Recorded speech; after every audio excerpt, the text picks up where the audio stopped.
unveil for us what life in this brave new world which you fear so much, or what life might be like? Well, to start with, I think this kind of the dictatorship of the future, I think will be very unlike the dictatorships which we've been familiar with in the immediate past. I mean, take another book prophesying the future, which was a very remarkable book, George Orwell's 1984. Well, this book was written at the height of the Stalinist regime and just after the Hitler regime.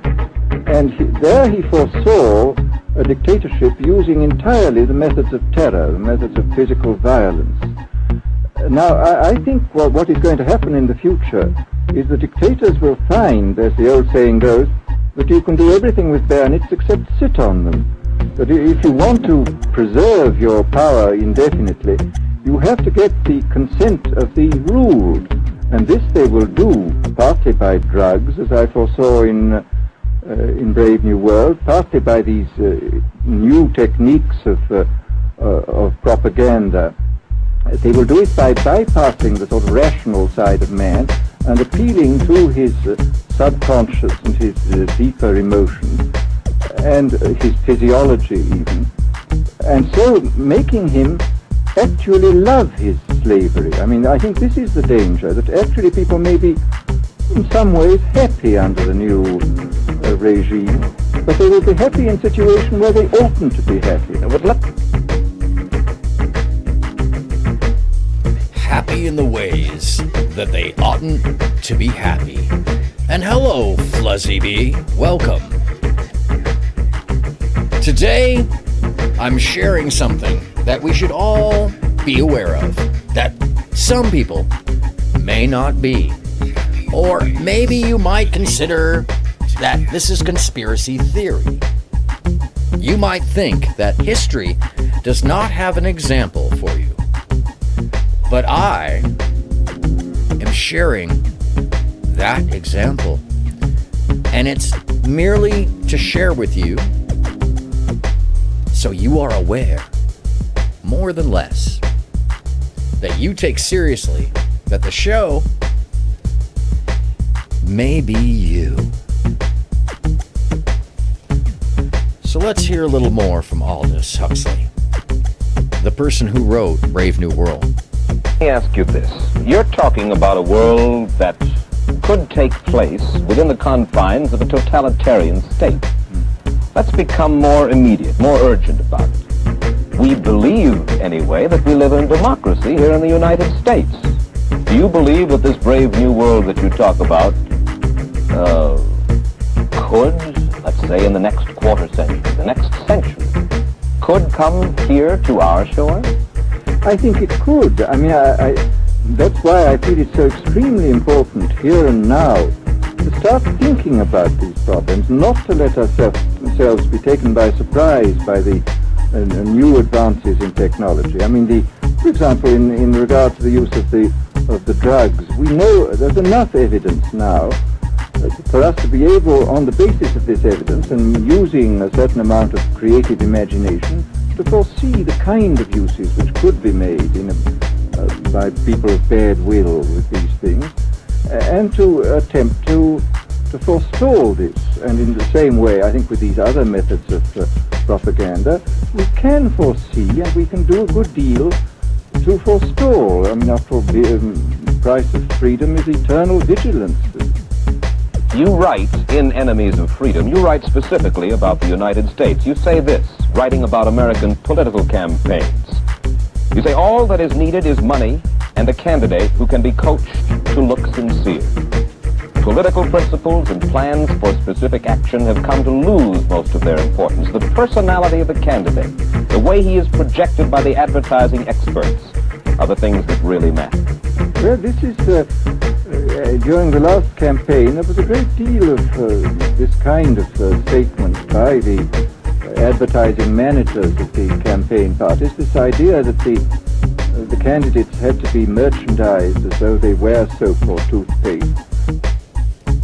And how things haven't really changed, but rather progressed into a society where we may have forgotten a lot of these warnings. And I've already shared with you specifically Aldous' point of view last week. But today I'm looking further into the history and the people involved in what we now take for granted because of the drugs, because of the technology, because of the want to give in to the convenience of these things we've created for ourselves. Now today, you and I are going to deep dive into something we might know something about, but that maybe you don't know the depths of. Because, folks, it's been buried right in front of you. And it may actually be occurring right now. And you know what that means. Friends, it's time to look up.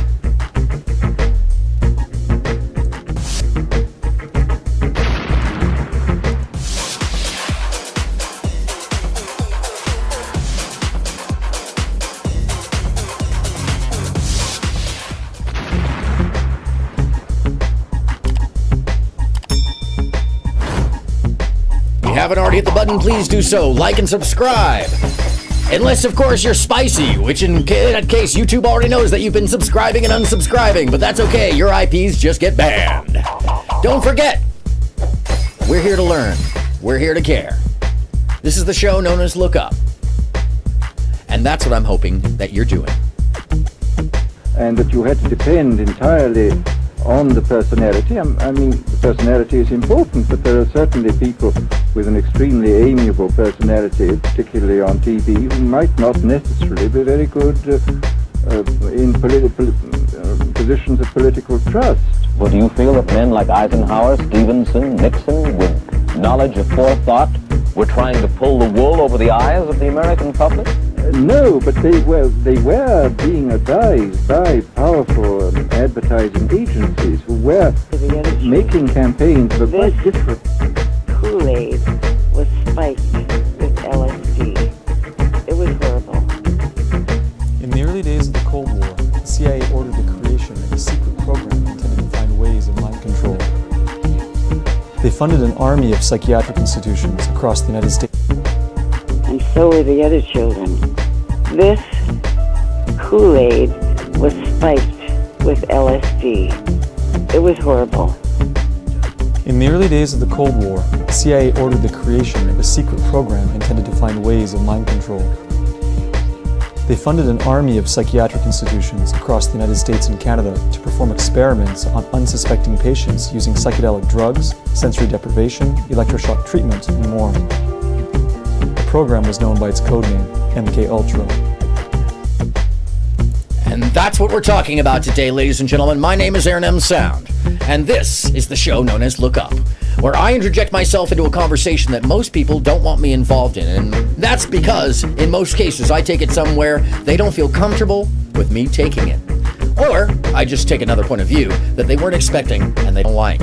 But maybe you will, and maybe you'll be able to take something away from the show today, because what we're talking about may be one of the most effective actions by humans in the modern day, that somewhere embedded within our systems, within our culture, and within our behaviors is this practice that we may have picked up without even realizing it. Today we're going to dive into the world of MKUltra. Now, if you're not familiar with what this is, or you've only heard about it in the world of conspiracy theories, I'm going to tell you right now that unfortunately, this is all too real, and I will set out today the evidence to show you that it is, both with old footage, recent review,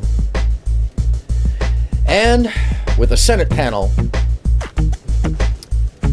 historical reaction in the report by that Senate panel about MKUltra and its surrounding programs, including the financial statements, some of the review and observation of the interaction.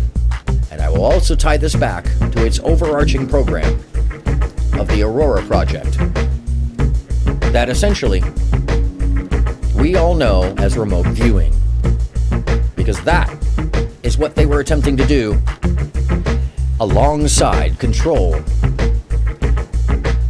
people's minds. Now, the activity that drove this was a mirroring of the Russian state's need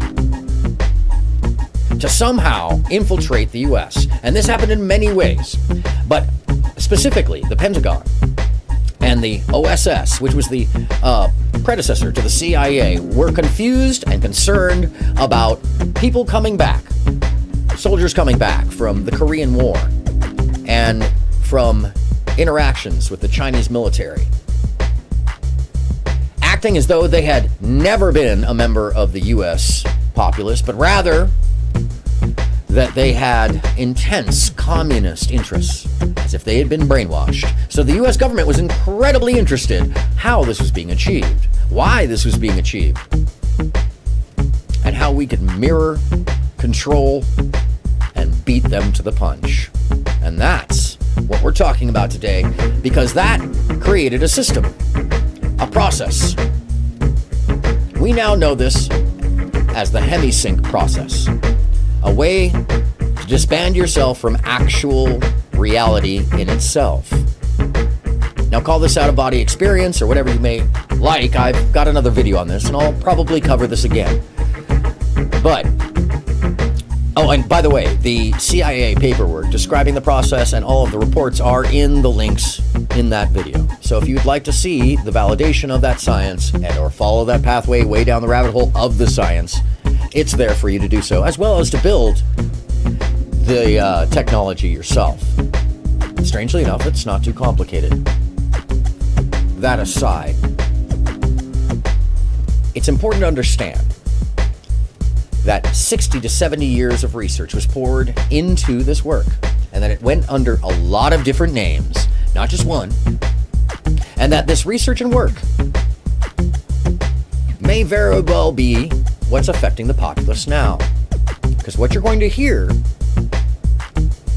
is more than just disturbing, it's more than just mirrored, it seems to be telling us that this is the effect, that this is what the tools are, and this is what we're seeing right now in the subculture of the terminally online, a mixture of drugs and technology used against a populace so they willingly will give up their freedom and capitulate to chaos, allowing a vacuum so that one authoritarian mind might take over. Now, I'm taking it to the extreme. This is true. But this is what Brave New World spoke about. And this, essentially, if you look by standing back at the meta of all the programs involved, as I have now, it seems like that's the impact or the end goal of the war game. Because, my friends, this is urban warfare against the mind and biological warfare campaigns against the spirit. Which brings us to Act 1. And what up, labia?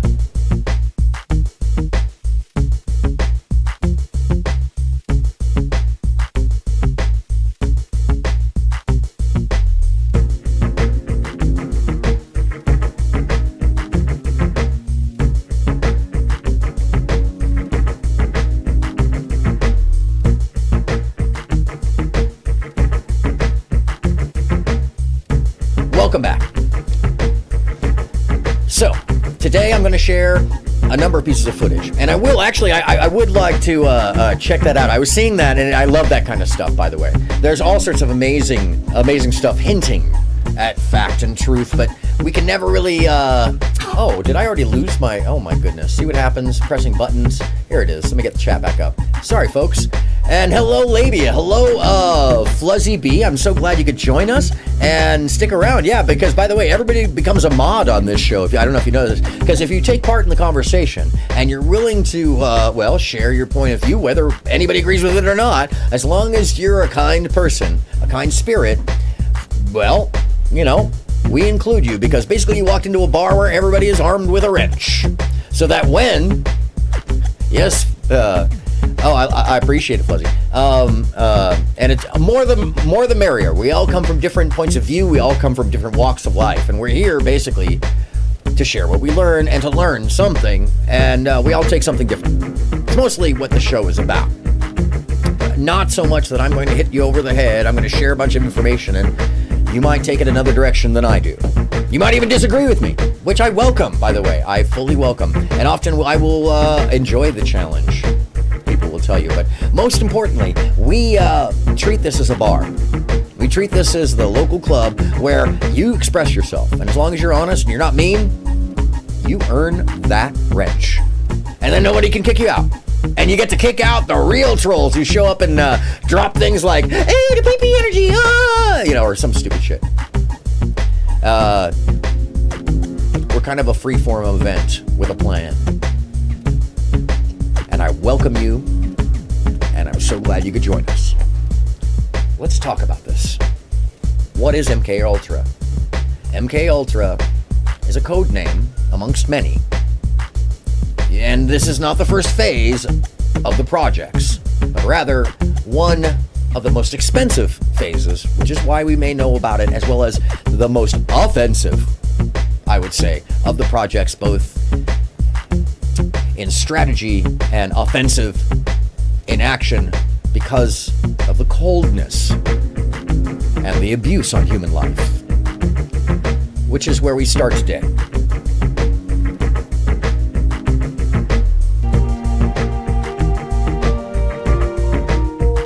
At the end of the Korean War, a number of freed American POWs came home seemingly brainwashed and espousing communist propaganda. American officials suspected that the soldiers had been subjected to what they thought were new communist mind control techniques. Alarmed by the situation, the newly formed CIA allocated $25 million for psychiatric experiments on human beings. $25 million. It was the most secret. I have to mention, and stop right there before we go any further. $25 million in those days, essentially, I've looked up, is worth almost $300 million for this project. And that did not include the building that they ended up moving the project science experiments, or the actual research portion of the science to. And yeah, that's a whole other thing that's detailed in the Senate panel's review and report, including the check and the commentary from the CIA director making sure that it was getting done. So let's not be confused about any of this. This is not conspiracy. This is not fantasy. This is not a hopeful. This is history, and we should all be deeply aware. Program ever conducted by the CIA in the United States. Patients at psychiatric hospitals, prisoners in federal institutions, and even people in the public were given drugs without their awareness or consent and experimented upon. Initial projects within MKUltra included Operation Midnight Climax. They established what were called safe houses, where prostitutes would lure men to these apartments, and then once the men were in the apartments, they were dosed with LSD, and then they were basically studied by CIA scientists, usually behind a two-way mirror. Another common practice was the hosting and observing of LSD-induced parties with live. LSD-induced parties. Johns being brought to prostitutes and then dosed and observed. That's human testing they're describing. And yes, what's about to be shared may shock you, and you may want to have a bit of disbelief about it. But this is the fact. The use of LSD in the United States was proliferated directly by its own government, allowed to be spread. And we have Timothy Leary saying as much, because without their funding, his LSD parties and the experiments of the merry pranksters simply wouldn't have had a leg to stand on. The money came from the CIA. He says as much. Yes, Labia, agents watching them with prostitutes to observe their behaviors so they could understand how to effectively control or compromise these people. And they were literally mirroring a version of this system created by the KGB called Kompromat.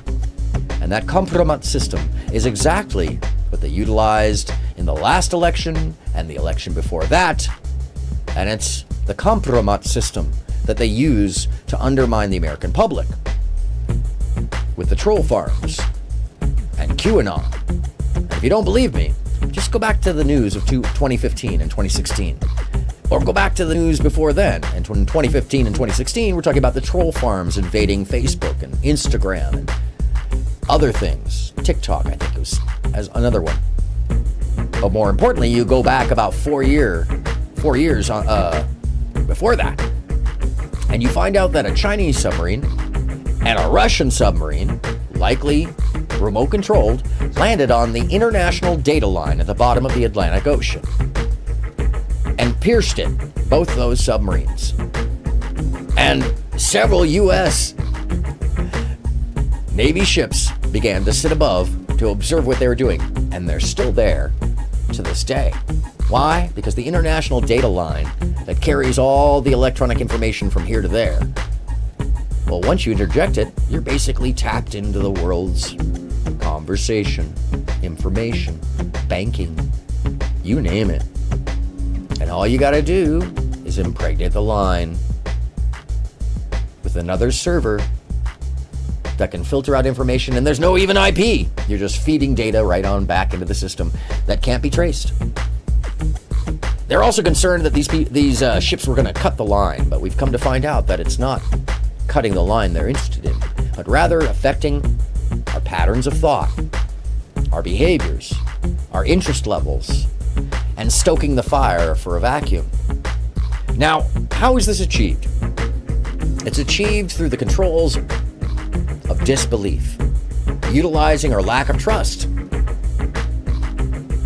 against ourselves, which you will come to find by hearing all of this is part of the plan of MK Ultras to utilize someone's confusion so that they'll do exactly what you want them to and go exactly where and how you want them to go.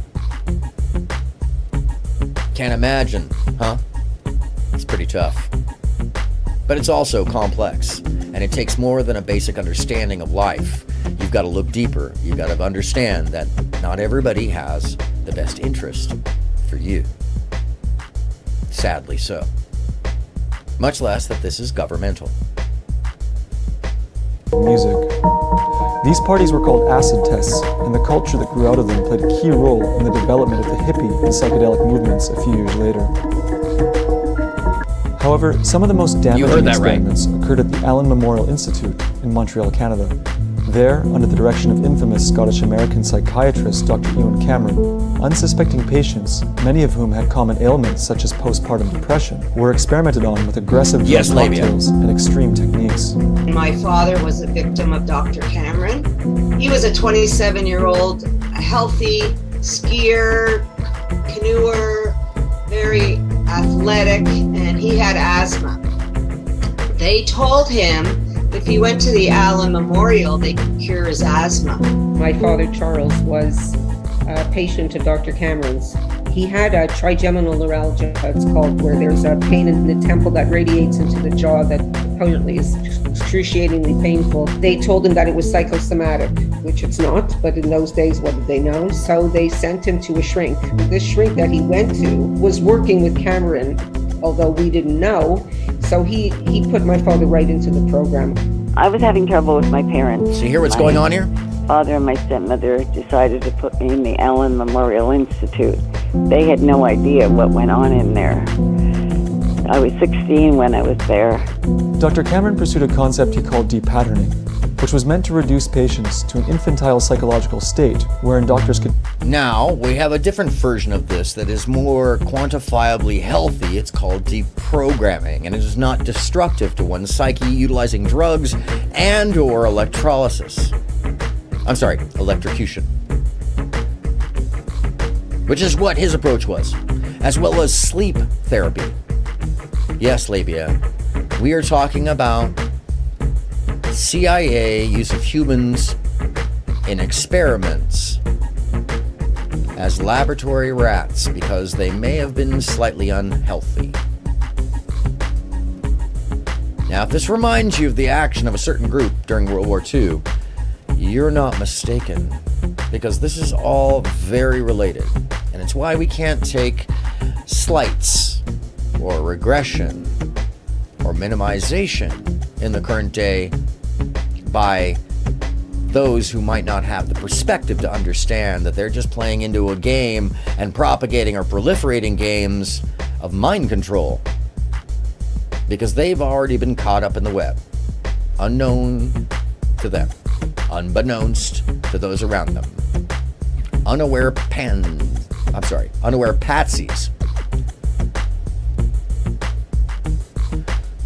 But before I get too far along, let's hear about it. Take advantage of the person's cognitive vulnerability to attempt to rebuild their mind under the doctor's control. A popular method of choice to achieve this was called psychic driving. The day that my father was brought to the hospital, they immediately put him on insulin, to put him into like an insulin coma. They took clips from the interview with the shrink and put it on tape to run a loop under his pillow while he was put into the sleep treatment. He also was put in an insulin coma for 36 days with a recording beside him saying that your mother hates you over and over and over and over and over. So this is important to remember. A negative connotation driving into the mind while other stimuli is happening. It's not unlike what I do here for an expression to show you what is now termed polyscopic hypnodation, a form of the bombardment of the unexpected on the expected as unexpected. Now, if you want to learn more about this, I have a ministry on Sunday, a Dadaist ministry called the Ministry of the Flying Pig, in honor of Steinbeckian beliefs and Dadaist creativity. That tends to go into these subjects and talks about them at length, about mental health, personal health, ideas of ways we can all have a better life, and it's also just fucking silly.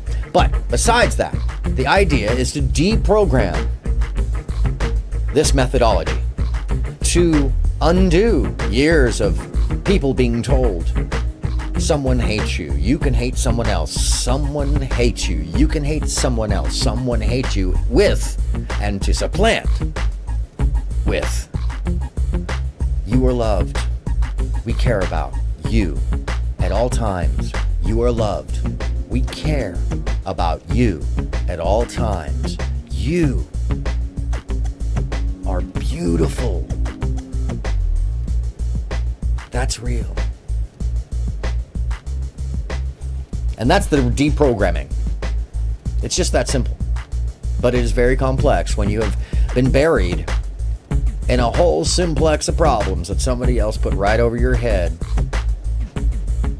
Yes, labia, what the fuck? That is exactly the response we should all have. What the fuck? And how do we fix this? And who do we look at? Well, I'm going to provide you with most of it, because one of them is still alive. In fact, possibly one of the worst ones.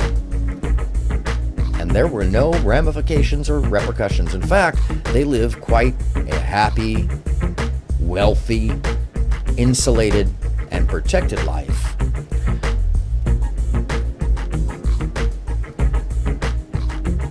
So know this. Accountability is up to us. And not at the person, but in daily life. And that's partially what the show is about, so that we pay attention. Because otherwise, who else is going to point it out and be like, yo, you even know? Do you even know? Especially when you see certain brains out there, certain little mind meat sacks that are just mushy little shells utilized by this process against themselves and the community at large. And a lot of it is negative intention. A lot of it is negative undoing of the positive.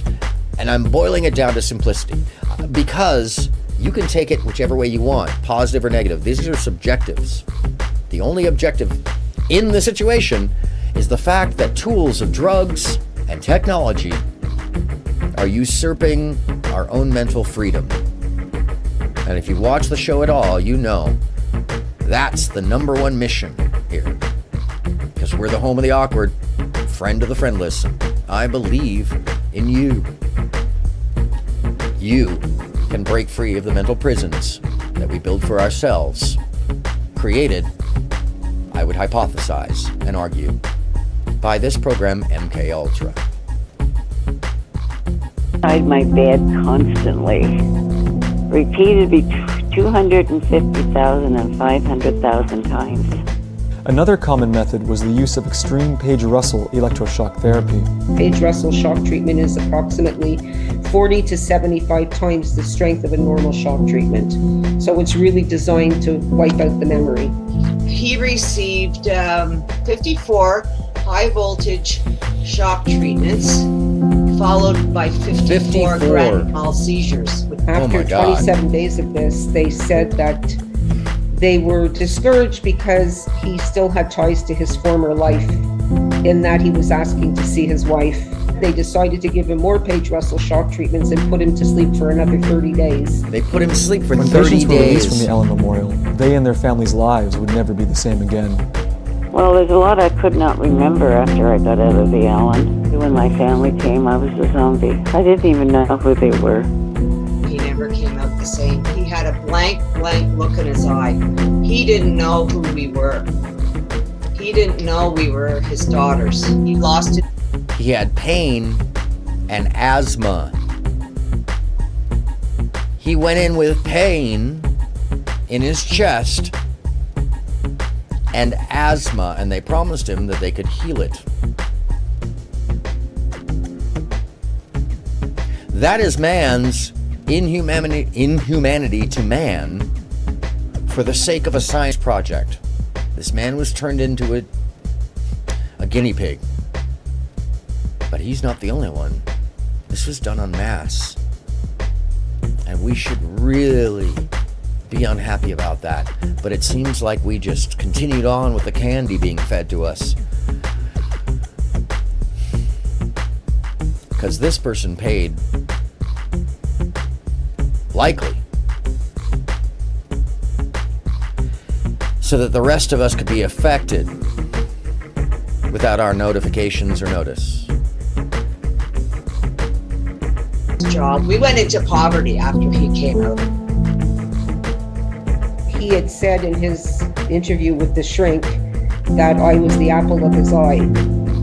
And after he came home, he started beating me not long after. So In disassociation, 1973, the MK Ultra program was terminated. so it was terminated. By the way, I'll go back so we can hear that more clearly, but he started beating her because he was disassociated. He was no longer himself. They had changed his actual personality. And in many cases, you'll come to find that they created long-term impact on the brain by causing brain damage and what's known as aphasia. Now, aphasia is a damage of the brain in very tiny portions of the neurological centers of both logic and communication, and sometimes reason. And what happens is the neurological functions start to rewire into the inappropriate places to make up for the loss of the cognitive function. And that aphasia is most of the time caused by seizure, grand mal, and small. But now, in the modern day, I can tell you, because I've looked at it now pretty deeply, aphasia seems to be happening environmentally to younger and younger people, and specifically those people playing extended video games. Because small areas of the brain, without them even knowing it, other than maybe a slight discomfort, experience this aphasia because of teeny tiny seizures that destroy logic centers, communication centers, rewire so that there's no longer logic, but rather defensive maneuver, evasive maneuver, and no ability to come to synthesis or rationale. And it definitely, disproportionately now, disengages the emotional regulation. some of the evidence of his activities was systematically erased. The whole thing was basically discovered because of a whistleblower named John Marks, who wrote the first book really about the program called The Search for the Manchurian Candidate. There were congressional hearings here in the United States in the mid-70s after it had been exposed.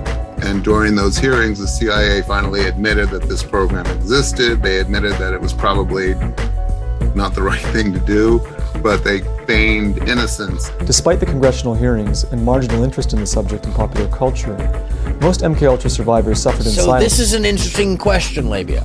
It's not the video games themselves, but actually the inundation of the digital data, the swamping of the mind, and the speed with which the frame rates and refresh rates are rolling. This was found actually in the mid to late 80s and early 90s, initially with a response from those who had schizophrenia's CAT scans and agitation at early 8-bit digital audio. So it caused neurological function to essentially stall out and have gaps in it that caused frustration, anxiety, pain, you name it. Which is why many of the analog heads of the time period would argue that digital was not as good as analog, not as natural, because it didn't have the semitones, undertones, and overtones that reflected the entirety of the frequency process. Now, and not accidentally, this technology fed into several things. Well, it fed into the fact that you could subconsciously embed many different layers of messaging in a bit code or a pixel that the brain could perceive in the alternate color spectrums that it's actually getting in the back of the optic cavity and then interpreting. But the speed with which these things happen can often do little tiny bits of damage by making seizures in the brain due to the speed and bombardment and swamping. So that literally your computer, your brain, fries out a little resistor or capacitor, metaphorically. And then the logic center has to rewire. And the further it rewires, the more your personality rewires.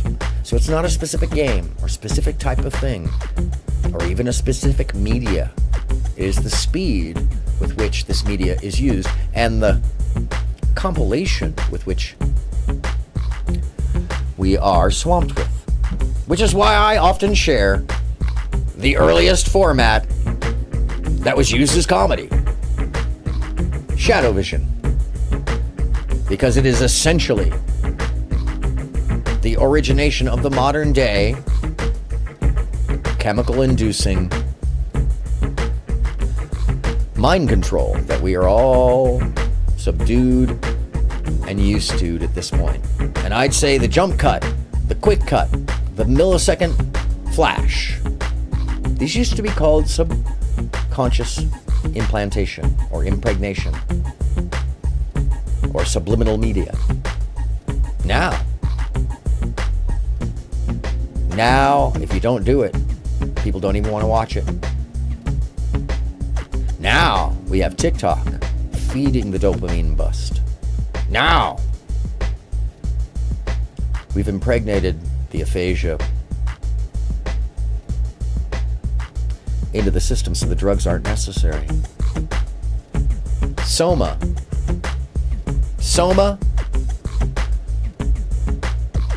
it's the phone. Taking their trauma with them to the grave. Today, having received no formal apology or compensation, the children Jelly of some with the survivors Hanafuda are earrings. I'm pursuing sorry. a class I gotta roll that back. Jelly with the Hanafuda earrings. Yeah! Oh, what's happening? And welcome. This is you showed up at a good time. We're still in the middle of the first act, talking about MKUltra's effects and how it's come about. And we're just in the background right now. We have yet to get deep into it. And you know what, Flezzy, you have said hello to many people at this point, and I think that can I get some ones in the chat if I should hand out a mod? Should I hand out a mod, folks? Because it seems like I should. I don't know. I think I should. And Jelly, we love having you here, by the way. If you haven't seen Jelly's content, please go take a look at it. She's like paying attention to a whole other world that I would never know about if she wasn't bringing it up. This is one of those places like if you didn't know that the algorithm is keeping you secluded, go check out other people's pages. You'll find out that you aren't seeing half of what's going on. Do you know about OPP Queen? You don't know? You're missing one of them. Do you know about Speakeasy solving a murder mystery? You don't know? You don't know about, there's all sorts of things going on. It's the truth.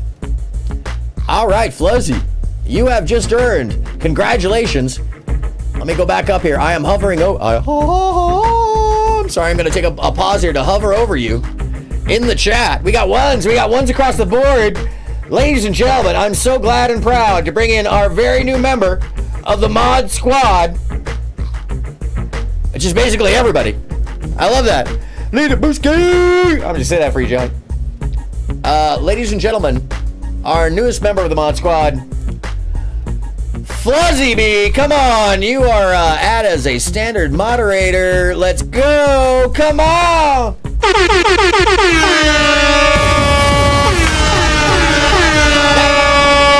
All right. I love it. And thank you for being here. I really appreciate you. You can now only be kicked out by the one and the only Bridget. And Bridget passes through every once in a while, and you never know. One of these days, I'm trying to get kicked out by her. I swear to God, I'm going to put in a sock account and just get nuts up in there. Only when Bridget shows up, though. Because I know she'd just be like, I don't care. Get the fuck out of here. Because she is not hypnotized. And I don't believe anybody else is here either. That's why you're here. You sense something is wrong. You sense that there is something we can do about it. You can sense that we can pay attention to more than less. That there's something else out of there that's affecting us. Or some people.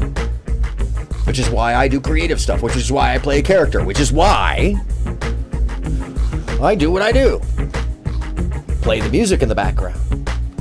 Show multiple images at once. Because I am trying to deprogram and counteract this as an expression of art. As a last-ditch effort to say there are those of us out here who will not capitulate to the drug, who will not fall to soma, who will not give in. Oh, actually, yeah, no, absolutely. Let me just go back and I'm not gonna play the music off on you, but.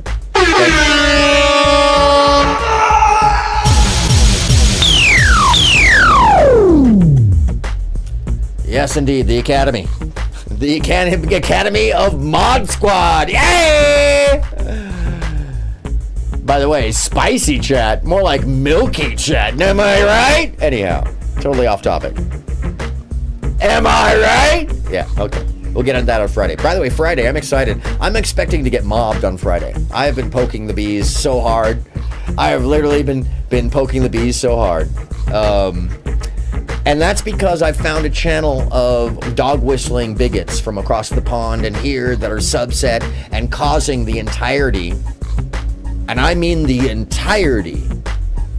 You can find all of the problem children in this one little group of about 3,500 people. And although the following is probably much larger, the core issue, the people who are the core issue, I believe, have been hypnotized into thinking, as a group, that bad behavior is good behavior, because that's what they celebrate. And the specific page that I found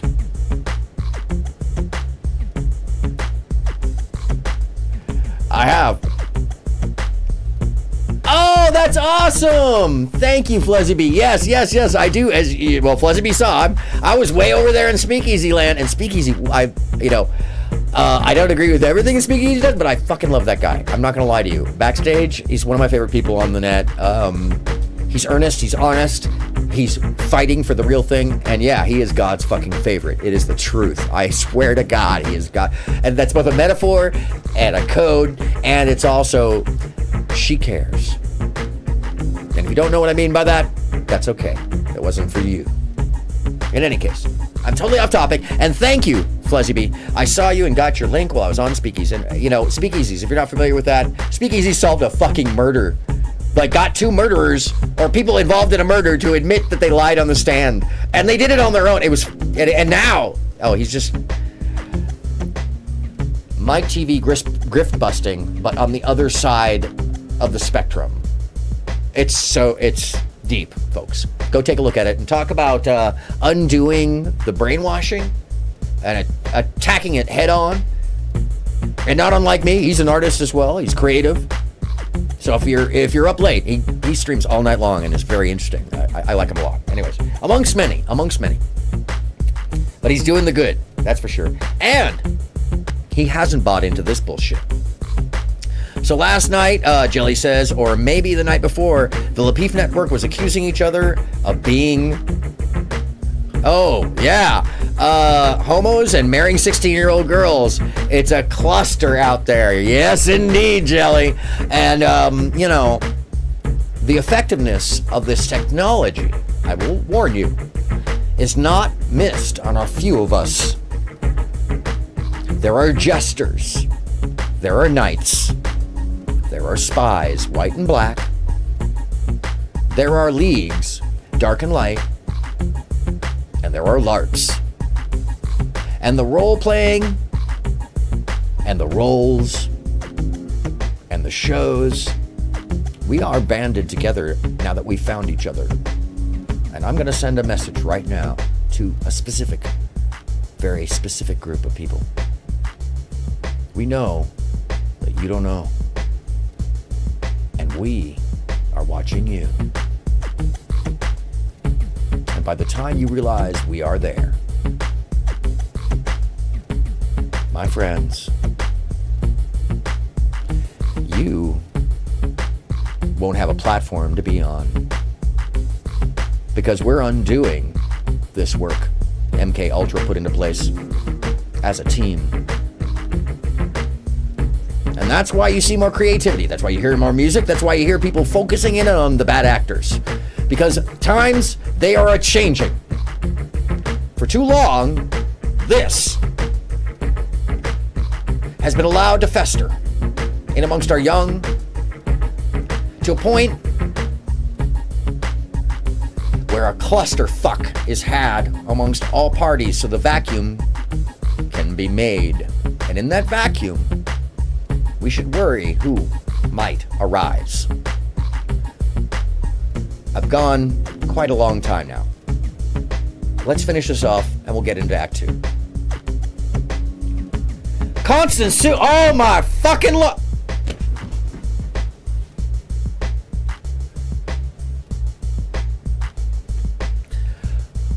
Ladies and gentlemen, I'm not even going to ask any questions. Constance Sue has something to say, and thank you for being here. Constance, if you're not familiar with her page and or what she does, a very interesting lady.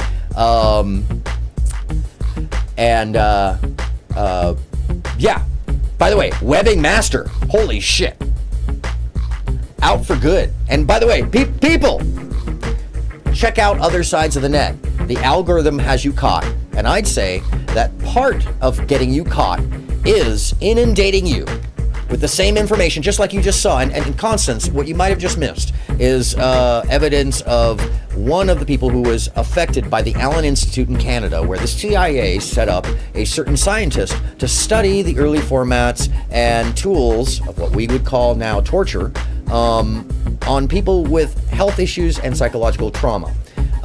In this case, the description was a man who went in with asthma and a pain in his chest and came out forgetting years of his life with a different personality and beating his daughter. Why? Because he was put to sleep for 30 days on end, electrocuted, and given drugs. And Constance, once again, Fluzzy B, I'm loving this, by the way. I can just straight up, so Constance, I don't know if you noticed this, but you walked into a bar. You just walked into a bar, and everybody is armed with a frickin' wrench. And I don't want you to end up, somebody just take advantage of the moment, because everybody here is a standard mod. And why? Because if everybody's powerful, then nobody's powerful, but everybody is powerful. Because every once in a while we get one of them real trolls up in here who just jumps in and they realize everybody's a mod. And it's like when you walk into that bar that only the locals go to, and everybody goes,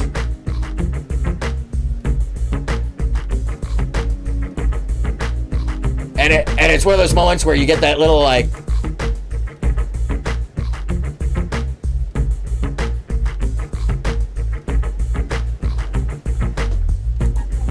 and yeah, cheers to you. And with that, ladies and gentlemen, once more, this is a rare occurrence, 2-in-1 show. 2-in-1 show. By the way, if you're hunting, her webbing is astonishing. She does it by hand too, which is, wow, by the way, that is really impressive stuff. I went and looked at it. I'm super impressed with that technology. I was just like, I didn't even know this existed. Ladies and gentlemen, hopeless and cramps, cross-eyed mosquitoes and bullet ants, I would like to welcome in to the mod squad one more, second time. I think this is the second time, or I think this is the first time I've ever done two in a row. Ladies and gentlemen, please welcome Constance Sue has something to say as a standard mod. Only person that can ever kick you out is Bridget Moten. She's not even here, so hey!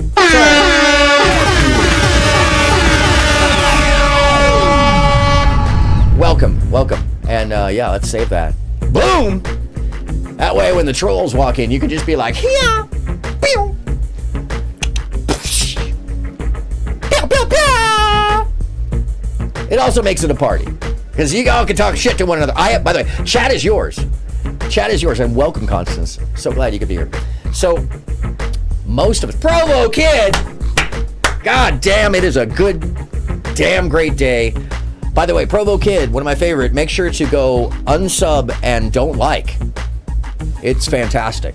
And if you want to see somebody else who, by the way, and I mentioned this earlier, inspired me to make material for history and not just to make it. Holy shit! 3 in a...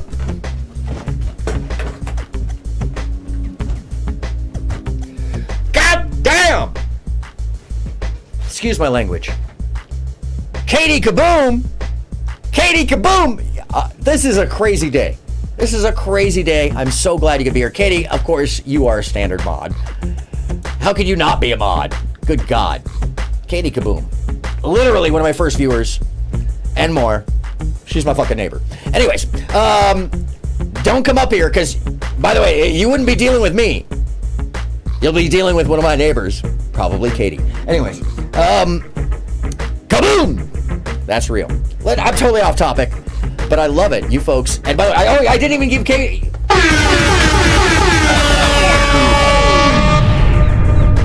Yeah, always. Blessings on the labia. Gotta love labia. Seriously. Love labia. Both sides. Oh, good, Lita. You know what? I didn't introduce you, Lita. Lita, ladies and gentlemen, is my most official and yet unofficial, yet completely 100% official co-host, colleague, and cohort. This is true. I'm likely the only person who has my cell phone number. Oh, no, Mike TV. But anyways. Oh, thank you very much. You too, as well. I love that sometimes we just don't agree with each other, but it doesn't matter. We care about each other. That's what matters. So, good neighbors matter, folks. And I live in a great place. Very, very diverse crowd. All right. So, let's keep it moving. And we'll finish off this video, and I'll get to Act 2. But at the end of this video, the summary I want you to understand is not about simply knowing that people were hurt, but that you're just looking at one little example from Canadian broadcasting. This wasn't even their deal. It's a BBC reel from Canadian broadcasting, so. Action lawsuit against the institutions they deem responsible. The CIA knew that it was breaking, every moral, ethical, and legal law in the books to do these experiments. They all were behind it. They all knew what they were doing, but they weren't doing it out of care or love. They were doing it out of military and political reasons. I am on medication now because of what happened to me when I was 16. I have not had any compensation or apology. I want everyone to know in Canada what went on in that horrible, horrible hospital. While historians and survivors have exposed MKUltra's exploits to the world, much remains unknown about its extent and wider impact. Given the highly sensitive nature of the program's activity, it is likely this will remain the case for years to come. All right. So essentially what we're looking at is indifference and pain, coldness, and wargaming, strategy and control. Science on humans to figure out how our brains work and how to manipulate them. And that brings us, my friends, to Act 2.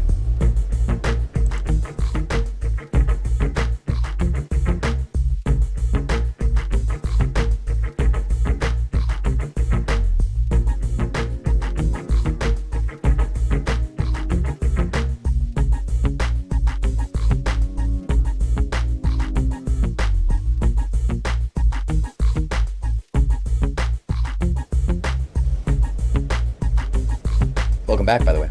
Under the new director, Cameron's disciples would come to regret their enthusiastic use of depatterning.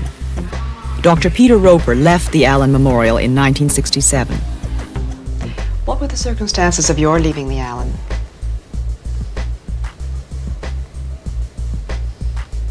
Somewhat questionable. Huh. I can imagine. In what way? The annual reappointment was not renewed in 67. Did Dr. Cameron have anything to do with this, or was it after he left? Oh, that was after he left. He left in 64. So the question that came up, Canada question, Mark Labia asks, how many countries are involved? We're going to discover that in this segment. And I don't want to shock you, and I don't want to scare you, but this has been proliferated around the planet. And it has been proliferated since the 1960s. And it is not disbanded, and this program has not been undone. This program still exists, and likely under another name. And it's been advanced to another stage. Because as you will find out by the end of this program, there were no accountable measures. There was no repercussion. There was no negative outcome for any of these people except for the humans tested on. And the truth, Labia says, shall set us all free.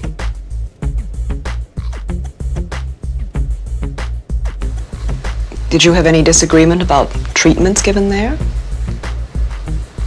Huh. I didn't disagree with anybody. I think there was the depatterning treatment was stopped, I think, in 65. So anybody that continued to do it after Cameron left didn't do it after 1965. So you didn't do it after 65? Oh, no. I certainly know that an intelligent, ethical scientist today would not do an awful lot of things that an ethical scientist would do in those days. How do you now feel about the use of involuntary subjects for CIA experiments or CIA-funded agency experiments? I certainly think that it would be ridiculous in this day and age. Now, this isn't just any psychologist. Friends, this is from 1979. This is a Canadian Broadcasting Network interview, CBN. And this psychologist is the former head psychologist for the CIA of the era. And he oversaw and consulted on and reviewed and may be one of the very few human beings who is aware of the totality of the structure of all the programs from Highfall to the Gateway process and the Hemisync process to to MK Ultra, along many, many other compartmentalized tests and scientific inquiry. This is, and may very well be, the person who organized all of it. Now, unsuspecting as they seem, do not let that suspend your belief. Because oftentimes, the worst and most vicious of all the dragons, they're wearing wolf's clothing and a sheep's outfit. Be aware. Be very vigilantly aware, please.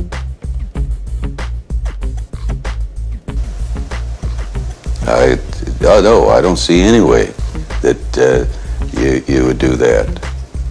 There was no informed consent. I would guess that, as I've just said, informed consent, as we now know it, was not a part of research at that time. And especially as regards the use of LSD, perhaps, or the depatterning, I doubt if those patients really knew what they were being led. And as he's mentioned this, I want to go back to a cut real quickly. I know you've seen this, and I don't want to patronize you, but I must remind all of us that Aldous Huxley, the author of Brave New World, was very clear in his warnings about this. Was very clear about the science coming. Can you detail for us what life in this brave new world which you fear so much, or what life might be like? Well, to start with, I think this kind of the dictatorship of the future, I think will be very unlike the dictatorships which we've been familiar with in the immediate past. I mean, take another book prophesying the future, which was a very remarkable book, George Orwell's 1984. But this book was written at the height of the Stalinist regime and just after the Hitler regime. And there he foresaw a dictatorship using entirely the methods of terror, the methods of physical violence. Now, I think what is going to happen in the future is the dictators will find, as the old saying goes, that you can do everything with bayonets except sit on them. That if you want to preserve your power indefinitely, you have to get the consent of the ruled. And this they will do partly by drugs, as I foresaw in Brave New World, partly by these new techniques of propaganda. They will do it by bypassing the sort of rational side of man and appealing to his subconscious and his deeper emotions and his physiology even, and so making him actually love his slavery. I mean, I think this is the danger, that actually people may be in some ways happy under the new regime, but they will be happy in situations. They will love their enslavement. They will be happy under the new regime because they don't even know they've been enslaved, because the drugs and the technology has them subdued by their own hand and choice. The ruled will choose their ruling without knowing they've been convinced to do so and manipulated in that fashion. And that's where I'm going to share with you something that I found quite astonishing. My friends, this is from 1979, ABC, Monday night. Likely on at 8 p.m. The commercials are still intact. I'll have to roll through some of them. This is directly from TV of the time period. And I was shocked to find information that is not available anywhere else.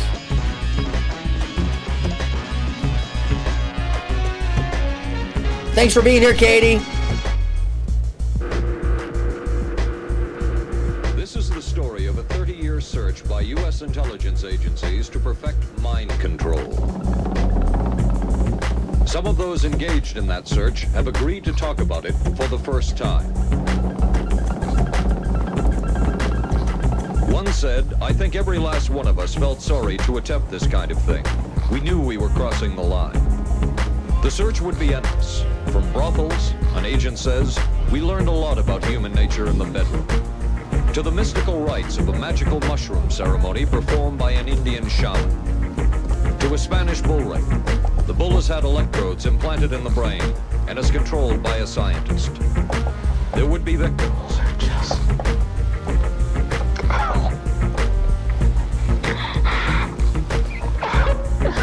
The human toll cannot be underestimated. Try to peel this man's mind back to reveal its deepest secrets.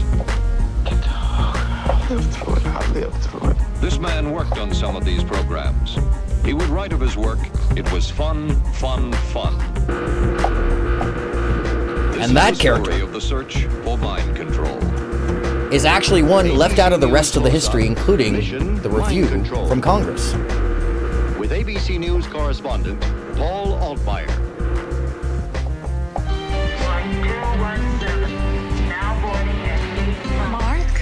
Mark? No, unfortunately, we can't watch the commercials. I really wish we could, because they're so awesome. I'll just stop in a little bit of them. Michelob Light? Yes, and you can meet at an airport and pick up a girl. Oh, and look, she was in a ton of movies, and she's doing a dog food ad. Don't use that plain old dog food. Use, what is that, Adult Dog Cycle 2? Something? Look at the packaging even looks... There we go. Story of these activities. We are professing to tell you the complete story that we know, but... No, it's... let me pause for a second. Fuzzy B, the man you were looking at there, is considered, by those in the know, to be one of the most influential, scary, controlling, and powerful men of the 20th century. Yet you've likely never heard of him, nor you've never seen him. But he is associated to Jack Ruby. He's associated to MK Ultra. He's associated to the running of heroin from Vietnam into the US. He's associated in the early days of the Iran-Contra scandal. He's associated to the folks who broke into the Watergate Hotel. He's associated to crimes in Chile. He's associated to created the Secret Intelligence Service in South Korea. He's associated with proliferating LSD into the hippie community and paying Tim Leary to do the experiments. He invented many of the systems that we recognize now as normal infiltration. Yes, indeed, Fluzzy B. He may very well be, in my opinion, one of the greatest criminals in human history allowed to create the crimes on behalf of our government. Oh yeah. This is one of the dudes who organized it. We'll get to that though. However, don't tell the story. They tell pieces of it. This is a story that has been told in bits and pieces. This is an attempt to pull most of it together. We know we don't have the full story. We do, however, have some striking new revelations and insights. The story begins here, just off the nation's front yard, the Mall. And let me mention, in addition, this is 1979, as I had mentioned before. The thing is there's not much added to the information here, which is why I'm sharing it. There's no film now that adds to the information here. As a matter of fact, much of the information here and the interviews here have been wiped from history, which made me shocked to find them here, and which has led me down a road of actual CIA paperwork that I'll share with you later, as well as the report in response to all this.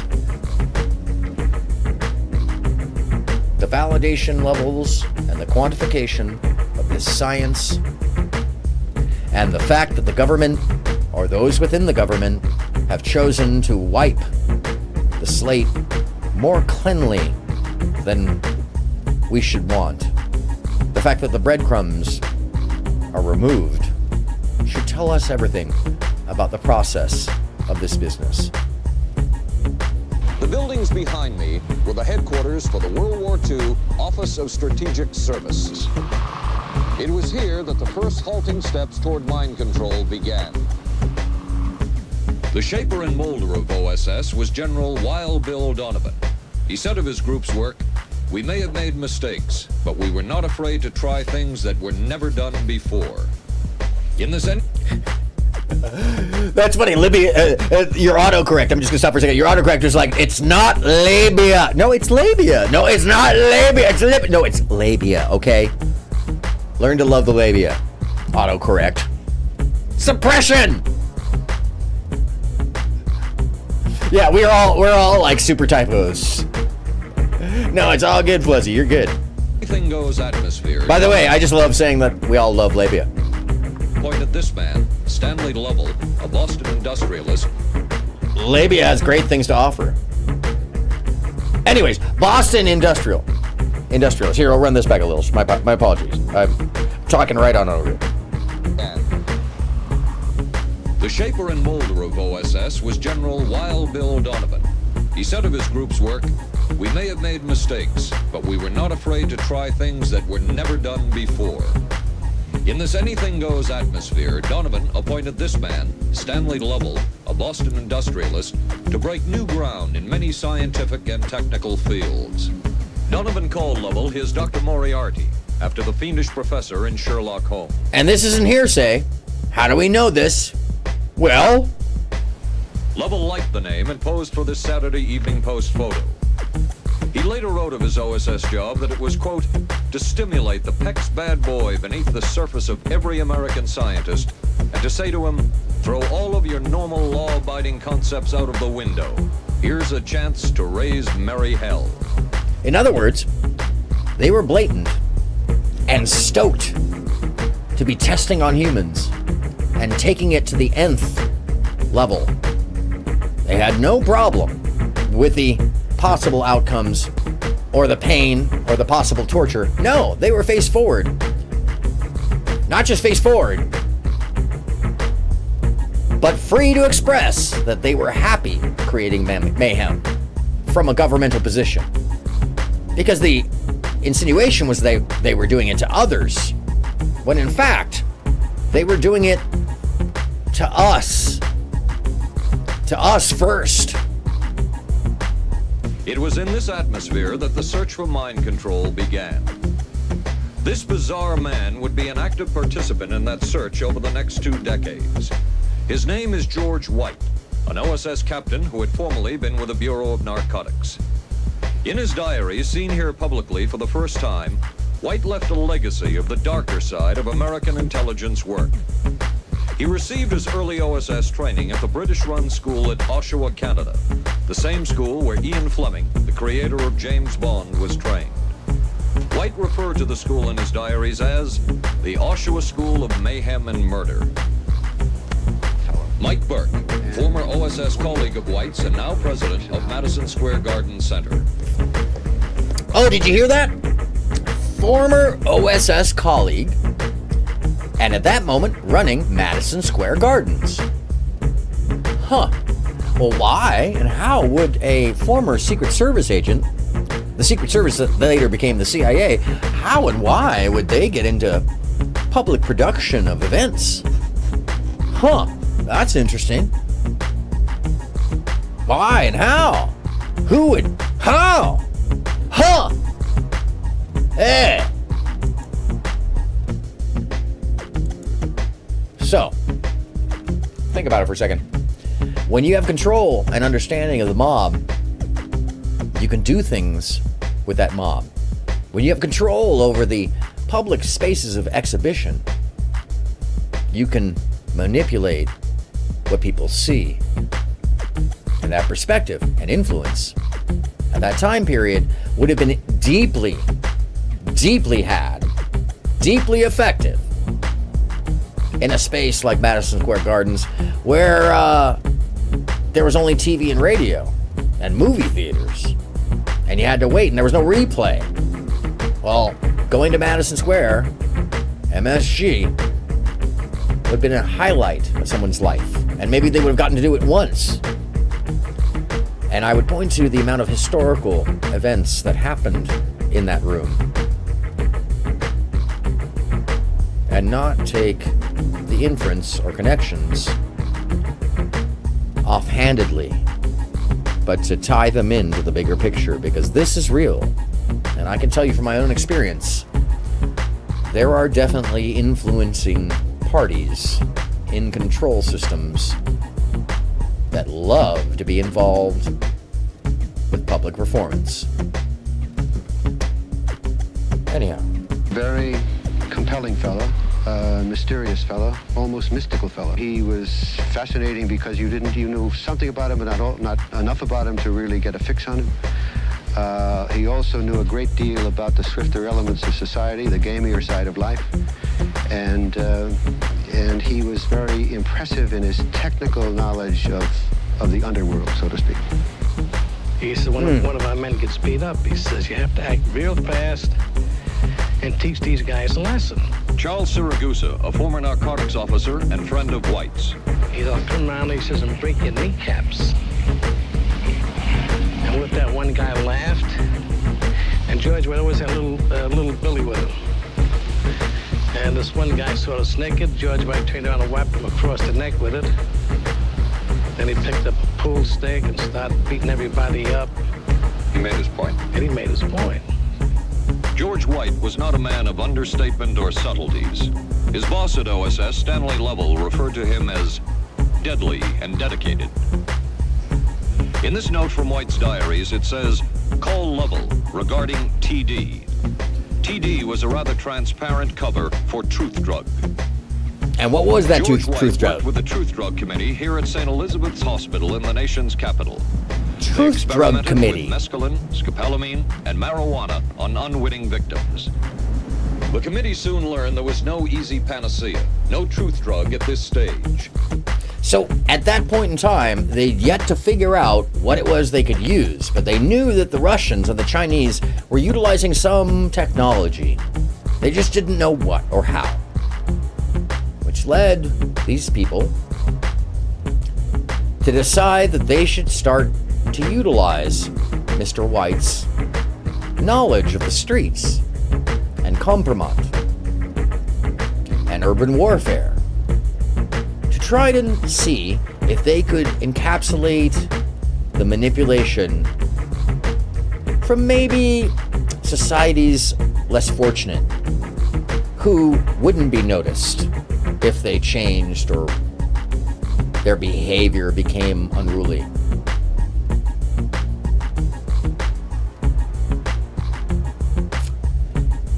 So, Labia, the only issue with the JFK situation is that there really wasn't quite the definitive usage or the finalization of the experiment, though it is possible. More likely, Sirhan resembles all of this, from the memory loss to the fact that he does something against his will, including harming a person. And so I'm not so sure about Lee Harvey, because it might be just a little before the time of the usage. And I have other theories about Lee Harvey, and actually I have pretty good information about Lee Harvey, but one of the interesting things connecting all of them is Mr. White and Jack Ruby. And it's through the mob. But that's specifically because Mr. White was the governmental supplier who purchased and transported and transferred all the goods and services that Jack Ruby was negotiating and working out through the mob. That's the tie, which is very weird in itself. So, make of that what you will. I've yet to go too far into that, but it's interesting stuff. But White and later colleagues would not stop trying. The goal remained the same. As this 1952 CIA memo says, the aim is controlling an individual to the point where he will do our bidding against his will, and even against such fundamental laws of nature as self-preservation. Hence why I was saying Sirhan. But it was a discovery here in Basel, Switzerland, at Sandoz Laboratories by Dr. Albert Hoffman that led the intelligence agencies of America to believe that they had found the panacea. So, did it just leap over there to Albert Hoffman's LSD experiment? And you're like, wait. Wait.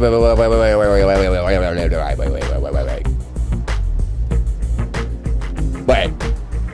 Hold up. Did they just say Albert Hoffman's experiments drew their attention? That the panacea they had been looking for was developed by him? Yeah, absolutely. Not an accident. They were looking for a truth drug, and Hoffman figured it out. LSD was perpetrated to create a truth drug that was capable of manipulating a human mind.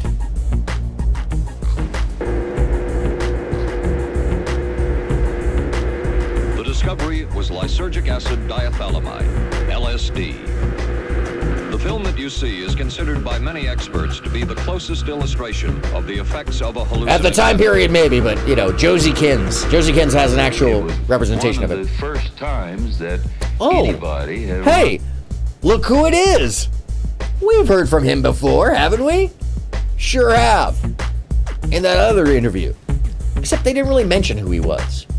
Well, let's find out. Into a powerful drug that was different than anything else that they knew anything about. John Gittinger, recently retired chief psychologist for the CIA. This is the first time Gittinger has been interviewed publicly. We could disable Remember this name. by putting a very small amount on a water supply. After all of these years of us... you hear what he said? Interviewed publicly. We could disable a whole city by putting a very small amount on a water supply. After all of... Want to hear one more time? That's John Gittinger, the former... Disable a whole city by putting a very small amount on a water supply. Lead psychologist to the CIA, saying that all you had to do is put a small amount of LSD into the water supply and you could you could fuck up a whole city. We should be concerned. We should be seriously fucking concerned. That shit's gnarly. What the fuck? What the fuck? Jesus Christ. Anyhow.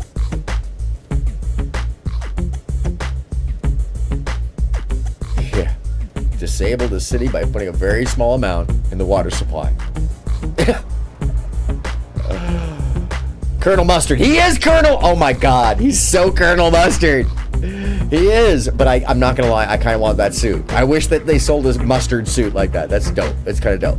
But, you know, with the brown shoes, I think I could pull it off. I'm wearing the same shirt anyways. By the way, 80s tie. Except it's 79. He was way ahead of himself. He's actually really fashionable. Sorry. I don't care. He's a fucking monster. Jesus Christ. By the way, this is what I'm talking about. Some of the greatest monsters of humanity are covered in the most mundane banality. As we all know, evil, true darkness, is perpetrated not by insane monsters, but those mundane paper pushers who don't understand what's wrong with feeding LSD to a populace to see what happens. What? It's no problem. What? Well, good. There's a couple people get dead. What? Yeah. Keep in mind, every one of these actions, in his mind, is essentially rationalized.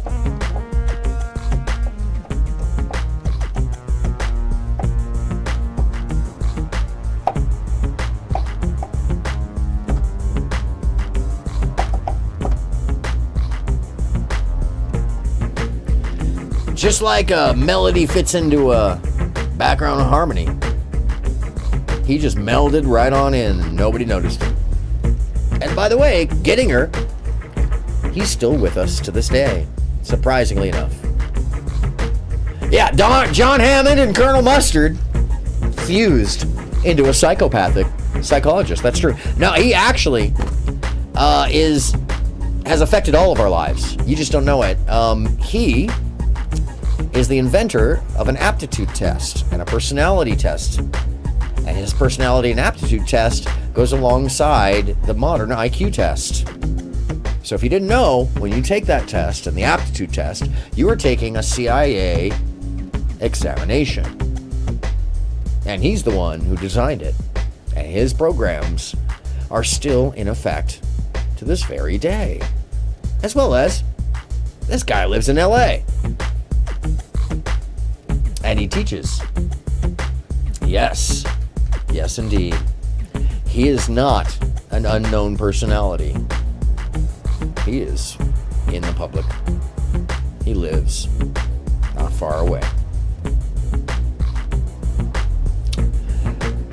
Some pretty amazing things. How history can hide the monsters with banality and paper. After all of these years of us, those of us who are involved in then looking for this secret drug, this was the only thing that began to look for the first time like it might be something like that. The smile. The CIA's interest in LSD was intense. The worry was that the Russians would get hold of it. Were the Soviets into LSD?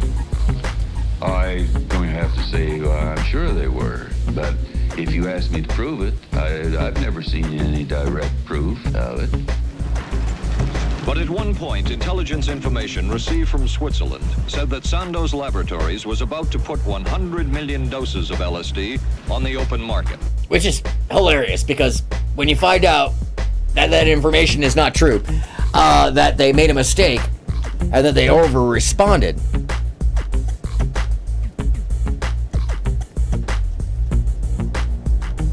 Labia, you took acid at 10?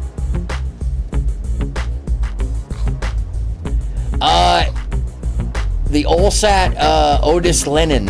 Well, look, I'm gonna be talking about this in the third act. Let me look real quickly. I got maybe verify or not.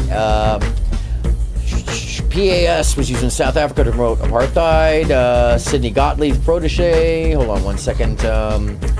It's in here. Review of the personality assessment system.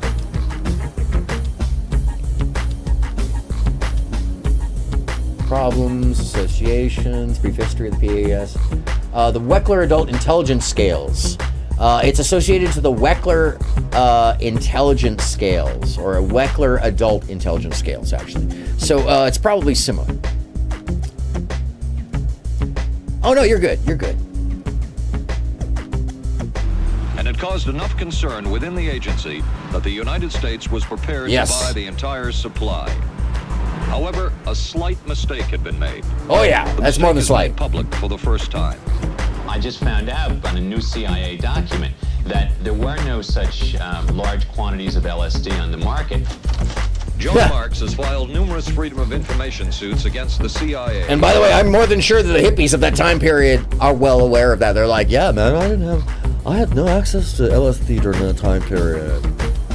No, it's not till this time period after on Haight-Ashbury where there was like totally some dude, white man, who was just passing it out, and then Timothy Leary appeared. It was amazing. Don't mistake the proliferation of a drug after a process had been started as coincidental. We'll come to find. Unearthed much new material. He is the author of The Search for the Manchurian Candidate, a history of intelligence agency work with mind control. He is a consultant for this report. What happened is that there was a military attaché in Switzerland, an American officer, who got milligrams and kilograms mixed up. In other words, he made a mistake of thinking 1/1000th of a gram was the same as 1,000 grams, which is a mistake of 1,000,000 times. So I'm just glad that dude didn't try to take a dose of acid, because that would have been a horrible mistake. That would have been a horrible mistake. Oh my God. Anyway. The CIA got the intelligence that there were 100 million doses on the market. In fact, there were 100 doses. Yeah, big difference. Oversee the CIA's research into drugs and most of the agency's behavior programs is this man, Dr. Sidney Gottlieb, a chemist. Dr. Gottlieb declined ABC News' request for an interview. In their never-ending search... So, a little side note. Dr. Gottlieb, the LSD producer of the modern day, the man who synthesized with the young crew the modern version of MDMA, the man who took psilocybin and resynthesized it into 3 different variants that we now know as, one of them as ecstasy. Sidney Gottlieb is an LA resident.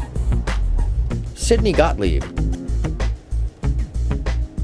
was definitely a name in the rave hall scene, because if you got Gottlieb X, you had the purest MDMA you could possibly find.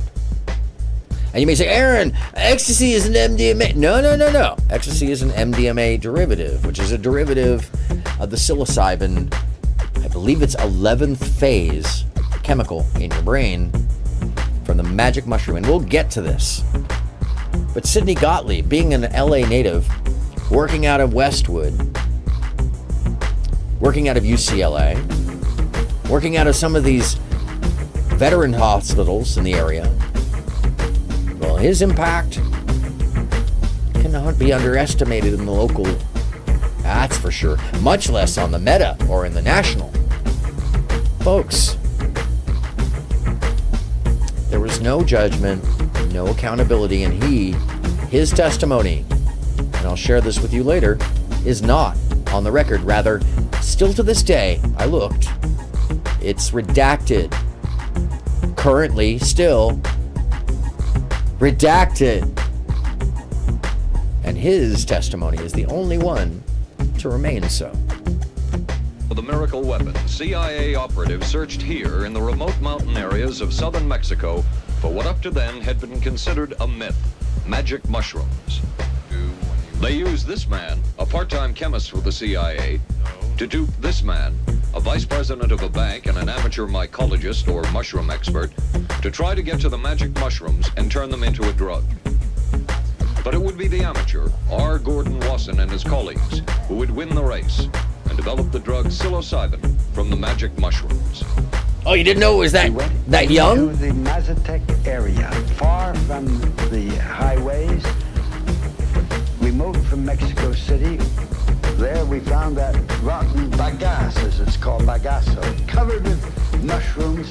These mushrooms I didn't know, had never seen. They were the sacred mushrooms. Wasson would also discover and record the ancient mystical rites of the mushrooms from the local shaman or magical priestess, Maria Sabina. So Maria Sabina is a story on her own. And I will tell you that there is an outcome for her too that is tragic and terrible. She went from a prominent medicine woman to an outcast, trampled upon, burned out, who later suffered incredibly because, well-intentioned as she was, she led these people to the magic mushroom. Now, I'm not going to go too far into that. I've been thinking about doing a separate show about Maria Sabina. But I will say this.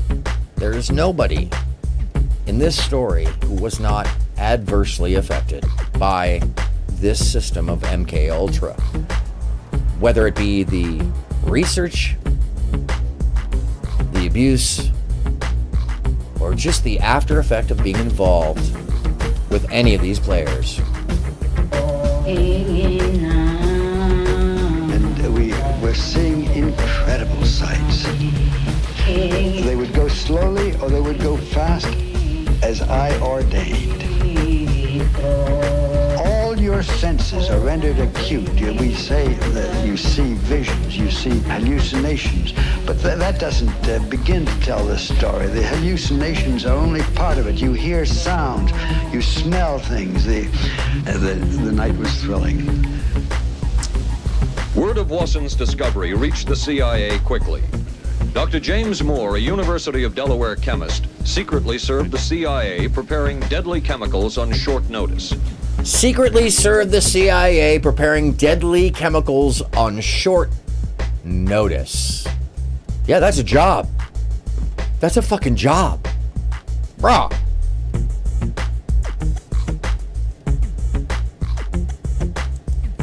That's a fucking job. Holy shit. Moore was instructed to get close to Wasson and accompany him on another trip to Mexico to get the magic mushrooms. Internal documents show the CIA felt a drug derived from the mushrooms could remain an agency secret. What in the world were they looking for with the magic mushrooms? I think the best answer to that is that they were looking for fundamental information on compounds that would be capable of causing changes in... I want you to notice how hard a time this person has sharing this story. And the reason I'm sharing that with you is because I've watched this segment 4 or 5 times now. And it seems like he struggles to get the information out. As if something has been done, not on his actual conscience, but on his willpower to actually express himself. As if a certain area of his brain was messed with, maybe, so that he can't describe what he saw or what he was a part of.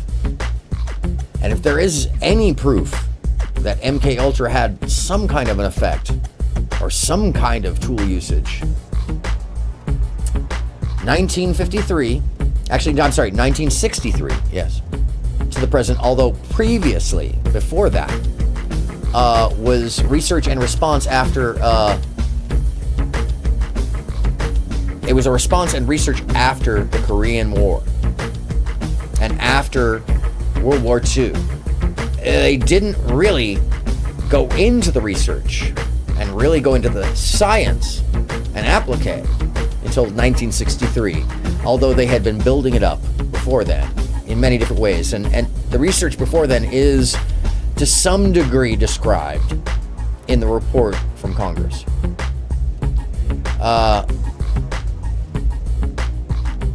But this person may have had, as far as I can tell, MK Ultra used on him, or maybe one of the torture systems, because he's also missing teeth. His whole top row of teeth are gone. Now, that's not too unusual of the time period. Decay was different. Genetics, and it just depends. But I want you to notice he struggles with even describing the scenario, and his body tenses. Information on compounds that would be capable of causing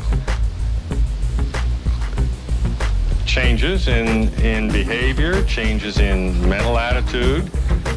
Did you ever consider what would have happened if any of these substances were given to, say, unwitting people? Oh, I don't remember having considered that specifically. What if you... I trust perhaps you've thought about it. Well, I haven't worried about it. Your question again, what would I have thought had I known that any of these substances would have been given to unwitting persons? You mean a hostile agent of another government? No, I he mean, can't even think about it. I mean, testing it out on an American citizen.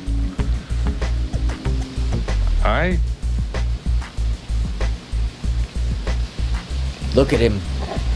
I guess I must seem very, very cold-blooded about this, but I don't recall ever having been very much preoccupied with that issue.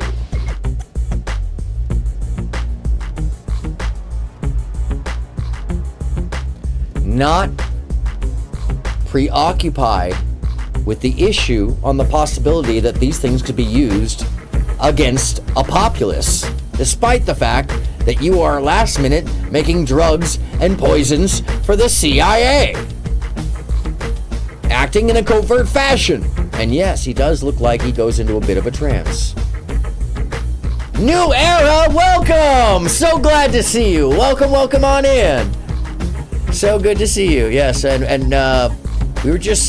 we're in the middle of the second act and noting one of the scientists who convinced a amateur mushroom hunter to go collect the magic mushrooms so the CIA could synthesize a truth drug out of it.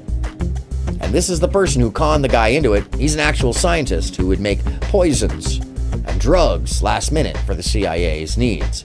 And he just said, in a very creepy manner that seems to challenge his ability to even say it, a hostile agent of another government? No, I mean think that was probably I mean one of the things they had in mind. testing it out on an American citizen. I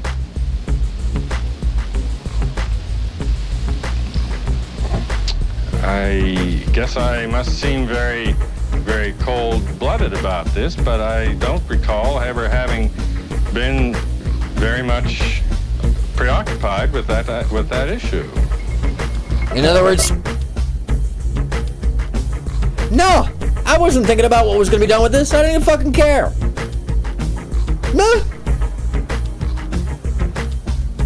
Hope you're doing well, New Era. Thank you for being here. I think this stuff is very important. I think you're well aware of this stuff. We all see it. Those of us who stand on the outside looking in one way or shape or form, can see this going on around us. And I think we talked about it on Friday, how people can be convinced by the limitations in the outlets or the influences. But even more important to know is that there was a practiced influence and a science that was created out of torture systems. And that was perpetrated on the public, essentially, we're being told, because of a coldness, an insensitivity, a lack of remorse, a willingness to win at all costs. But many drugs were tested in this way. A decision was made at the highest levels of the CIA to do testing on Labia, excellent Americans. As one CIA document says, such testing would be operationally realistic. A former CIA official who worked on these programs describes for the first time how the decision was made. He did not wish to be filmed or recorded. His remarks are read by someone else. I think every last one of us felt sorry to attempt this kind of thing. We knew we were crossing the line. Every decent kid knows he shouldn't steal, but he does it sometimes. We knew damn well we didn't want anyone else to know what we were doing. The decision was made to do testing on unwitting victims. It was decided they should be on the fringes of society because they were most vulnerable. It was the borderline underworld, prostitutes, drug addicts, and other small-timers who would be powerless to seek any kind of revenge in case they found out. And as their predecessors had a decade earlier, the CIA turned to George White for... Pick out the derelicts. Pick out those in society who can't fight back. Pick out those at the corners who don't know any better, who don't know who you are, who don't know that they may be subject to some kind of crime outside of their knowledge. And then once you have them, treat them like a rat in a cage, like a guinea pig. Except they're human. And then put in charge of funding and organizing an inauspicious man with an intent of malicious, wanton, and unfettered violent tendencies. Unleash that man with no rigid control, but rather unleash that person so that they may explore the darkest recesses of human minds for the benefit of an experiment in order to control others. I wish I was making this up. You can't write this shit. This is human history now. White was now a high-ranking narcotics official, and by this time the stories about George White were legendary. So the waiter says, "You may help you, monsieur?" And George White was busy talking with me. I paid no attention to the waiter, so the waiter tapped him on the shoulder, says, "May I help you, monsieur?" George White turned around, whipped his gun out, and stuck it in the guy's face. Like so a psychopath. At a restaurant.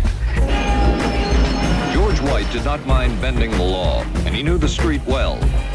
He was the ideal choice for what the CIA had in mind. We were Ivy League, white, middle class. We were naive, totally naive about this, and he felt pretty expert. He knew the whores, the pimps, the people who brought in the drugs. White set up so-called safe houses for the CIA in New York, here in Greenwich Village. And later in San Francisco, in this hotel, and in an apartment atop Telegraph Hill with a commanding view of San Francisco Bay.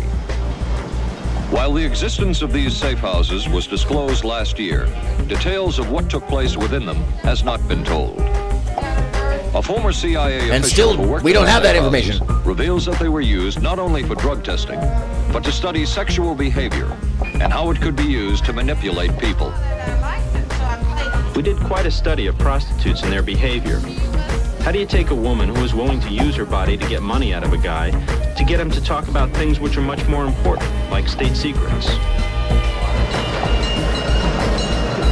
We learned a lot about human nature in the bedroom. We started to pick up knowledge that could be used in operations. There would be victims in all of this, but as the agency knew, they couldn't fight back. Some entries from George White's diaries. Clarice gets horrors. Janet, sky high. As one agency memo says, we have no answer to the moral question.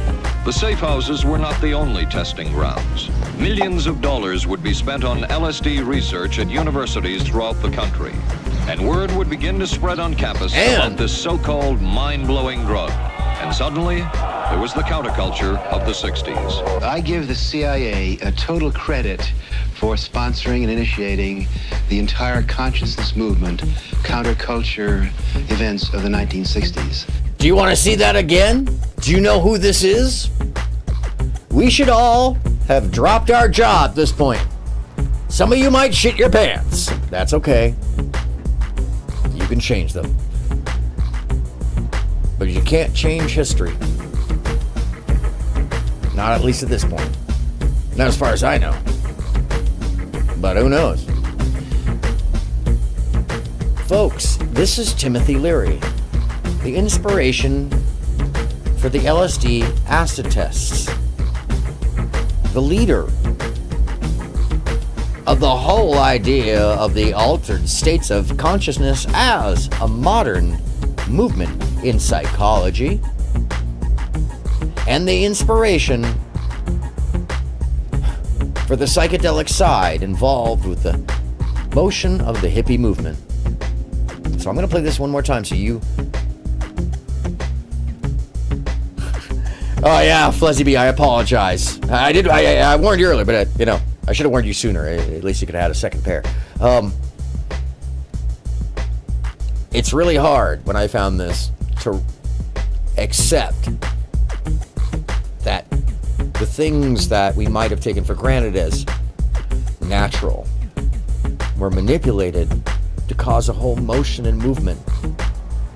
And I don't want to underestimate man's intent, human's intent, our intent. But it's hard to ignore that he says quite clearly, in no uncertain terms, throughout the country, and word would begin to spread on campus about this so-called mind-blowing drug. And suddenly, there was the counterculture of the 60s. I give the CIA a total credit for sponsoring and initiating the entire consciousness movement, counterculture events of the 1960s. Dr. Timothy Leary, the 1960s Johnny Appleseed of LSD. The CIA funded and supported and encouraged hundreds of young psychiatrists to experiment with this drug. Hundreds of young psychiatrists to experiment with this drug. They proliferated it as an experiment on humans via psychologists, and they tested the drug on humans. Not to see if it's valid and helping, but to see if it manipulates humans while telling them they were clinically helping them, or that they were giving them something that would help their mental health. We're soon to find that none of that was the intention. Rather, manipulation. The fallout from that was that the young psychologists began taking it themselves, discovering that it was an intelligence-enhancing, consciousness-raising experience. I know that some of the Fluzzy studies D? in which the CIA... I hate to say it, but I agree with you when you say that you think that they are still doing stuff like this now.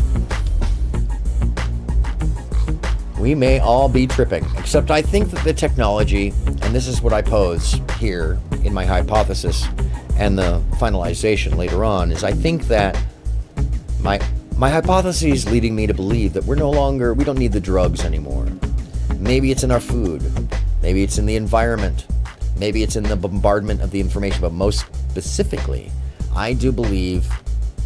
Hey, Lita, welcome back. Thank you so much for being here. I do believe that the drug is the phone, and that aphasia, tiny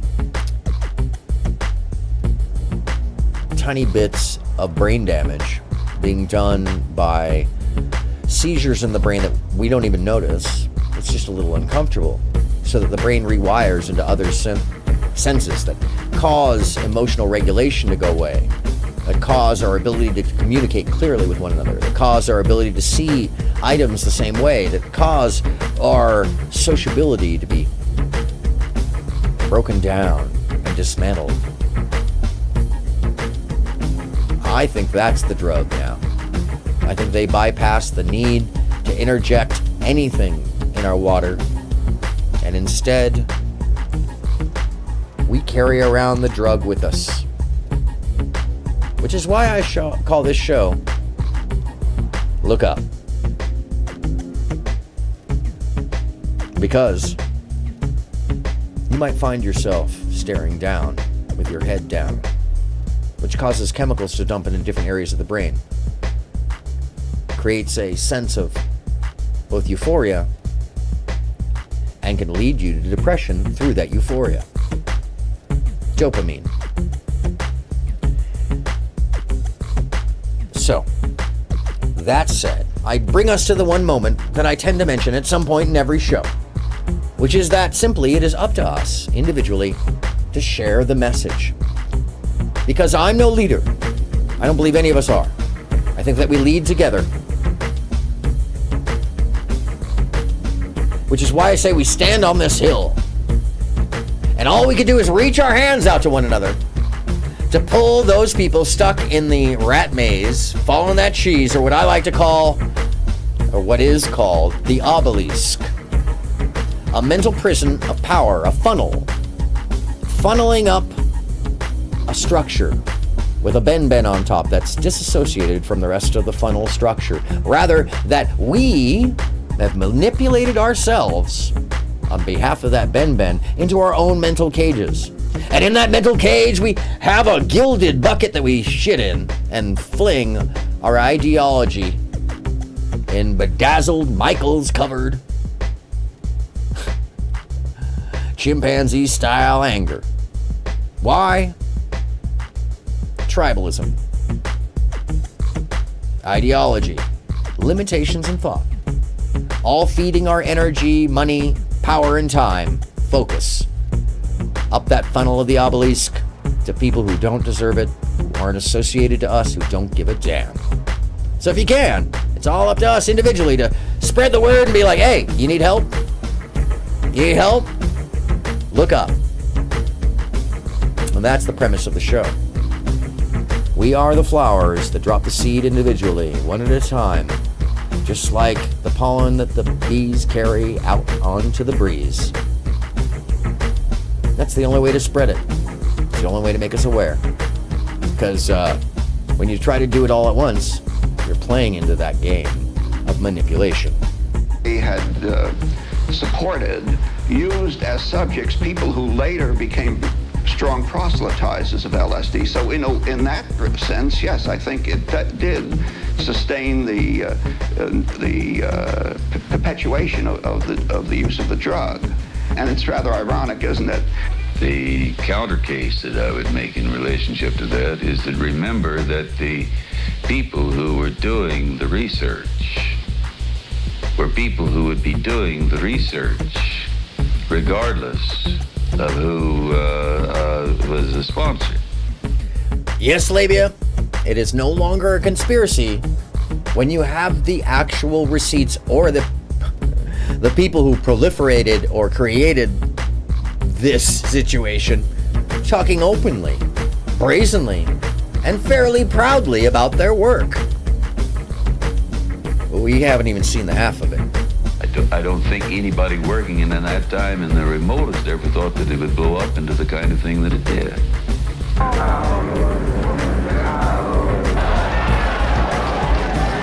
History will judge the role of the CIA and other intelligence agencies in unwittingly contributing to the counterculture of the 60s. Unwittingly. Through their intense interest in LSD and other hallucinogenics.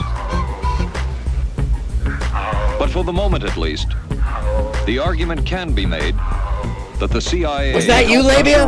Was that you on acid at 10? The age of Aquarius. Yep, they did. ABC News Close-Up will continue in a moment.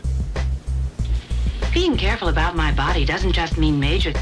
Oh, sorry. Let me bypass the commercial from the 70s. Although, pretty awesome. Buffering. What happened to buffering? Buffering happens online now. Your sink trap's clogged with grease? What are you going to get for it? Hold on a second. By the way, the outfits at the time. We were so colorful. I mean, as a people. We really were colorful. Oh, Liquid Plumber. Drano. Still there. Still a thing. By the way, yes, this is how you know this is all real. Not AI. The commercials are still intact with this video. I fucking love it. By the way, if you've never seen these commercials from this time period, I'm just going to play it real quickly because I can play the Forest Hills. The Forest Hills Men's Invitational from the legendary West Side Tennis Club. Then live, third round coverage of the most prestigious ladies golf event. Okay, sorry. Just different time period. Different time period whatsoever. Wednesday on 8 is Enough. We got the buggy. By the way, this is one of my favorite of all the commercials. I'm sorry, I probably shouldn't share this either, but it's gonna get struck. But the girls went disco crazy. Is off to a red hot start, and Charlie's Angels play. Oh, sorry, you missed it. Hold on, the guy comes up. Hun. What do you say we get down?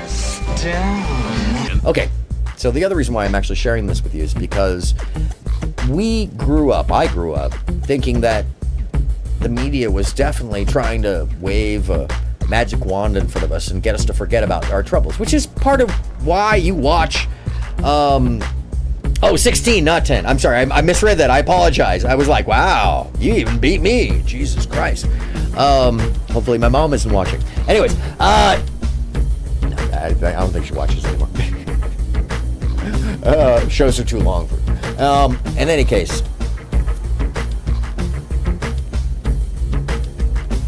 media was leading us astray so that we didn't pay attention to what was...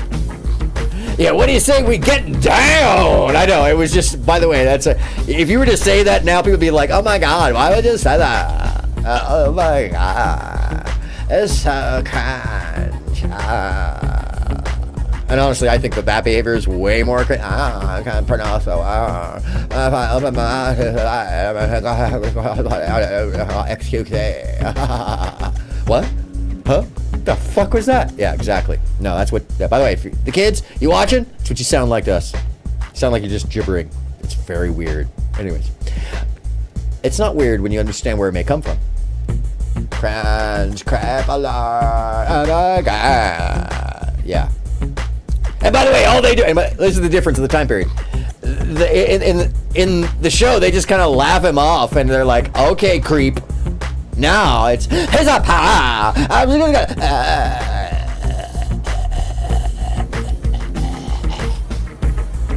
This is where I just need a big fist to come out of nowhere and be like, yeah. Affected speech. That's what that's called. Affected speech. I don't want to go down that, but I would say that's probably one of these runoffs of all this brain manipulation. People falling into little cliques so that they tribalize in smaller segments and factions. One would be recording as the others sprayed pepper spray. Now, yes, they would, and they do. And they do.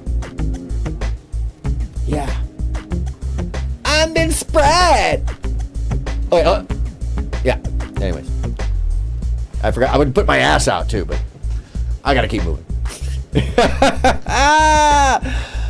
No, I don't have an OnlyFans.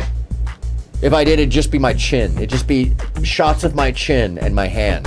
It would just be my hand, actually, mostly. Like, sorry. That's my OnlyFans. My hand and my chin. There you go. It's called Chadley Bradley. I'm just totally off topic now. Totally off topic. Sorry. The summer's off to a red-hot start. The summer's off to a red-hot start. Pay no attention to the mind control. Hit me up afterwards. Hit me up afterwards.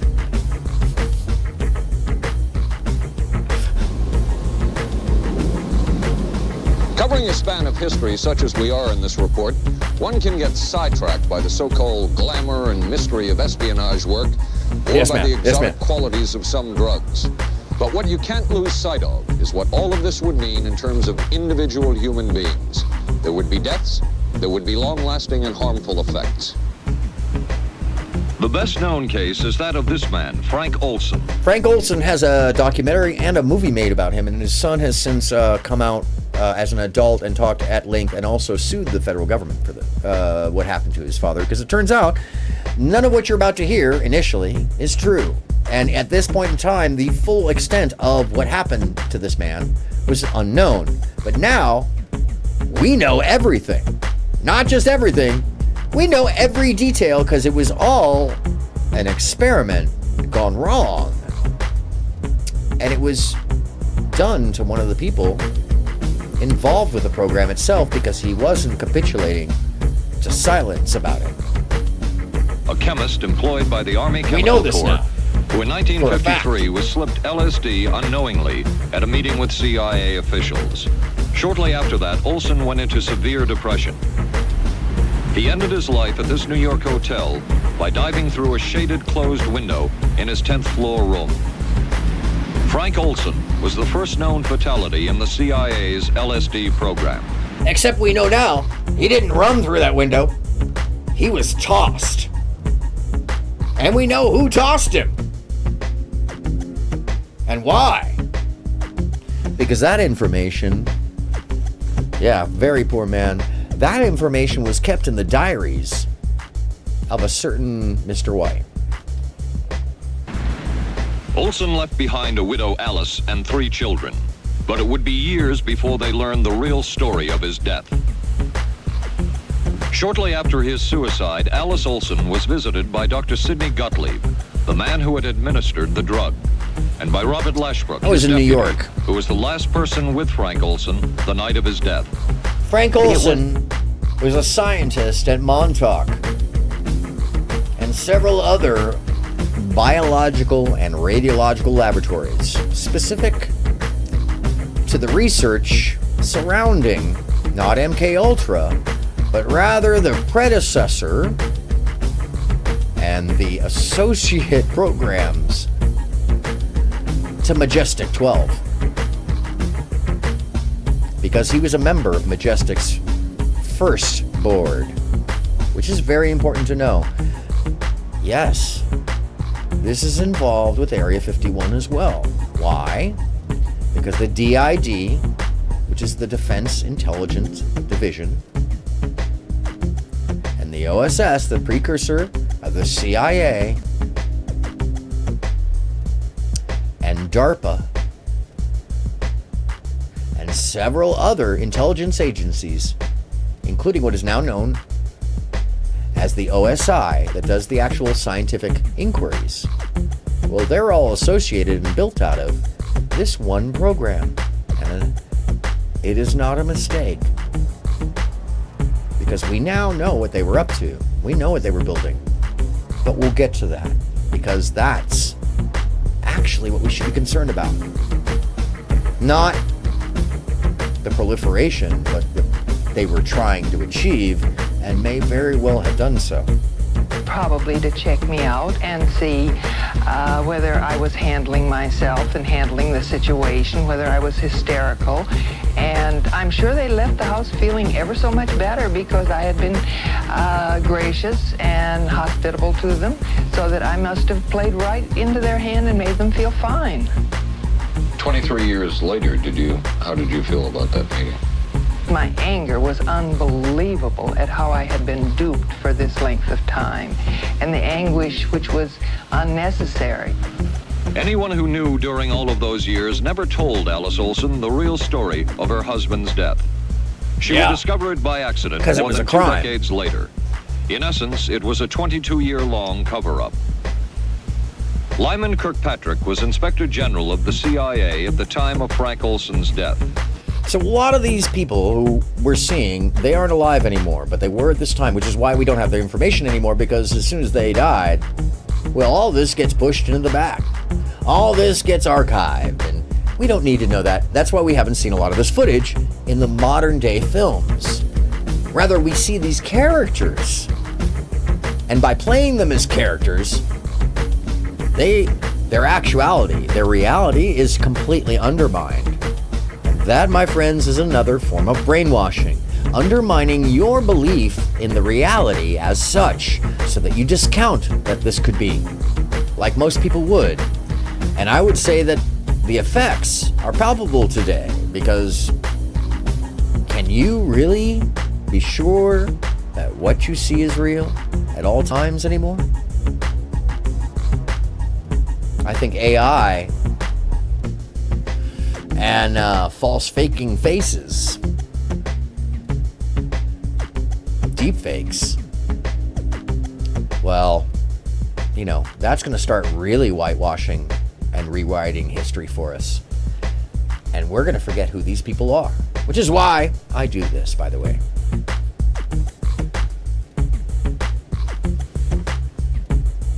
Yes. I do this so that history has a chronicle of these things. But I can tell you, I keep getting copyright, so I have to clip these things. Most of the time, the most important stuff gets copywritten. Despite following all the rules, oftentimes the people who own this material don't want me to actually share it. Not because I'm making money, because I don't make any money off this. I make literally $0, folks. I take donations. Right now it's for Little Paws, which is a low-income animal health care, like a vet, and it offsets other people's health care for their pets. But for me personally, I have a webpage that's called Throne that you can go to if you want to send me socks or something like that, or cookies and things like that, or you can send me lunch while the show is rolling. That's nothing. I don't make money off this. I'm not interested in that. I'm interested in sharing a message, because otherwise I feel like if I, and even when I did, I would still have an outside supporter outside of YouTube, so there's no conflict of interest, truly, because I'm not going to let this history get washed away. And at some point I'll go back through and I will renegotiate all the terms with each of these copyright issues, like they're supposed to be when it's legally handled, as opposed to just copyright striking or copyright claiming and having no negotiation right in return. As somebody who's done clearances for many years over samples and sample rights, and who knows people who do clearances for TV shows, I can tell you this right now. The system used now is not an accident, and it seems like history's getting wiped out. Because I know you've never seen him before. Meanwhile, he was a high-ranking member of the CIA. But had not the Olson case occurred within the secret confines of the CIA, would not this case have been a prosecutable case? Perhaps manslaughter? I would think very definitely prosecutable, and certainly from the point of view of of Mr. Olson, why it should probably have been actionable. Frank Olson's suicide slowed down the CIA's testing of LSD and other drugs, but only momentarily. The CIA was not the only government agency interested in the possibilities LSD and other drugs presented for mind control. The Army Chemical Corps first started working with the CIA and then branched off on its own. It too tested drugs on unwitting victims, and a death would result. The case of this man, Harold Blower, a tennis pro, seen here with his daughter Elizabeth, is well known. In 1953, Blower was a private patient at the New York State Psychiatric Institute. He was given 5 injections of a mescaline derivative that was being tested secretly for the Army Chemical Corps. With the 5th injection, Harold Blower died. As with the Olson case, a 22-year cover-up followed until... So in other words, the Army was doing chemical testing on humans against their will and interests, without their knowledge or consent. That is a crime against humanity, under the terms of the World Health Organization and the World Court, and our unilateral agreements with the United Nations and our rules for NATO nations. So yeah, Flezzy B, we should all feel a bit uncomfortable about this. Holy shit is right. Finally, the Army admitted the real details of Blower's death. Since the initial news stories of Harold Blower's death, close to 5,000 documents previously classified have been released by the Army and obtained by ABC News. They provide valuable insight into Army activities at the time of Blower's death and where the Army went from there with their own drug testing program. From a previously classified deposition of Dr. James Cattell, who administered the mescaline derivative, on the purpose of the drug testing, to produce symptoms similar to those that you see in schizophrenia, on how much the patient knew about all this. We didn't delineate all the possibilities of what might happen because then you contaminate your experiment. Cattell then relates that he never even knew what drug he had given Harold Blower. And this I verified in some of the research of the Senate subcommittee and in the report from Congress, that there were oftentimes placebos used, and that those who were subjecting the patients never quite knew whether they were giving them the drug or not. And the breakout of how those systems were done is actually also very closely tracked and monitored by the CIA. So that's how we know people were murdered, drugs were used and administered to people without their consent. States of psychosis and schizophrenia were induced just to see if it could be done. Of the secrecy of the Army experiments. We didn't know whether it was dog piss. This was secret. This was a secret. We weren't in on it. We asked Blower's daughter Elizabeth for her reaction. What? How can anybody react to that? I mean, that is so far from what you'd expect from a human being, never mind a doctor, never mind a professional specialist who's supposed to care about people's minds. It's unbelievable. A suit filed by Elizabeth Barrett It's her against dad. the Army Chemical Corps is now Holy pending shit. in federal court. Other Army experiments continued on mental patients around the country. Work done at the Tulane Medical Center in New Orleans involved several drugs, hallucinogenics, and electrodes implanted in the brain. So, it's not just in one place. It's not just in Canada. It's not just in New York. It's not just in Pennsylvania. It's not just in Connecticut. It's not just in Los Angeles. It's nationwide. In this case, Tulare. The chief researcher was Dr. Russell Monroe, now head of the psychiatry department at the University of Maryland. These are various progress reports written by Dr. Monroe and recently obtained by ABC News. From one of the progress reports, a report of a woman who had electrodes implanted in the brain and was then given LSD and other drugs. She became agitated, cried. Yeah, no shit. Lapsed into a trance-like state. No doubt. Felt as if she were about to have a convulsion. Experienced waves of darkness and light. Had bizarre sensations in her neck and legs. Oh, yeah. Somebody was trying to manipulate her body. And they were. By the way, I love the At this point, early, Dr. Monroe wrote, that the woman was obviously having paranoid ideas. As a layperson, perhaps you can enlighten me. What therapeutic effect would the type of experiment that I just described have on a patient? Well, the therapeutic effect would be indirect. Was this patient aware that she was indirect or non-existent? Yes, I mean, they yes, were told. Labia, he said army experiments. Because we're now off into the world of the DID and the OSI. Military experimentation outside of the CIA. We're not even in DARPA yet, because DARPA doesn't exist yet, quite yet. Because they hadn't branched out. No, we're just using psychologists across the country who could use the extra income.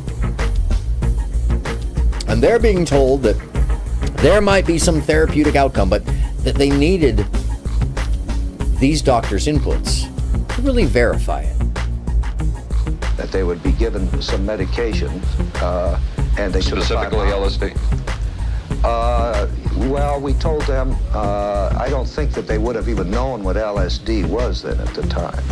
They were told that they would be given some medication, which might make them feel worse. Medication. Dr. Monroe, what do you think the Army Chemical Corps was looking for in all of this testing? Chemical Corps. They were looking for an incapacitating agent, an agent that would not harm the person permanently, but would incapacitate them temporarily. Do you notice how excited he is about that? They were looking for an incapacitating agent.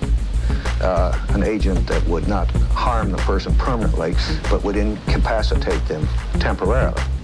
That seemed like a humanistic way to wage a war, if war is necessary. When James Thornwell was given LSD by Army intelligence in 1961, this time it was no experiment. So what you're about to see is very emotional. You're going to see a man whose psychology, whose brain was dismantled and rebuilt. And you can see in his response that it was torture. So if you're uncomfortable with these things, you might want to look away. And I'm just warning you, because if you're sensitive, what he describes, I mean, first time I saw it, I was very impacted by this, because he is a broken human. And you can see the trigger, viscerally so, right on his face, because he can't even engage or address without feeling the pain inflicted upon him. This time, the express purpose was to peel back Thornwell's brain to bear any secret within it. And this time, you know, the Army had gone operational.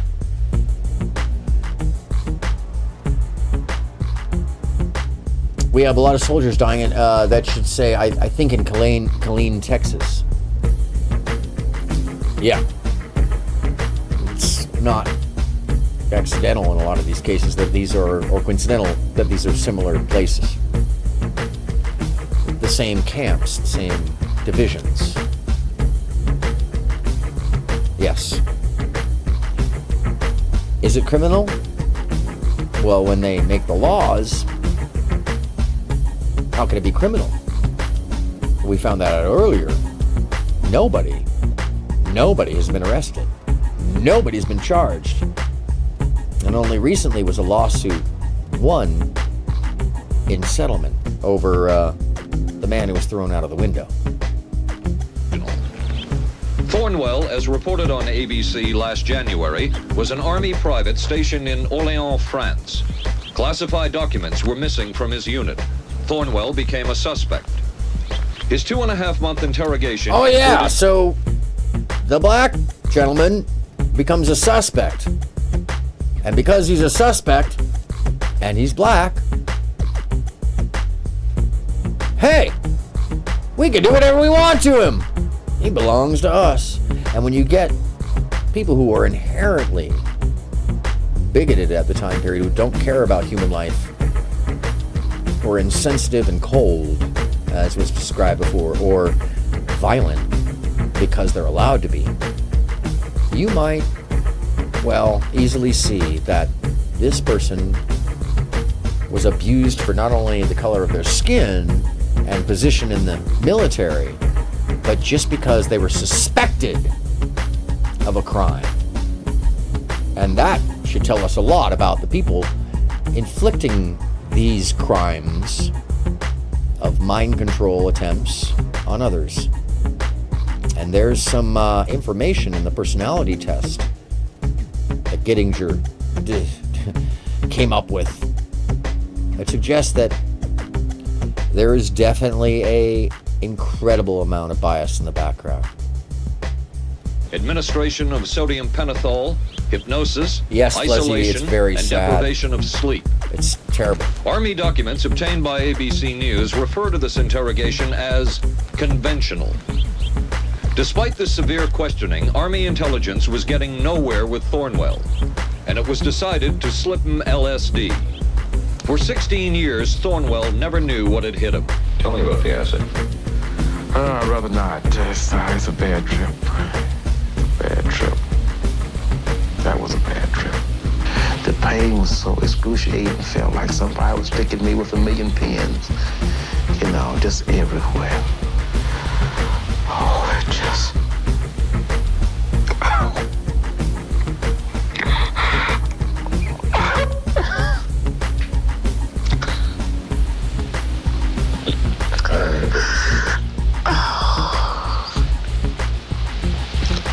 You want to stop for me?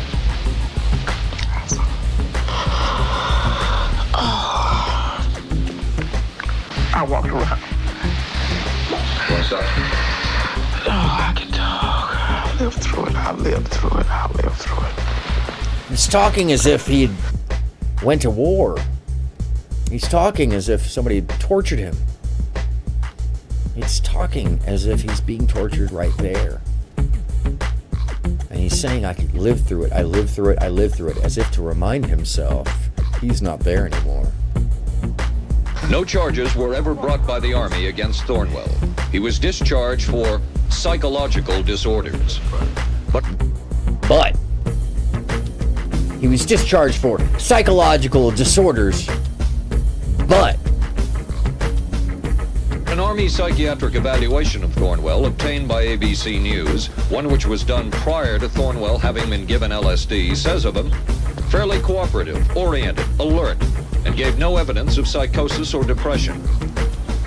From the Army's point of view, this type of LSD interrogation was a success. Other documents refer to the exploitability of interrogation subjects, cracking them, keeping them off balance mentally, and providing an economical, speedy, and productive aid to interrogation. From James Thornwell's point of view, it was no success. Thornwell still has serious problems. He's run through 2 marriages, he maintains he can't hold a job, can't concentrate, has nightmares, and feels socially and emotionally isolated. And by the way, I looked into him and I can't find an outcome.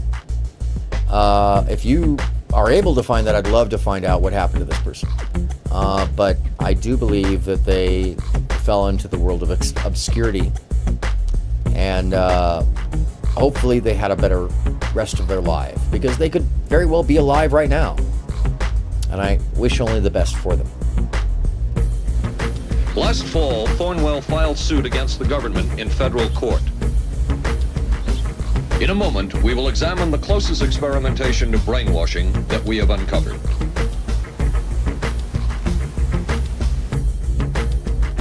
And before we move into the next section, I'm going to warn you, some of the content and some of the people are a little disturbing.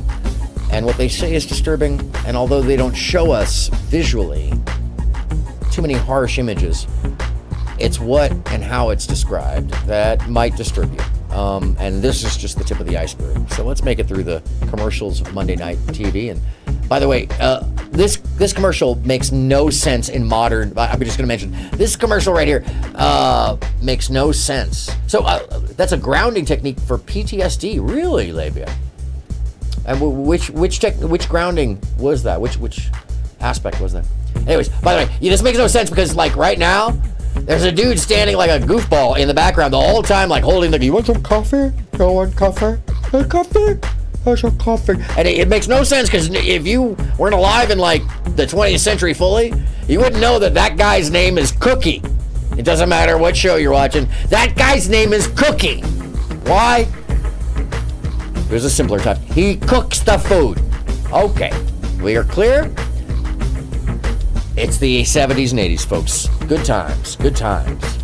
Life was a little, when they say life was simpler, kind of true. Kind of true. Less brainwashing, that's for sure. Brainwashing was more obvious. And then, and by the way, see, Cookie is just standing there the whole time. And,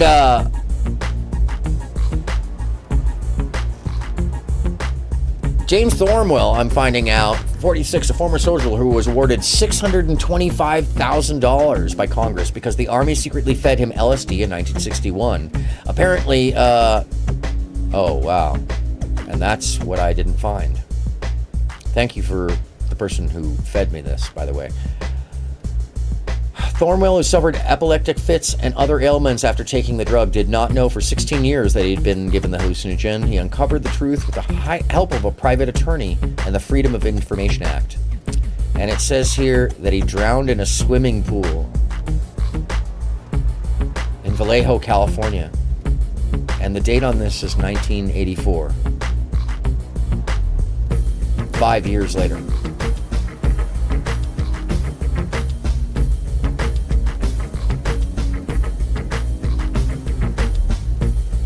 James Thornwell, 46, drowned in his own pool after he won and was awarded $625,000, which I would gather is worth about $5 million now.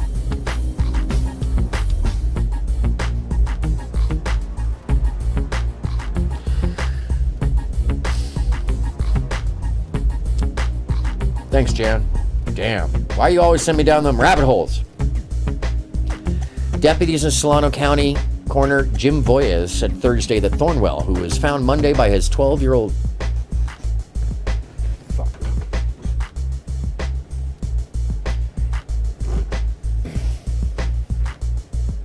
Jim Voyes said Thursday that Thornwell, who was found Monday by his 12-year-old son in the swimming pool of the apartment where he lived, died probably from drowning, in quotes. Hello, Tom. Good evening and welcome. He said the question of whether the former Army enlisted man had suffered an epileptic fit that led to drowning could not be resolved because our pathologists tell us that when a person has a seizure, you can't find this? His former attorney, Harvey Keitz of Oakland, California, said it was unclear whether Thornwell's seizures were related to his experiences with LSD. But that's not an unreasonable inference, he said. Thornwell did not have epilepsy before he was given the LSD.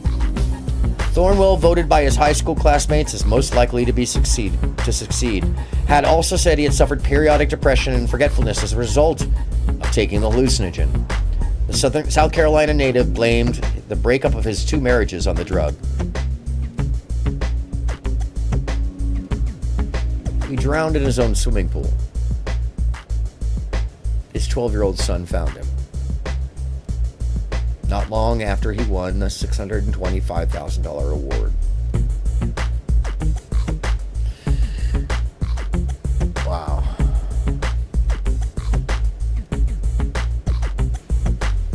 I don't know how you found that so fast, Jan. And it's in the UPI archive if you want to look at that, folks. I don't know what that is, but I'm it's UPI.com archives. James Thornwell, 46. And he died 6/28/1984. Just like the other guy that threw himself out of the window, Fluzzy B. Just like the other guy who threw himself out the window. Quotation marks. Yes, around the cause of death, quotation marks.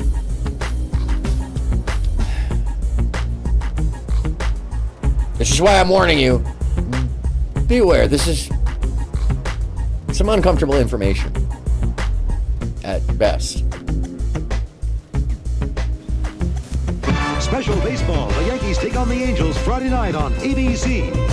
On ABC Friday night, yeah. David Shoemaker in the news at this hour. District police have charged a young Northeast woman with the weekend kidnapping of that day-old baby. Sources say the woman was pregnant and afraid she'd lost her own child in the accident, and that's what motivated the kidnapping. 'Twas the night before Skylab, and we'll have the latest on its fate. Skylab fell the next day. Testimony before Congress today on battered wives. Some of the victims are battered wives. Surprise, surprise, not men. Probation for income tax evasion. The condition is he must put on 1,000 hours of concerts for charities. That must have been fun. Teenager who won a gold medal at the Pan Am Games. Join us at 11. And that's news of the time period. For the sun. Nothing else tastes or feels quite like Mountain Dew. Really? It's nothing else the feels? Allen Memorial Institute of Psychiatry of McGill The Allen Memorial. It was here that the CIA the Allen Memorial way up Mount Royal in Montreal. It houses the Allen Memorial Institute of Psychiatry of McGill University. Now known to be a house of horrors because of what occurred there. It was here that the CIA funded a series of experiments, severe experiments.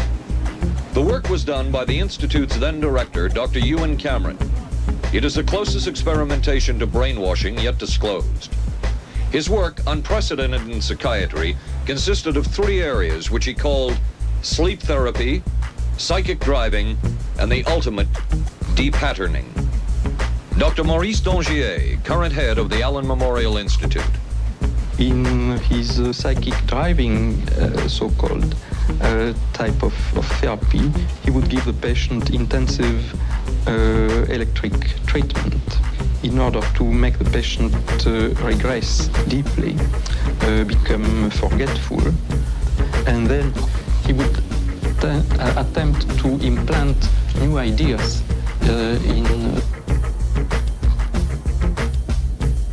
Implant new ideas by deconstructing the human psyche. Not just simply by reviewing it or having the person with the illness review it for themselves and go through a self-discovery. No. Implanting electrodes in the brain and shocking areas of the brain to cause what we now know to be called aphasia, so that the brain rewires, memories are destroyed, and perceptions, personality is replaced with whatever the suggestions are.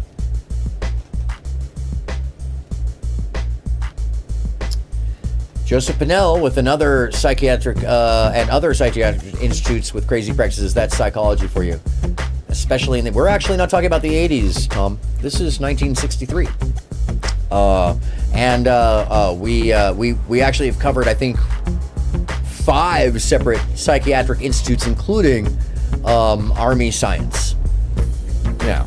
And Timothy Leary and several others have already admitted that the proliferation of LSD across the country to psychologists was wide, and it was done to expressly experiment both what it would do to people and how they could be manipulated, but also done in secret. And that information was collected by the CIA. That's what you may have missed so far, but I'm just catching you up. Pointing out these practices unfortunately lingered and lingered. We will find, because the information gap goes cold after, well, it goes very cold after the Senate hearing. And I'm going to share that in the 3rd act. Although I can't imagine that these practices don't all exist somewhere in some way, because the science was not concluded. It was just progressing. The mind of the patient. Now, to a layman, it would appear that Dr. Cameron was trying to take the slate and wipe it clean, the slate being the mind. In other words, brainwashing. Exactly, that's a very good comparison. Brainwashing. Yes, like. Val Orlico of Winnipeg, Canada, the wife of a member of the Canadian Parliament, was a patient of Dr. Cameron's. She entered the Allen Memorial Institute because of severe depression. She describes for the first time publicly the LSD therapy and psychic driving treatment that she was given by Dr. Cameron. And then the drug began to take cold very rapidly because it was an IV injection. And things became very furry and very frightening, and had a lot of sensations that it's very difficult to recall. Nobody explained it to me. Nobody ever asked me if I was willing to do it or anything. So once again, no consent, no knowledge, a guinea pig in a maze. This feeling that he would be able to get through the resistance of illness and to reach deep changes very quickly. Did he? I don't think that when you look at that in retrospect, the hopes that he have been in any way fulfilled. But Cameron would plunge on. The next step was what he called psychic driving. This involved almost endless tape-recorded messages and more drugs for the patient. Cameron wrote that this was the way to make direct control changes in personality. So if you've ever seen A Clockwork Orange, and you see the scene where they're holding the dude's eyes open and they're reprogramming him, that's not accidental. That's based off of this. 100%. And they're showing you the earliest version of what we now know to be called polyscopic hypnodation. A bombardment of the mind and a rewiring through repeated and constant traumatic bombardment out of the control of the patient. And instead of keeping you awake, which is one version, or bombarding you with images to feed a subconscious idea, which is another that I tend to employ. You know, don't know if you've noticed at all, but occasionally I might employ some of these techniques to keep your attention and feed your subconscious with clear imagery and messaging. But that's not what we're talking about today.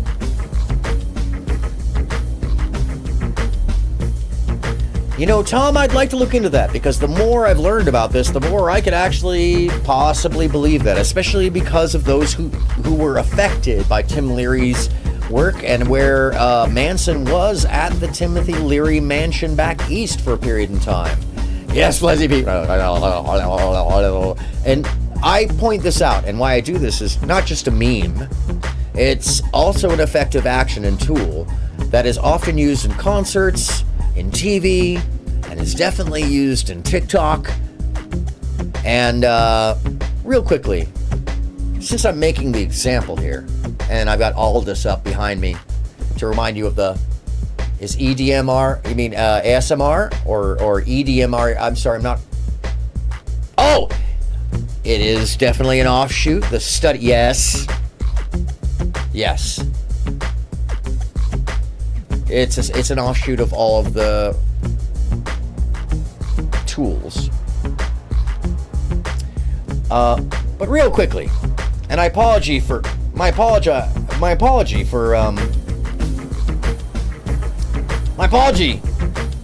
and I apologize. Because I try not to bring this guy up, but I constantly... It's for artists. I'm so productive. Why would you put this one thing down here as a touchscreen? Why not just clean install Windows instead of factory resetting it? Because modern day hardware is like a type 1 diabetic, where if you just try to run it stock, it's gonna fucking kill itself in 2 years, okay? You have to have like the special software to make any of the fucking shit work. Otherwise it's all disabled by default, because Windows won't detect the shit without the fucking insulin pump, all right? I don't care about this. Okay, come over here, all right. Oh, God.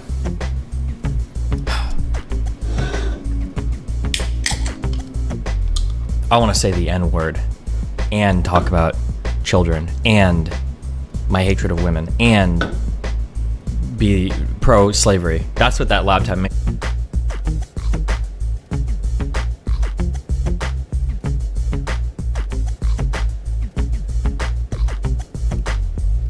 Yes, I I didn't have the time to go over to the other side. Thank you for doing that. But eye movement desensitization and reprocessing, aka polyscopic hypnodation. The reason you won't find polyscopic hypnodation in anywhere other than maybe the Urban Dictionary is because this is one of those terms and codes buried from you and only used by those of us in the subgenius who are aware of its existence and utilize as a subliminal programmer in media.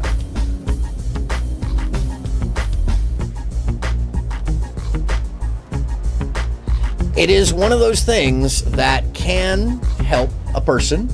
It is one of those tools that was used in the hemisync and the gateway process.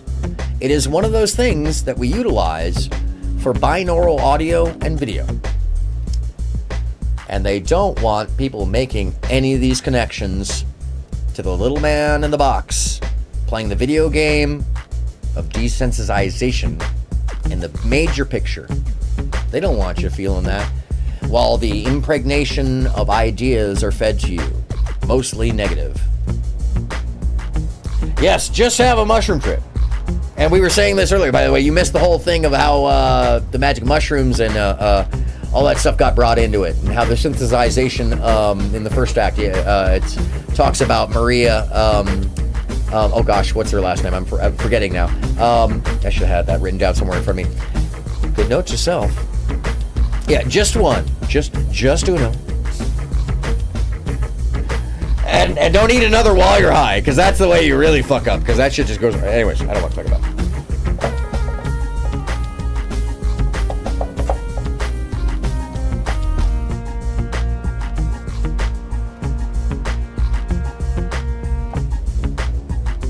I appreciate you, lady. Which is, you know, I'm not going to lie. I am doing deprogramming. I'm utilizing everything that I've ever done in concerts to infiltrate creativity and freedom of will and mind, so that we take away what we will and forget and disconnect with the hate and pain caused by an amped up, angry person telling you over and over and over that you hate this or that, or that there's some reason to feel like others are separate from you, or that you're separate from the environment. This is why I'm saying I don't think there's drugs anymore for it, although that might come into play. I think the drug is the phone. And I think that the technology, as Aldous Huxley warned us, well, we've consumed it for ourselves, and we have happily taken the new rules because it's so much easier than fighting it. Thank you, Labia. I thought this was the coldest and most impersonal treatment that anybody could give to anybody in the world. And I became more and more despondent and more angry. I just became so despondent that I thought I can't live like this any longer. And I thought I would just go out and throw myself underneath the cars on McGregor. She got depressed, suicidal. I stood on the curb of that street and I stood there and I thought, okay, go. And then I thought, what if you're not killed? What if you're just maimed? What if you don't die and you live and you can't even talk anymore? And I couldn't do it. The most severe technique Cameron used was de-patterning. He described it as breaking up the existing patterns of behavior. Hey, Abba, welcome! Shalom and greetings! We can stop them. We can. By the way, I highly request that some of you come on Friday to jump on the panel, because I'm expecting, since I've been poking the bee's nest so hard, that we should expect some of these people who may be at the tail end of the programming to show up. Why? Well, folks, I've been outing them all week. I've been calling them out. I've been pointing out their idiocy. I've been pointing out their anger because I want them to show up here so that we can extend the hand to them. Maybe the unseen hand. And bring them in. Because you know, I often say this. I play the king of fools and the fool of kings to go where angels fear to tread, because the angel wings are wrapped around me at all times, and I fear no darkness, as I hope you don't either, because there's no reason to fear what doesn't exist, because even in the absence of light, we shine. And this, yeah, it is the new drug. The mundanity, the banality,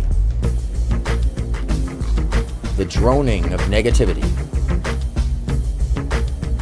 the tiny shocks to the brain from bombardment of information, the lack of sleep or the extended sleep. Sound familiar? Aldous Huxley called it soma, a drug that if you took in small amounts made you happy, in larger amounts made you placid, calm, in tons made you sheep.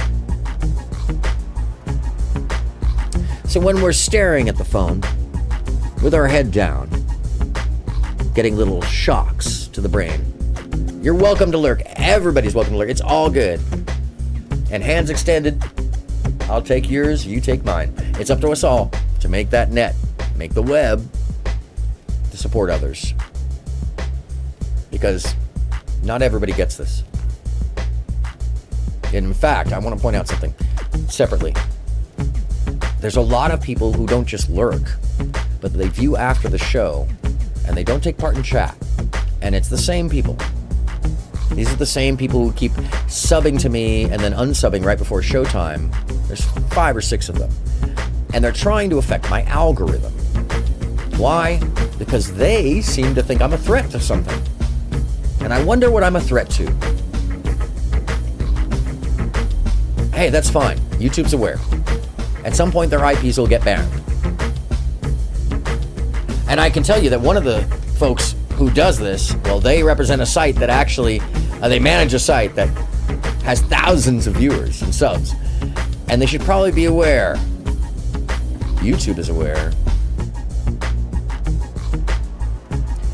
See, friends, some of these people have really been programmed, and their viciousness draws them out because I laid out a bunch of chum on the floor. Spicy chum. And boy, did they show. So hopefully y'all can join me on Friday, because we can continue this deprogramming as opposed to deconstruction, which has already occurred, I believe. By means of intensive electroshock therapy with prolonged periods of sleep. He carried out these experiments in something he called the sleep rooms. People in there were like babies. They cried and they were very disoriented. And we were very afraid of the sleep room. We used to walk very carefully against the side of the corridor that was opposite the sleep room with our backs to the wall when we'd go by. Thank you, Abba. Cameron used this combined sleep electroshock treatment on patients as long as 30 days. One patient he kept asleep for 65 days. 65. By the way, when you read the records about how long, and I looked this up real quickly earlier before the show, how long somebody had actually been kept asleep at any given time, they're only now recreating these experiments with consent. And the longest at this point in time is just over a month. And yes, labia, this is actual torture. And once again, all of this is, if it had been committed in war, it would be a war crime. But because it's not, it is a crime against humanity, based off of the treatises in NATO, with the UN, WHO, the World Court System, and American law. Much less Canadian law. Because this is the CIA funding this in another country. And I have the proof in paper. But that's in the third act. Coming up soon. Cameron retired, and his successor, Dr. Robert Claycorn, ordered a follow-up study on the patients treated with Cameron's de-patterning method. So, before I let him speak, I want you to know, again, this is the fourth scientist we've heard from, including the former head of psychiatry for CIA. And I've yet to see any of them have any empathy for the patients or to act as though there was some responsibility or accountability. And I seem to see a smirk on every one of them. And I think that this inhumanity to man is something we shouldn't fucking forget that occurs for a clinical state of ideas. To clinically take apart a human is to essentially torture them, I would argue, because you are removing the humanity, the emotional intelligence from the situation. Apparently, Abba, I think so. And Gitmo does need a look, labia. And Abba says that I'm a threat to their bottom line. Bags in future. And yeah, it does suck to be them. Because at the end of the day, they have what they have and a long history of what they have. Hurting, memeing, trolling, inciting, driving negatives over and over and over and over. The banality of evil cannot be underestimated, my friends. It's always the mundane. It's always the pushing of paper. Those seeking something seemingly legitimate without giving a damn because they're just doing a job. That, my friends, I would pose is inhumane. That it was no more beneficial in its result than the use of more conservative methods. By the way, what he's just responding to, I'll run it back there, is the question whether or not these systems were beneficial. For 65 days. Cameron retired, and his successor, Dr. Robert Cleghorn, ordered a follow-up study on the patients treated with Cameron's de-patterning method. Showed that it was no more beneficial in its result than the use of more conservative methods. But the follow-up study showed that 60% of those who had been de-patterned still had amnesia for... To be frank, folks, you're my protection. I mean, there's others. And I appreciate those people because she cares. And I'm not alone.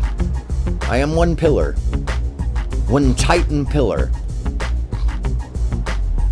And they are surrounded. But I am I enjoy being the dartboard because it's easy. My skin is thick. My hands are huge. My mind is ready. My spirit is emboldened. Those who might try to undermine our well-being can only do so if we allow them to. And this is proof. And I'm sorry, I keep stopping it there in response, but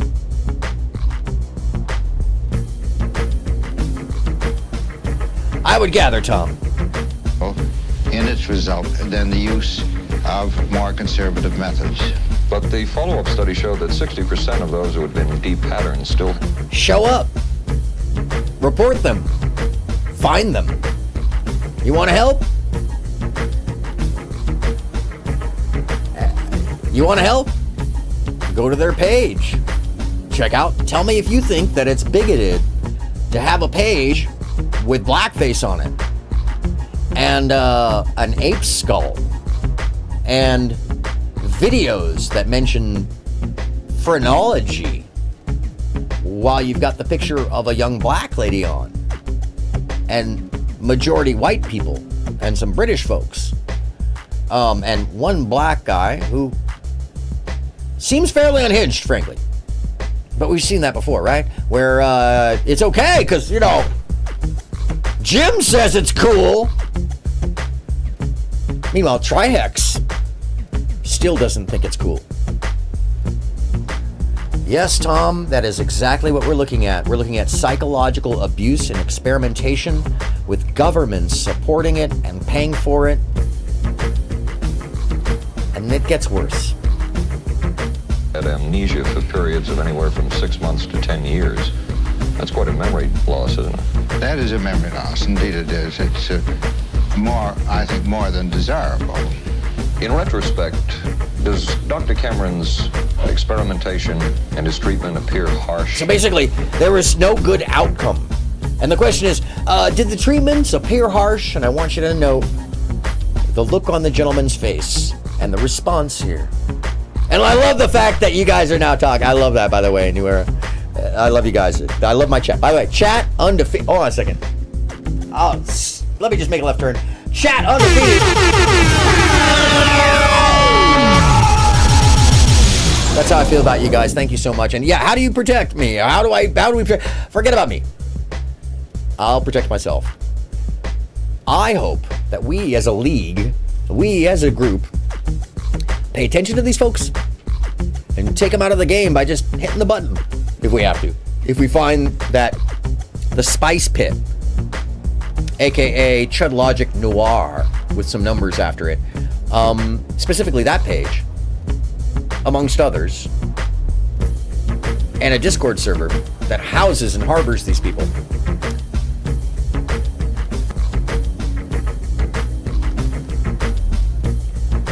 Well, these are the folks that want to dismantle anybody that isn't playing their game. Meanwhile, they would assume that they're the only ones playing a game at all. And they're literally crawling into the web. The further they go, the more they think they're in control. It's almost as if they are at the tail end of a mind control project. And the deprogramming to that project draws them like fire does the moth. I would say yes. I mean, this forceful type of approach that I was describing to you is definitely, it can be said that it's harsh. I wouldn't call it harsh. So the question was the system harsh? And his protege and the guy who followed up behind him said, oui? It is harsh?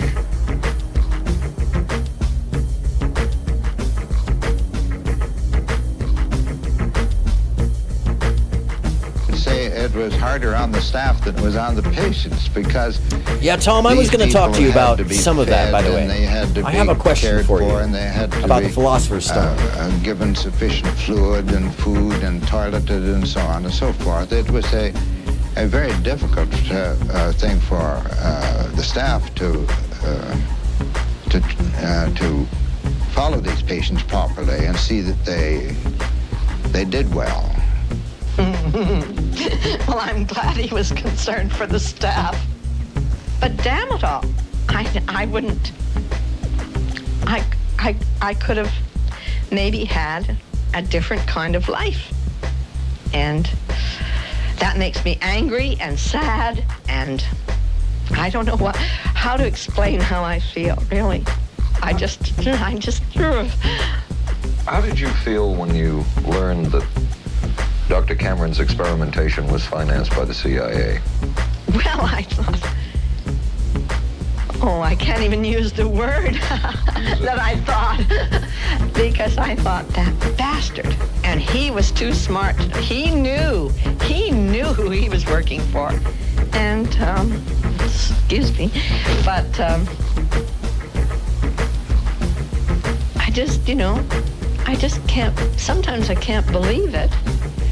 And yet I know it's true. If you had the opportunity to say something to the people at the Central Intelligence Agency who financed this study, what would you say? I realize the CIA is a very important organization and they have a very important job to do. But God, it surely doesn't have to be done on people who are totally incapable of knowing what's happening or having any defense against it. And I can't imagine the mentality of people who would do this. You can't imagine the mentality of the people who would do this. Let's talk about it for a second.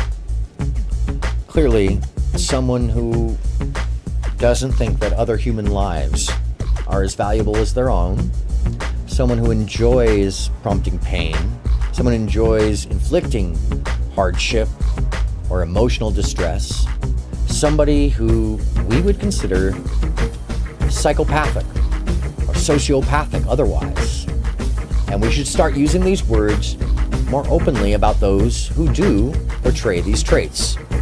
Because these traits, we don't have to be a psychologist to understand when someone is criminally evil by their actions, not just by our perceptions, but by their actions. Say when somebody bullies across international borders many people at the same time and then continues to hack and pretend that they're not, while they're saying they're not, and you can find plenty of supporting evidence that they've always done these things, and everybody knows that they do these things. Or say, for instance, when somebody is a bully, or they try to affect your business, or they spread bigotry and hate without even knowing that they're doing it, and then deny it when you say, hey, you're being hateful. I don't know what you're talking about. I wouldn't do that. And you know what? I've got 4 different reasons why everything you're saying is evil. And it's all going to be non sequitur red herring. Because that logic is a disconnect in the mind caused by the aphasia. I would hypothesize an inability to engage with the actual topical information caused by a bombardment and a distortion or brain damage. Yes, Abba, there is definite suggestion that they think that they are a more powerful group of people, a race, but in this case, I think it's a group of people like Nick Fuentes, Hannah Pearl Davis, and the direct association to the practices of negative pain point messaging as a sales tactic. Don't miss that. Hannah Pearl Davis giving you message after message of how fucked up you are and how fucked up the world is. Nick Fuentes talking negative after negative with no solutions. Sound familiar? I just can't. As for Dr. Cameron, he died in 1966 while mountain climbing. A colleague wrote of Cameron, for him the ends justified the means. And when one is dealing with a waste of human potential, it is easy to adopt this stance. Abba, there's your quote. I saved it for you. Because when one is dealing with a waste of human potential, is what they were thinking. Less than.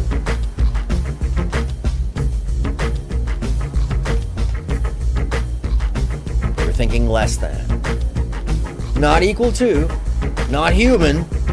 They were thinking animal, inanimate.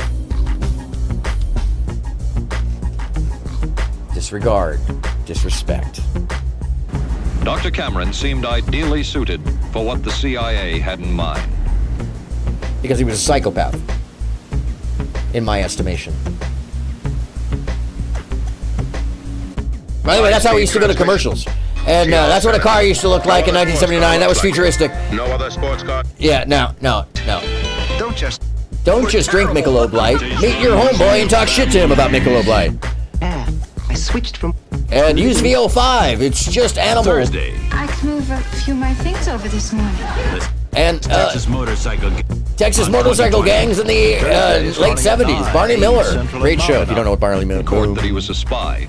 And then later, the Korean War. Here, I'll roll it back. Mainly fraudulent confessions of American servicemen. Hold on, I'm sorry. Who was forced to testify. Central and Mountain on ABC. ABC.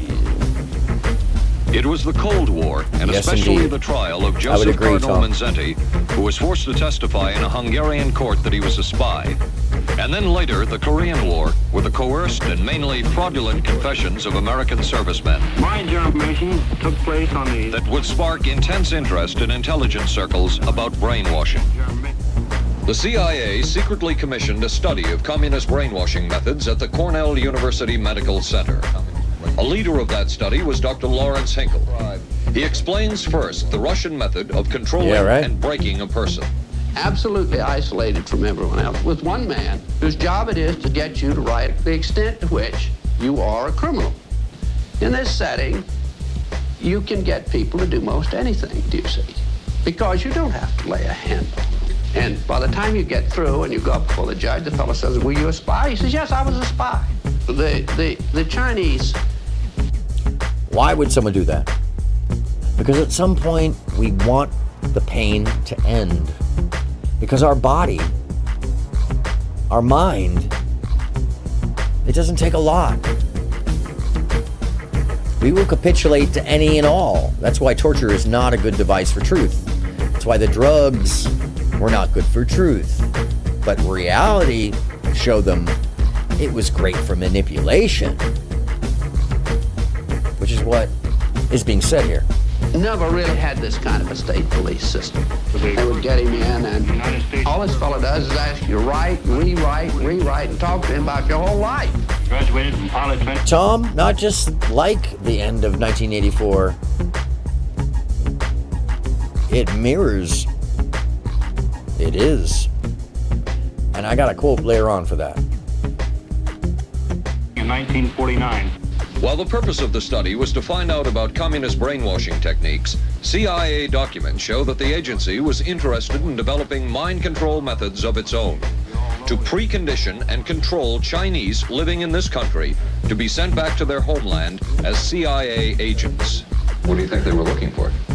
Well, I think they weren't looking for agents or anything like that. Yet the agency's perception of the work you were doing, in CIA documents we have examined, it says that the project that was being done here, they intended to use everything learned about the new agents to induce them to, quote, to perform acts of a complex, purposeful nature. Yeah, but that was the never effects done. of which may be out of keeping with the individual's That previous sort of behavior. thing was never done. Those people were not, that was when they first came here, the first people they sent up to see us, you see, were operational type people from the CIA with some rather wild ideas. Okay, this is their perception of it, if I could just No, it continue. wasn't their perception of it either. No, it wasn't. Dangerous to his being, contrary Deny. to previous consciously expressed intentions and interests, contrary to the good of the individual, and subversive to the goals for which he is I consciously understand working. all this talk.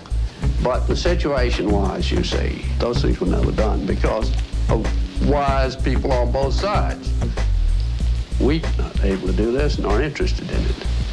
They were, though. Some of the low-level people were, but the high-level people were not. Oh, yeah? But documents clearly show that the CIA was attempting to develop agents over whom they had as much control as possible. Agents who would perform tasks contrary to their own good. Normally conditioned American who's been trained to kill, then to have no memory of having killed. His brain has not only been washed, as they say, it has been dry cleaned. Is a Manchurian candidate, controlled by others to do things against his will, possible? It was a remarkable film because, as far as I'm concerned, it made something totally impossible seem absolutely credible. I would say the answer is yes, but there are many qualifications to that. Dr. Milton Klein, a psychologist, a clinical and experimental hypnotist, and unpaid consultant to the CIA. The qualifications would be the subject selected to produce the kind of behavior that you wish, the amount of time, the procedures that are utilized, and the motivations of the people who are designing, executing, and administering the procedures. So you understand what they're saying. Those members who are directly associated with the CIA are denying. Though we already have learned that the proof is out there, that the facts are out there, that the history is there, that this is not anecdotal, that the science was being studied. many, many places that the proliferation of the drugs for control purpose were being sent out by military labs. That influence upon society was directly associated to the CIA. Now notice how the former head of psychology for the CIA denies. The guy who ran the program, one of the programs, and they're literally interviewing him in the building that was built for that program, and he's denying it. But this gentleman, who's not paid by the CIA, who has nothing to lose except his life, well,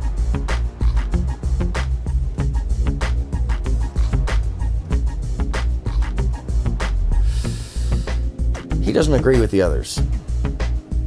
You're asking whether an individual can be, under hypnosis, influenced, coerced, persuaded, shaped to perform an antisocial act, Yes, or a Lydia. destructive act, or an act of violence. My answer would be yes. Captain Marco, will you be good enough to lend Raymond your pistol, please? Yes, ma'am.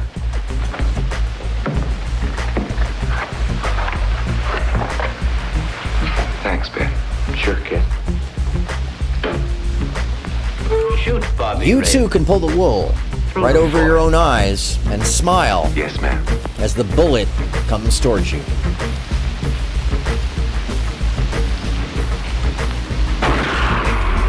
And that's what they'd have you How be. valuable a tool can hypnosis be in The the they? intelligence field? None whatsoever.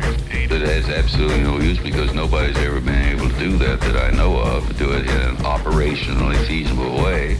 I'm not in any way saying that hypnosis doesn't take place. I'm not saying there's nothing to it. I would say that most government agencies concerned with intelligence operations have been looking to hypnosis as a tool for a variety of purposes, one of which is to carry out and to execute certain intelligence operations on a basis where they would not have to rely completely on some of their own emotional reactions. Actually, Would that entail murder? It could, if you consider that an act of killing someone under circumstances of war is murder.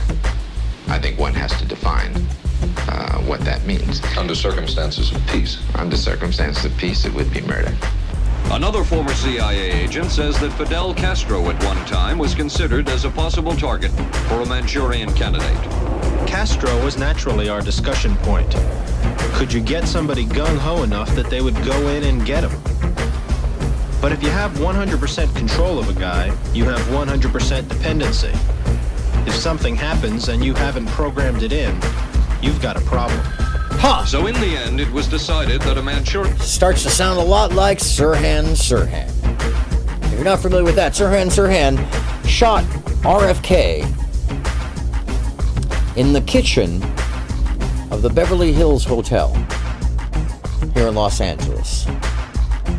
When he was running for president, just after he made a speech, he was surrounded by and being celebrated by those in his constituency. And Sirhan Sirhan somehow made his way into the kitchen and proceeded to fire 5 rounds, although the recording shows that 7 rounds were fired. I don't want to get down that little spiral, but one of the most important things to note is after Sirhan Sirhan was tackled, he seemed to have a glazed look on his face. He did not remember shooting the presidential candidate. He did not remember the action, and still to this day,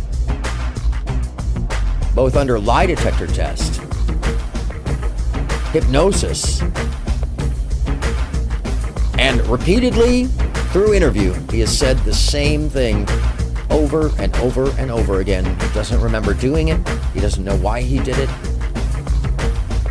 And he's spent his whole life in prison because of it. Is this proof?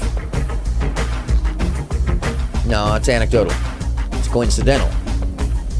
But it is very suspicious that all of the things being described here in this particular show are played out in one action after the termination of the program itself. And before, but not long before,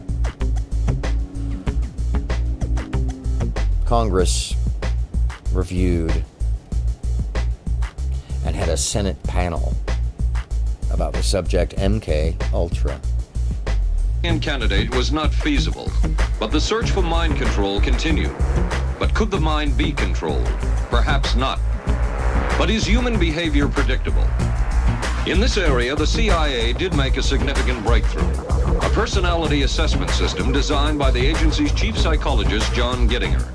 It comes close to being able to predict how humans will behave. It's really a descriptive system, an attempt to try to describe personality in a relatively systematic way so that hopefully you can get some kind of an idea to predict what the behavior between different kinds of individuals. Gittinger's system had many uses in intelligence work. One was to draw personality portraits of world leaders. Using Gittinger's system, the agency concluded the Shah of Iran is a brilliant but dangerous megalomaniac whose basic problems resulted from an overbearing father. And there were other applications. Your assessment staff played a key role. Did this stop the Shah from being deposed? No. Agencies, including, we've learned, the Korean CIA, Uruguayan National Police. Can you tell us about this? It is very concerning. No. Author John Marks, the former #2 CIA man in Uruguay, told me how in 1966... By the way, I want to run that back because I may have spoken over it. Key role in helping a dangerous megalomaniac whose basic problems resulted from an overbearing father. And there were other applications. Your assessment staff played a key role in helping other governments pick their police intelligence agencies, including, we've learned, the Korean CIA, Uruguayan National Police. Can you tell us about this? No. One more time. Police intelligence agencies, including, we've learned, the Korean CIA, And there were other applications. Your assessment staff played a key role in helping other governments pick their police intelligence agencies, including, we've learned, the Korean CIA, Uruguayan National Police. Can you tell us about this? No. Author John Marks, the former #2 CIA man in Uruguay, told me how in 1966 John Gittinger and an assistant traveled down to Uruguay and gave the tests in order to select members of the Uruguayan intelligence service. A psychologist who used to work for the CIA told me in 1961 he personally traveled to South Korea as part of an American CIA effort to set up the Korean CIA and to give the personality tests to candidates for the Korean CIA to choose the best man for their secret police. But one of the basic functions of Gittinger's system was finding the vulnerabilities of an agent, a double agent, or a potential agent. In its applicability to intelligence work, isn't the PAS system looking for a person's soft spot? Well, of course, the answer to that is yes, but I hasten to say soft spot. This is what I consider a negative word. Of the hundreds of behavioral projects undertaken by the CIA, it's very important to know. Gittinger's appears to have been one of the more successful and more conventional. He doesn't want to use a negative word in association to mind control. Yeah, it was a hell of a tell there. The first time I saw him, I'm like, boy, the whole time he's like open, and then they ask the question and he goes, no. Crazy. Yes, indeed. Life for those who want a certain lifestyle and expectancy. Low effort, high comfort. AKA what Aldous Huxley called Soma. I'm going to let this finish off, and then I'm going to provide you with paper details. It's the more mind-numbing portion of this, but I think it's also the most important portion because I am going to provide for you not just video. Today I am providing in the third act full receipts because this is not hypothesis. This is not conspiracy theory. This is a conspiracy to control man's minds. And it's still, we should assume, exists to today.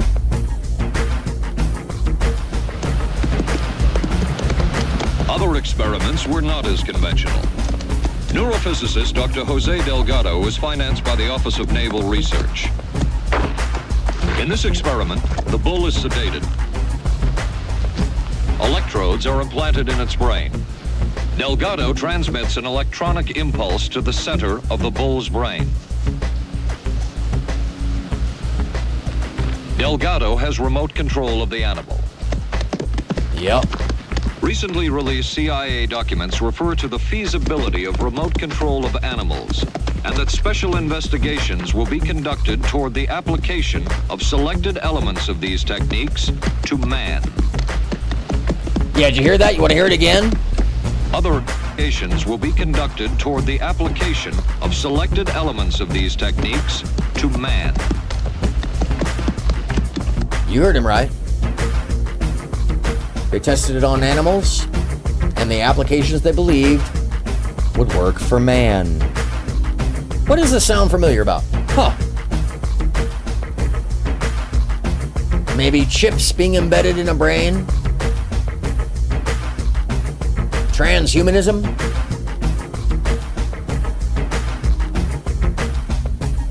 Neurosync? Well, hell, Elon Musk has a company that plans on selling you a chip that they're going to put right in your head, and your whole life will be digitized. Yeah, Neuralink. Sounds familiar, doesn't it? Other areas were examined through the 60s and 70s. Brain surgery, psychosurgery, creation of amnesia, parapsychology, manipulation of genes. Even though past and present CIA officials have indicated this kind of work ended in 1963. And one of those who took part in these programs. Thank you, sir. In 1977, a Senate subcommittee heard testimony from many of them, but the testimony was not that revealing. Yes. According to one of them, they agreed amongst themselves to keep the inquiry within bounds that would satisfy the committee. Former narcotics officer Charles Siragusa says that he was asked to limit his testimony by the man he reported to at the CIA. He wanted me not to say anything. To perjure yourself. That's right. Well, either that, I'd have to perjure myself or take the Fifth Amendment. And I'm not about to take the Fifth Amendment for anybody. Former CIA chemist Robert Lashbrook testified he had no first-hand knowledge. Familiar with that name? Lashbrook?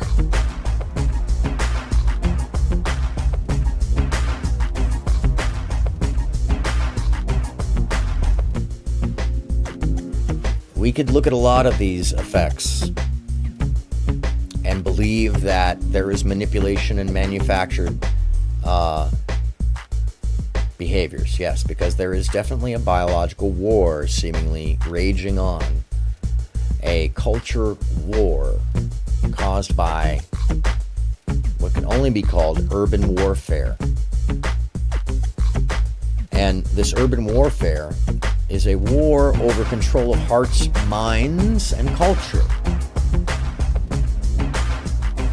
And was initially induced and tested via drugs, but then it seems like they figured out that they just needed to manipulate personality and perception, which can be done without drugs, but rather environmental stimuli and destruction via tiny distortions or disturbances or what otherwise is known as brain damage in very tiny ways that isn't noticeable unless you have a CAT scan.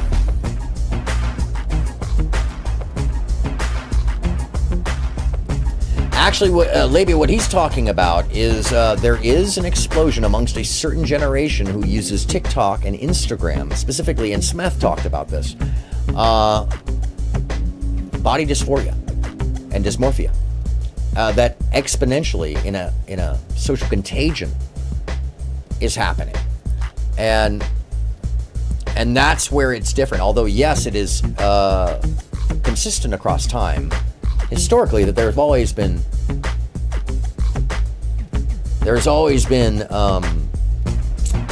transvestites and hermaphroditic people and people of all gender and style in that fashion.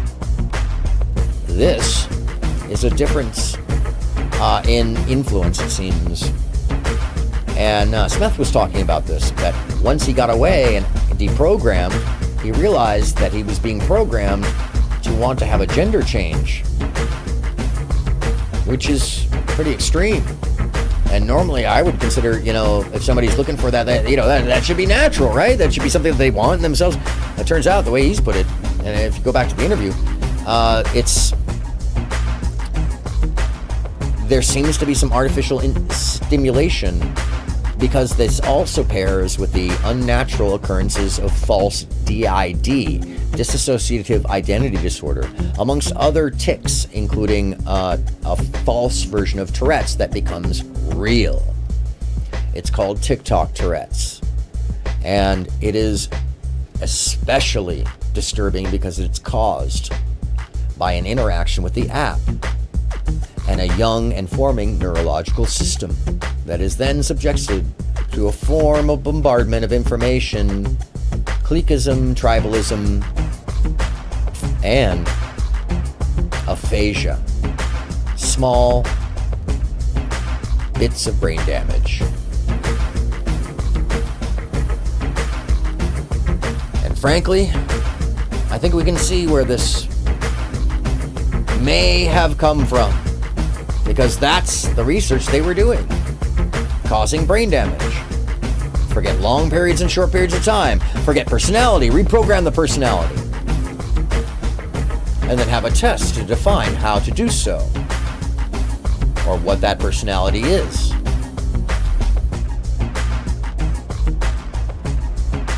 The agency runs safe houses when in fact he supervised one of them. And according to George... Let me run that back real quick. That's right. Well, either that, I'd have to perjure myself or take the Fifth Amendment.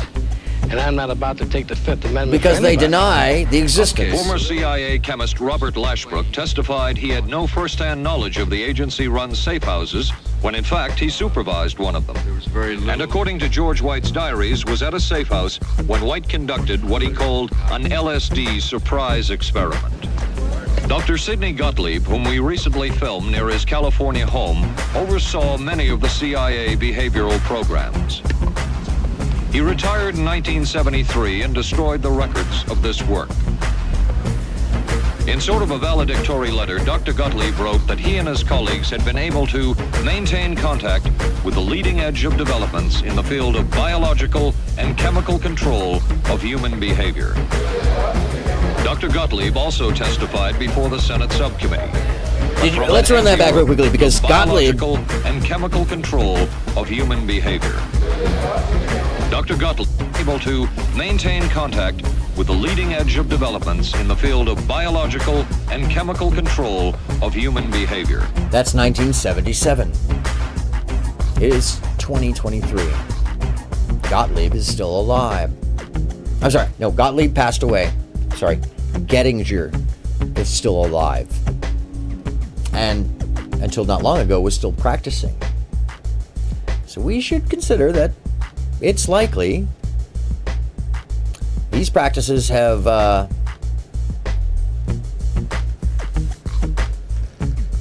Tom, I wish this was hypothetical. I'm about to provide a whole lot of paperwork from the federal government and the CIA that's become public that verifies all of this. Not to mention that you're actually looking at the people involved. So unfortunately, no, it's not hypothetical.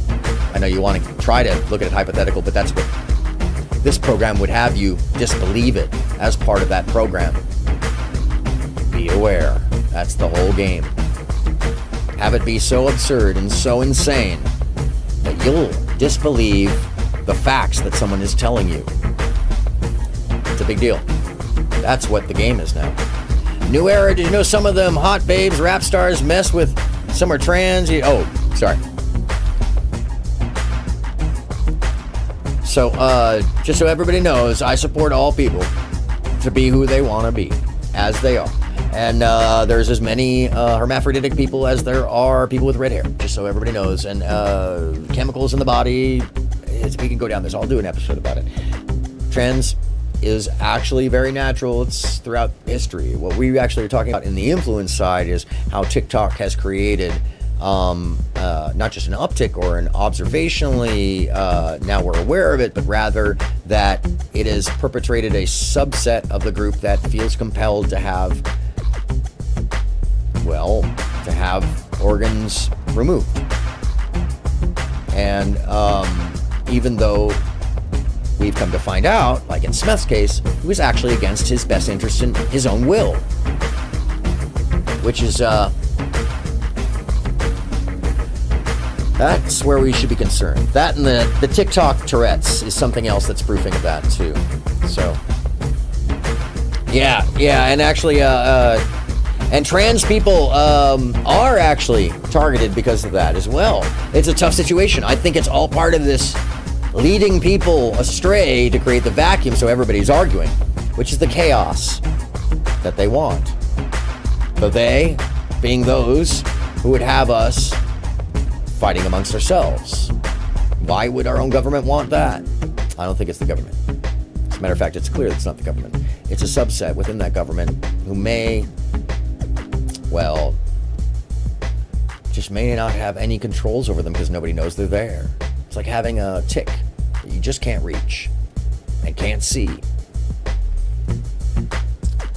Because don't forget, governments are human. They're built of humans. And chaos is a ladder. That is correct.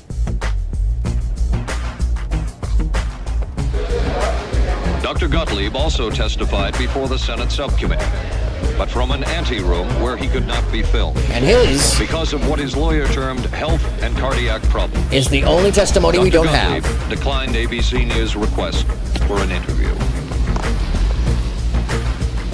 And what of George White, the man who helped the agency in so many of its programs? What of George White? And what does George White have to say about the experience of running the MK Ultra programs as a known assassin, an insurrector, the man who put Pinochet in power, as he who committed atrocity after atrocity? What does he have to say? He would retire here to Stinson Beach, California. And shortly before his death, he wrote to his boss at the CIA, Dr. Sidney Gottlieb, and summed up his career by saying, "It was fun, fun, fun. Where else could a red-blooded American boy lie, kill, and cheat, steal, deceive, rape, and pillage with the sanction and blessing of the All-Highest?"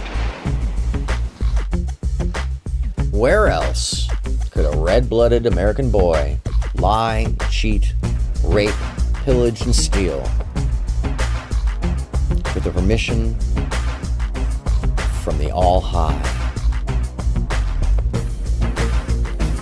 This is not hypothesis. This is American history. And I'm about to share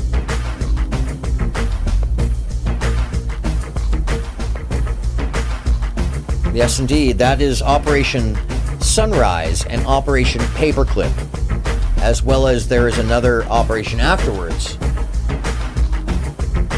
And I will do an episode about that, because I actually happen to know way more about that than I wish I knew. But I don't want to divert us here, because we're about to hit the third act. And this is where I bring receipts. Because if you thought this was receipt, you might be confused.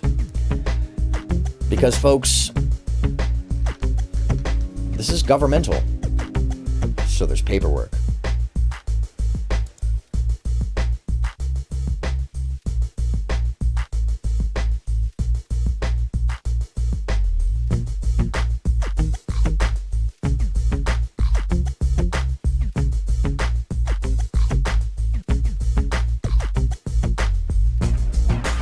What is the personality assessment system?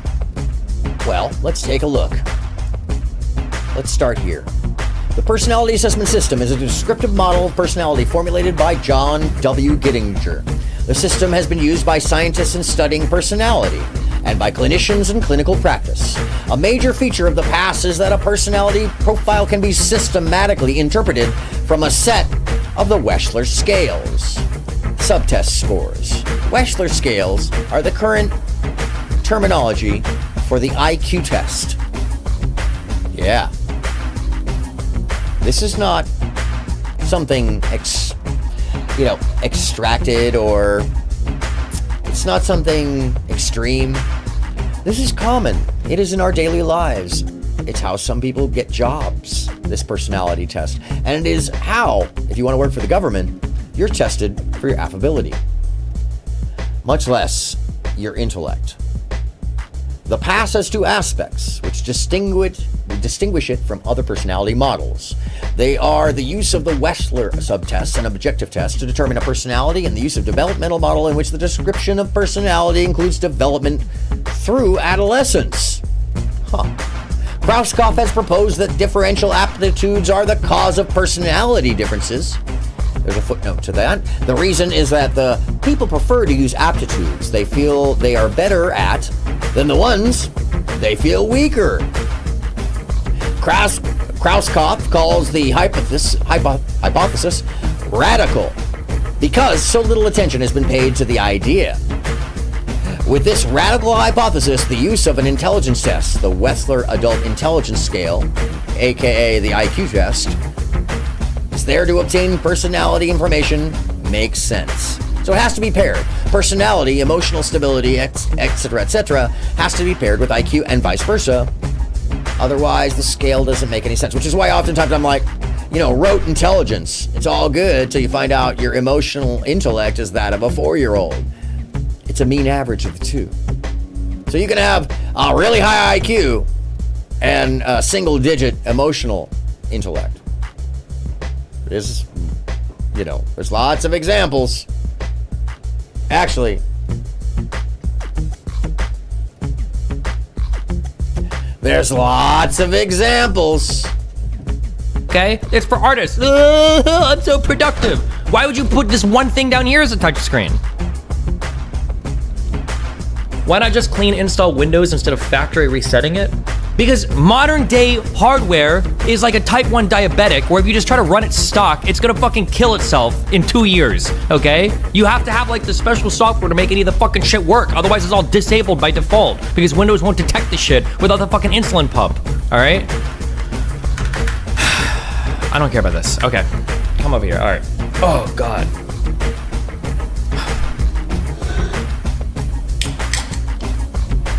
I wanna say the N-word and talk about children and my hatred of women and be pro-slavery. That's what that laptop makes you want to be, okay?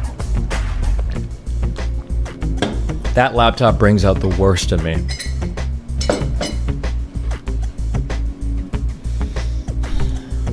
Has mind control been achieved? From all of the available evidence, it appears doubtful. The human will has prevailed up to this point. But as we have seen, work is continuing in this field.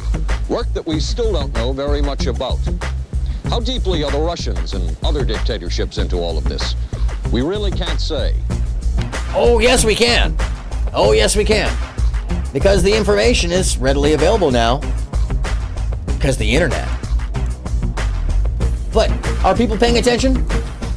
Is this something that people are looking at? Unfortunately, I don't think they are. And we should be aware of what these programs are and how they're used. So, the very brief description is based primarily on the recent published description of the PAS, although there is no disagreement with other descriptions. Smurfity Smurf, what's up? How you doing, Smurfity? The PAS is based on premises, amongst others, that behavior is determined by both heredity, you hear that, by heredity, and environment. And by the way, one of the producers is looking for attention so hard right now. Oh, and now you're gonna run away? Now you're gonna run away? What is going on? What is happening? Oh, a second, do that.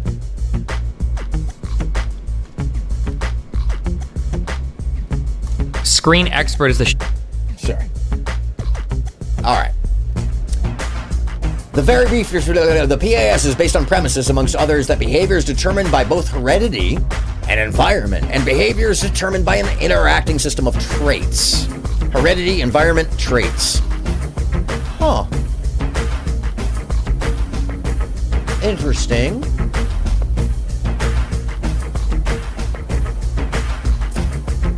Furthermore, these traits can be modified through learning to such an extent that some might be nearly opposite to the original genetic direction.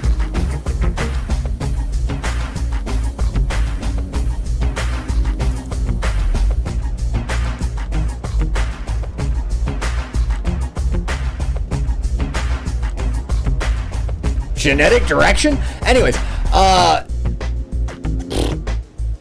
Gettinger original formulation defines 3 primitive dimensions to which must be added general ability, which is referred to in the PAS as normal level. Normal level. There's the additional dimension related to psychological energy. Why is that important? In the theory, gender and age also affect the final personality description. The first dimension, an internalizer externalizer, which is an ability to manipulate internal stimuli or symbols without being distracted by the external world. This is similar, but not identical, to the familiar introversion extroversion dimension. The internalizer relies on more of his own experience and internal landscape and is less likely to be active than externalizers. The externalizer, on the other hand, is dependent on input from the outside and is more dependent on relating for the sake of relating. Gettinger called this the intellectual dimension. So that's one dimension of the thinking and the observation and the test. The regulated, flexible dimension can be viewed by thinking of a regulated person as one who can see details within a whole, but not the whole.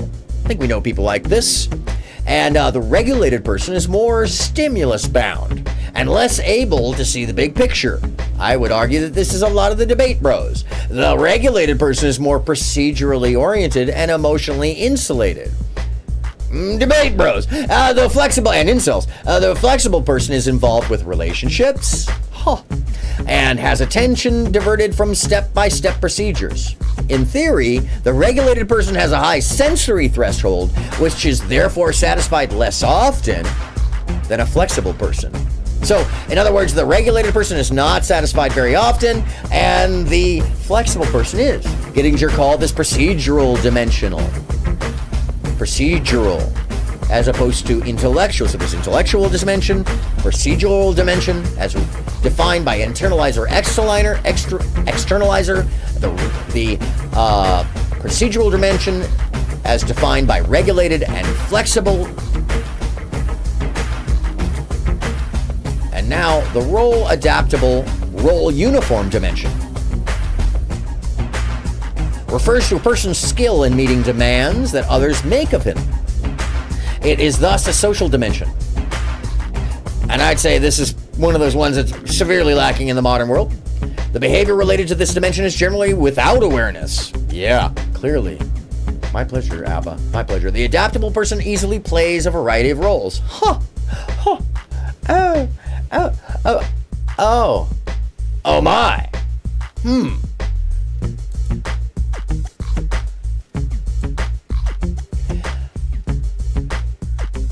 The role uniform person is able to handle only a few social roles at best, and is often said to be socially inept. The behavior is most apparent in new social situations, since the role uniform may be comfortable and accepted in a familiar situation. The role adaptive can suffer from making good first impressions and then not understanding the unrealistic expectations others place upon him. Gettinger called this the social dimension. And I would argue that a lot of the people we see having problems with social interaction, say incels, are experiencing a failure of this dimension. Is it accidental or manufactured? I'd say it's manufactured. And some people are experiencing it because it's being focused on them. It goes on to say, a compensation or lack thereof is learned behavior a person adopts in childhood to go against this natural set of dimensions. This is done to gain better coping skills. There's that word, cope, which their natural dimensions do not initially provide. Thank you, Smurfy Smurf. I appreciate you. Once developed, compensation tends to be strongly ingrained and resistance to external pressure, tribalization. Clique. Finally, modification or lack thereof, much like compensation, coping, is a learned behavior to counter the individual's initial dimensions, but it is developed in adulthood and is much more fragile and resistant to pressure. Thus, and this behavior is learned to cope with adult responsibilities. You understand why I keep calling people adolescent?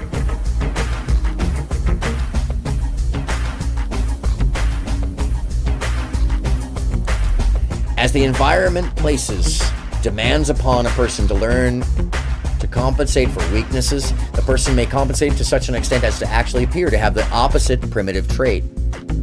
For example, a primitive externalizer may compensate and appear more as an internalizer. However, there are differences between an uncompensated primitive externalizer and a compensated internalizer.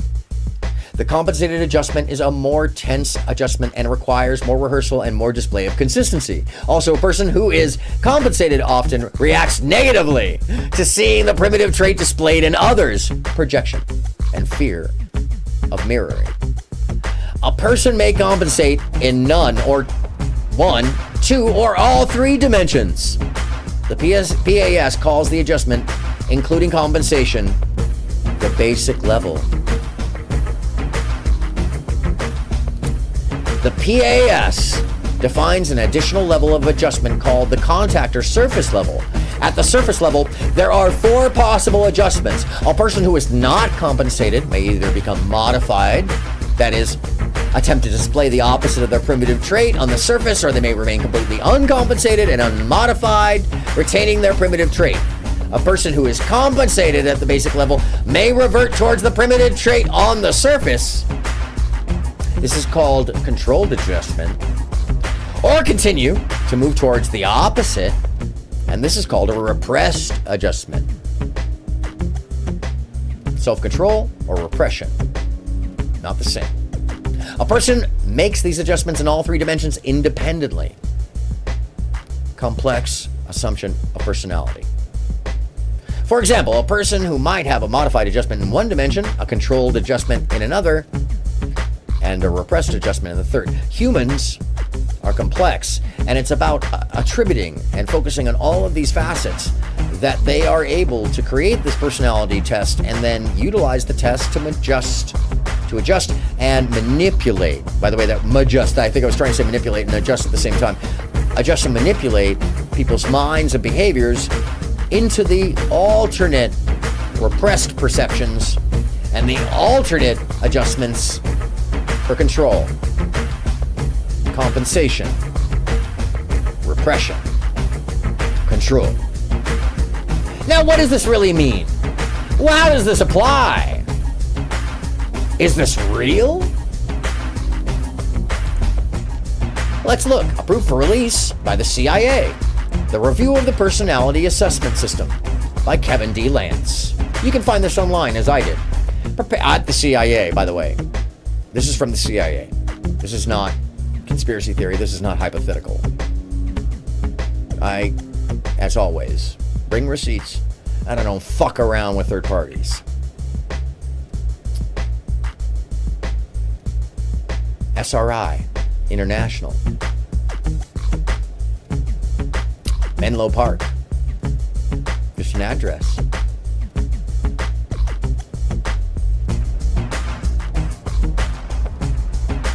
From 1986 to 1987.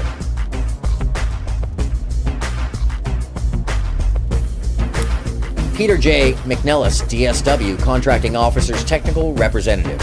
You know what that means? Department of Scientific Works. This is government. This is a report, and it's approved by Murray J. Barron, Director of the...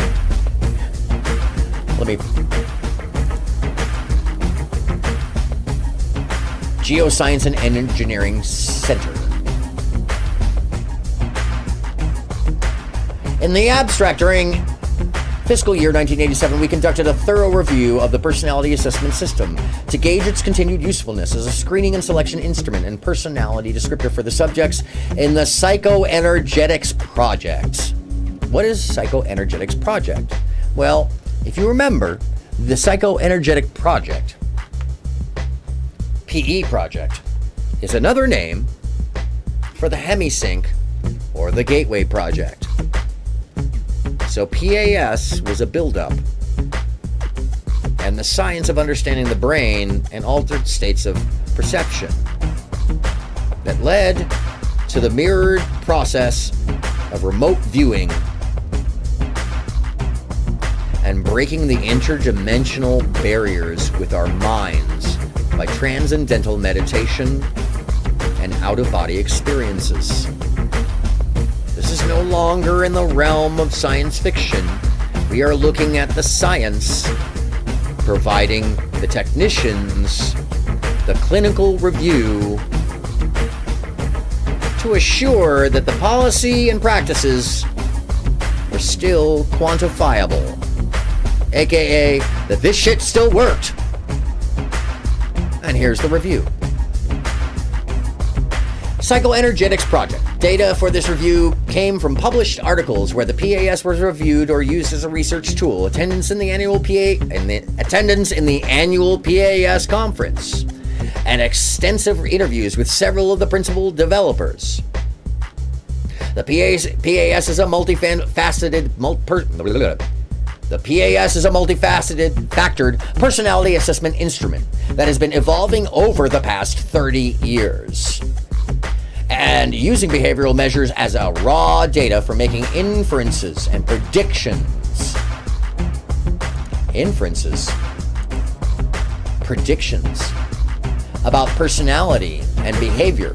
The early development work was conducted by John Gittinger and his associates in a private firm that served clients and businesses in business and government. During the last 20 years, the test has begun to make small inroads into the academic environment, but it remains obscure and controversial, it says. This report traces the development of the PAS and gives an overview of the theory and methods of the test. It examines some of the problems connected with it and its use in the Psychoenergetics Project. It concludes that the use of PAS as a descriptive tool has continuing merit, but that using this test for mass screening and mass selection of candidates for psychoenergetic training is not feasible at this time. Do you understand?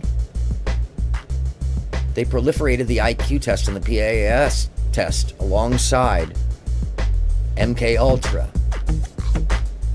to screen the public to find the most prominent candidates for remote viewing and interdimensional travel via the gateway process. These are not accidental because MK Ultra is the overriding project for the gateway process. And they are all under the auspices of the Office of Majestic 12, aka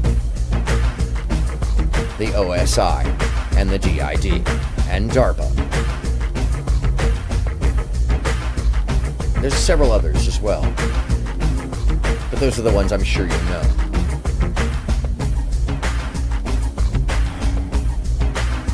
The table of contents, the overview, a brief history, the fourth dimension, goal-oriented, task-oriented, PAS critique, problems with the use in psychoenergetic research, and the notes about the PSI. So I'm going to just go to the brief history to start with.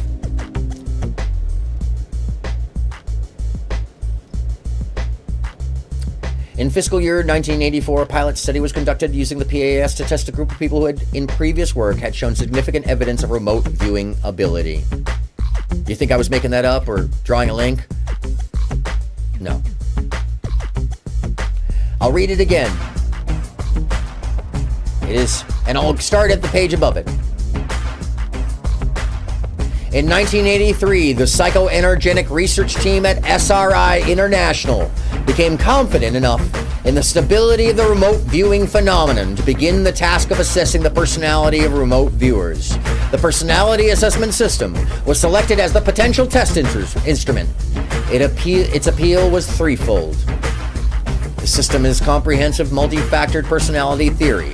It makes useful discriminations amongst individuals in normal populations, and it uses performance scores as raw data instead of the self-report measures. In addition to providing detailed descriptions of psychic personalities, it was hoped the system would prove useful in predicting latent psychic ability as the first step towards selecting promising candidates for psychic training. Remote viewing is when you can see elsewhere from your mind accurately. The Russians were way ahead of us. They had psychonauts. And they were proving to be useful. So alongside mind control and understanding what the mind does and how it works and how consciousness works, they were also seeking to see elsewhere and to break the folds of time and space with our minds. And labia, this would be, if you remember, about a month ago or about 3 weeks ago, I covered the other portion of this, which is the gateway process with Morg and the hemisync process that we now know as the binaural effect for subconscious training. SRI, this company, is the company that developed the hemisync process for the CIA. And they are reviewing this personality test to see whether or not it's still valid to assist them in that modern practice of remote viewing. Now, some of this can be found in the funny stuff in the Men Who Stare at Goats. But that was a red herring in one of the many subset scientific programs. It wasn't given any of this research. It wasn't given access to any of the technology. It was run to fail so that this could keep going. In fiscal year 1984, a pilot study was conducted using PAS to test a group of people who in previous work had shown significant evidence of remote viewing capability. Clustering was found in several distinct PAS reference groups, meaning a specific group clustered in a certain paradigm, in a valence that they could now identify. 4 of these groups accounted for 8 out of 8 excellent remote, meaning all of them, remote viewers, as well as 10 out of 17 superior viewers. 10 out of 17 superior viewers, meaning accurate information.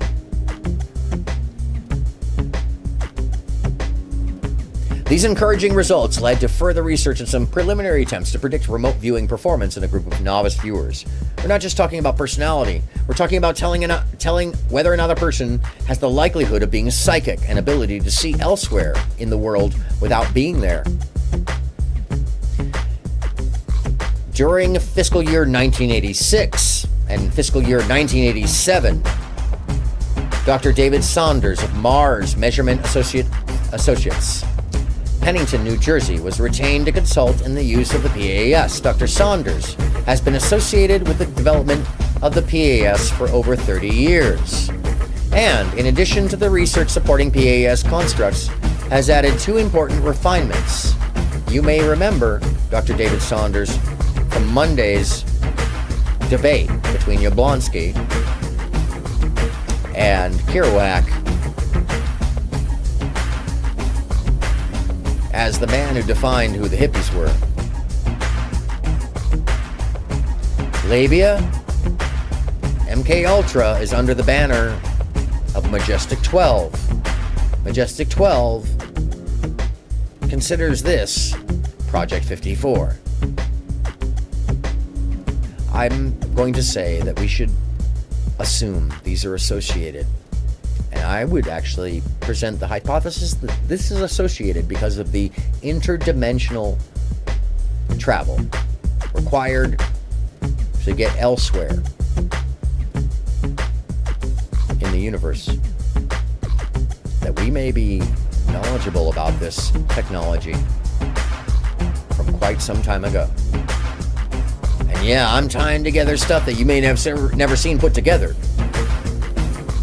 But when I found David Saunders' name in this, I literally almost pissed myself. That means David Saunders was a COINTELPRO plant who formulated the term hippie on behalf of the CIA.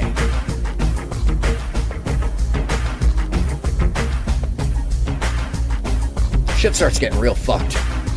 The cognitive dissonance really wants to descend, because I am still having a hard time allowing myself believe that the man we saw on Monday night talking earnestly about the social implications of the hippie could possibly be involved with the Central Intelligence Agency on U.S. soil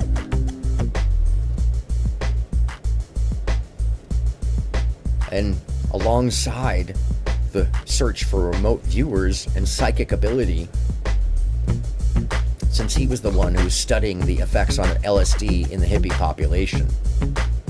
There's no accidental coincidence in this fashion.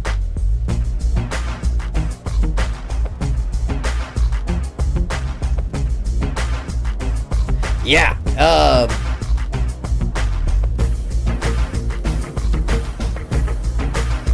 tied all the organizations together. Well, frankly, the one person who was instrumental and associated to all of them is Mr. White.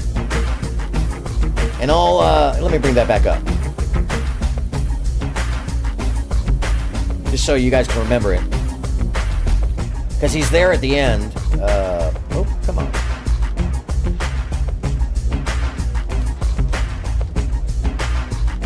There it is.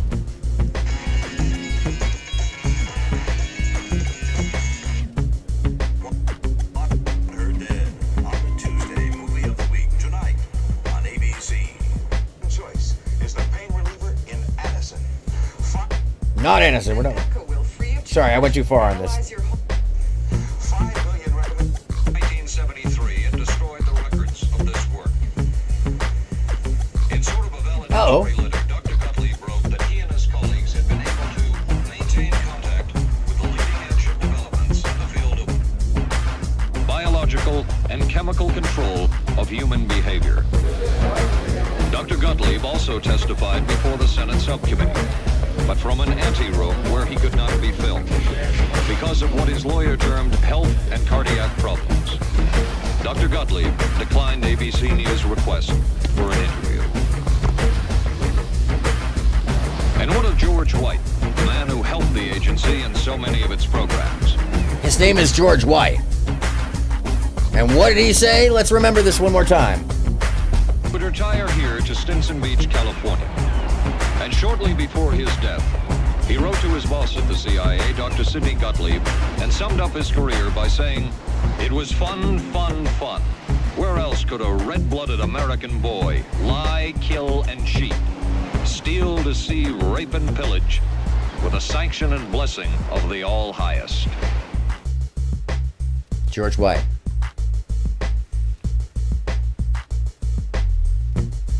Well, you know, they tend to wait around. But they also count on people like me looking like a nut. Even though I provide all the receipts, folks would want to dismiss what I'm saying. Folks would want to ignore it or avoid it. My pleasure. My pleasure, Fledger B. That's what we're about here. Interaction, learning, we learn together. And George White. Now, George White is actually a feature in movies, by the way, a character in movies. And his influence on the American mind cannot be underestimated. So let's go back to some of the reading because I think we should take a look a little bit more at David Saunders and the test. Dr. Saunders had been associated with the development of the PAS for over 30 years, and in addition to research supporting PAS constructs, I use this term on my Discord, by the way, the construct. It's not accidental. This is where I got it. With the development of the PAS for over 30 years, in addition to research supporting PAS constructs, has added two important refinements. One, the fourth dimension, and two, the concept of reference groups. Both are discussed below. Using PAS, Dr. Saunders has tested over 125 people in our subject pool, isolated several personality characteristics of psychic individuals, and successfully predicted the performance of a group of novice remote viewers. There's outcomes. But first, let's look at the fourth dimension.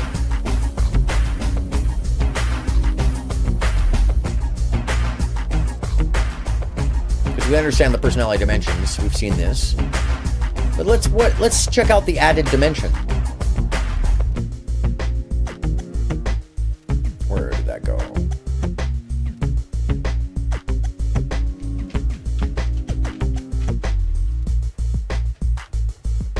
Oh, this is a description of the test. The fourth dimension, goal-oriented and task-oriented. The development of a fourth personality dimension came about through recognition by Saunders that the WAIS subtests were a harmful limitation of the Poe theory. We'll get down to the theories in the footnotes. I'm sorry, Poe theory? Am I missing something? Yes, I am. Hold on, let me shrink it a little bit. And I should press the right button. Thank you. All right. Come back here. What's going on? Oh, no way. It's fucking cut off. Yo! It's incorrectly done on purpose. Look at this. I didn't notice that earlier. The development of a fourth personality dimension came along through the recognition by Saunders that the WAIS subtests were a harmful limitation to the power of existential theory. Along with the addition of items to several of the WAIS subtests, Saunders eventually added the color naming test, a variation of the Stroop test, and the time estimation test produced by an extended WAIS. Time blindness. Interesting. Combined with the digit symbol subtest originally used by Gettinger to measure activity level. A fourth personality dimension evolved, which measures the strength of coping behavior, problem-solving style, time orientation, and stress tolerance. Why would these be important? Why? Because when you're traveling through space and time, you must have awareness outside of that. The fourth dimension is a fairly recent addition to the PAS, and as such has not received the same theoretical attention in the literature as have the other dimensions. In addition, fourth dimension has been subsumed by the reference group concepts discussed below. Because the primitive poles indicate whether a person tends to be goal-oriented or task-oriented, the goal-oriented person has a high ability to learn up to his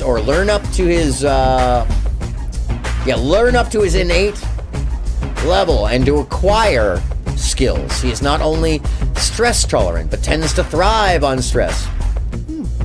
And the G person also handles conflict well. They call them a G person. The goal-oriented person, a G-man. By contrast, the task-oriented person has difficulty learning to his potential and is vulnerable to stress and conflict and is easily immobilized. Couldn't imagine that I understood how to work with that one, right?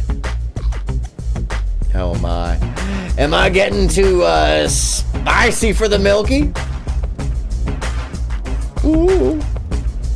Anyways, spicy for the milky.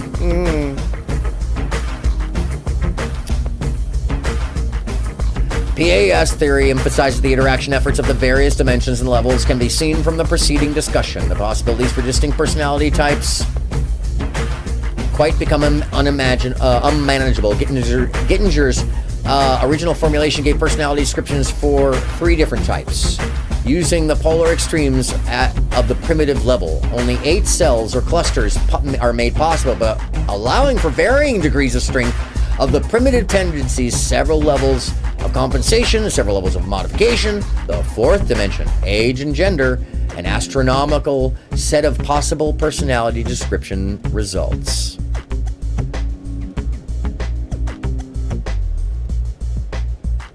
Yeah, Sidney Gottlieb and George Henry White. If anyone else is like me, then needs to see it typed. Remember it better. And we've got more. So I'm going to get down to the footnotes here, because there's quite a bit to read. So here's all the science. This is not just some random report. The validity, the complexity, the different footnotes. These, and Saunders' multi-factor analysis of the multivariate behavioral research, the dichotomies of the mind, a system scientist's model for the mind and personality, by Lowen Walter. I'm very familiar with this work. McNamara and Kuhn on WAS differential scores. Essentially, this is the quantifiable work that most people use to point out that the IQ system is essentially flawed and leaning towards a racist or biased system. The Myers IB manual, Myers-Briggs type indicator. Myers-Briggs comes from the PAS. Rappaport, Merton Gill, and Roy Schaefer, Diagnostic Psychological Testing, Volume 1, 1945. Still being used as a footnote comparative because that's what they're using. How personality relates to intelligence test performance, implications for the theory of intelligence, aging, research, and personality assessment. These are all the footnotes. Definition of Stroop interference in volunteers and non-volunteers, perceptual and motor skills. Saunders, David R., sex difference and Wechsler tests. Saunders, Dr., PAS Forced Dimension Kit, Lawrenceville, 1985. Saunders, Dr., the internal structure of a time estimation task. Saunders, Dr., reference groups, a 1985 overview of the undertaking. Saunders, David R., predicting psi performance with the personality assessment systems. Spranger, Types of Men, from 1928. That's a eugenicist work. Turner, Robert G., Lee William, and Joseph M. Horn, a test of some predictions from the personality assessment system, Journal of Clinical Psychology in 1976. Wechsler, David, Measurement of Adult Intelligence, 1939.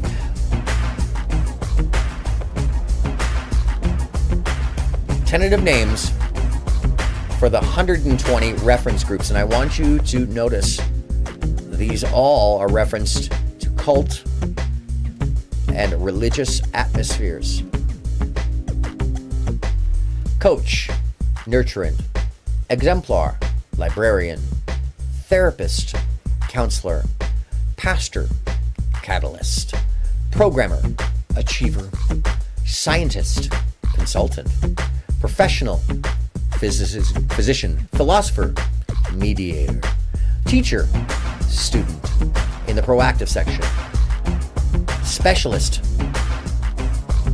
Yes. Iconoclast. Acolyte. Historian. Educator. Spartan. Disciple. Conservator. Mystic. Sophist. Manager. Pragmatist. Energer. Technician. And they are linked to each of their valence states and their group. Seeker. Investigator. Dilettante. Reporter. Voyeur, spectator, naturalist, observer. These aren't just synonyms. They're defining classes. Yeoman, dogmatist, the reactive, gladiator, contrarian. Keys to the PAS primitives. ERU versus ERA, IRU versus IRA. You recognize these terms? And what is this? Do you not recognize that? That's a genome. That's an identifying genome.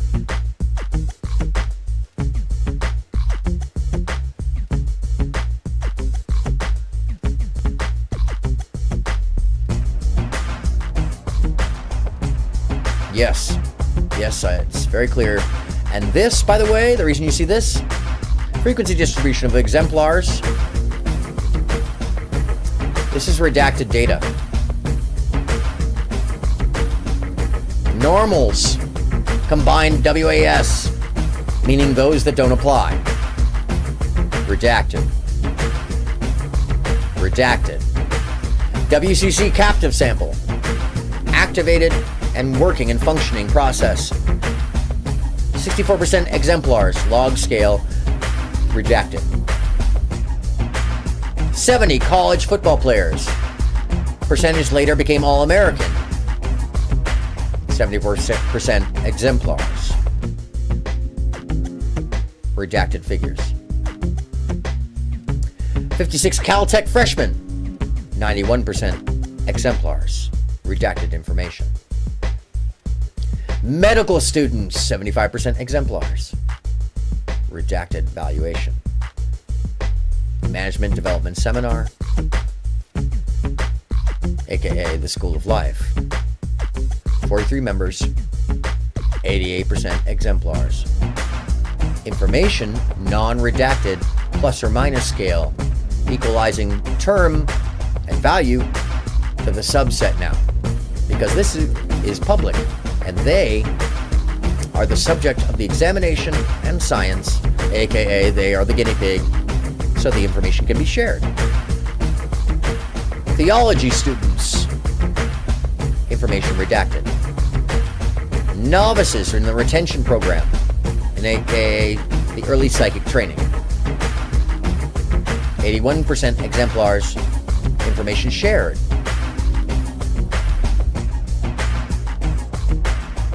Promotability of police based on pre-employment testing. Percentage made a lieutenant, percentage made sergeant, and failed probation. 104 deadly criminals. We're talking about precog. This is precog via a personality test and validated by remote viewers that are found from the process. But let's move on, because where we have to look now is very specifically at the joint hearing for the Select Committee on Intelligence Subcommittee. And this is where the receipts have their most important effect. Because this is within my lifetime and many of yours. And we may remember when this happened. But we didn't know what it said, because this was only decommissioned and allowed to be released to the public not long ago. The joint hearing before the Select Committee on Intelligence and the Subcommittee on Health and Scientific Research of the Committee of the Human Resources, United States Senate, 95th Congress, first session, August 3rd, 1977. And yes, orphans were subjected in the 60s. Those were, you can find in the research under MK Ultra, that there were systems both in the Catholic Church and in the public wards that basically subsidy was given for the psychological examination of children who otherwise had no parents or were expected via the PARS to precognitively end up on the street.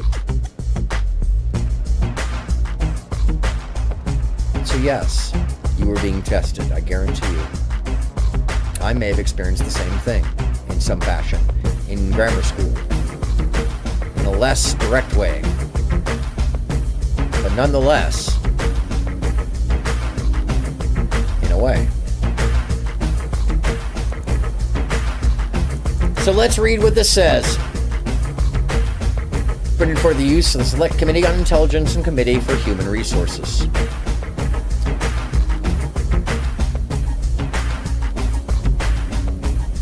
Senate Select Committee on Intelligence, established by S. Resource 400, 94th Congress in the second seating. Daniel K. Inouye, rest in peace, of Hawaii, is the chairman. Barry Goldwater from Arizona is the vice chairman. Birch Bath from Indiana. Adlai Stevenson from Illinois. Clifford Case from New Jersey, Jake Garn from Utah, William Hathaway from Maine, Charles Matthias Jr. from Maryland, Walter Huddleston from Kentucky, James Pearson from Kansas, Joseph Biden, the current president, from Delaware, James R. Pearson from Kansas, John Chaffee from Rhode Island, Robert Morgan from North Carolina, Richard Lugar from Indiana, Gary Hart from Colorado, Malcolm Wallop from Wyoming, Daniel Patrick Moynihan from New York, Robert Byrd from West Virginia as the officio member, Howard Baker, so Byrd and Baker, the officio member, William Miller, Staff Director, Earl Eisenhower, Minority Staff Director, and Audrey Hatry, the Chief Clerk. Now, I find it interesting that Earl Eisenhower, the son of former President Eisenhower, was the Minority Staff Director. Because, well, this relates to some of the things his father warned us about.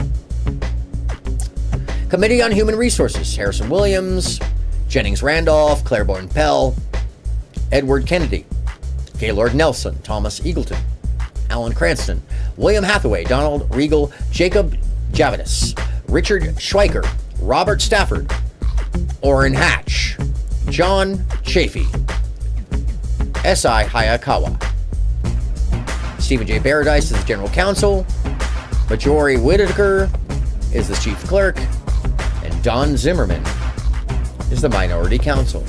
Why am I reading these names? Because I'm guessing you recognize that some of these people are still in office.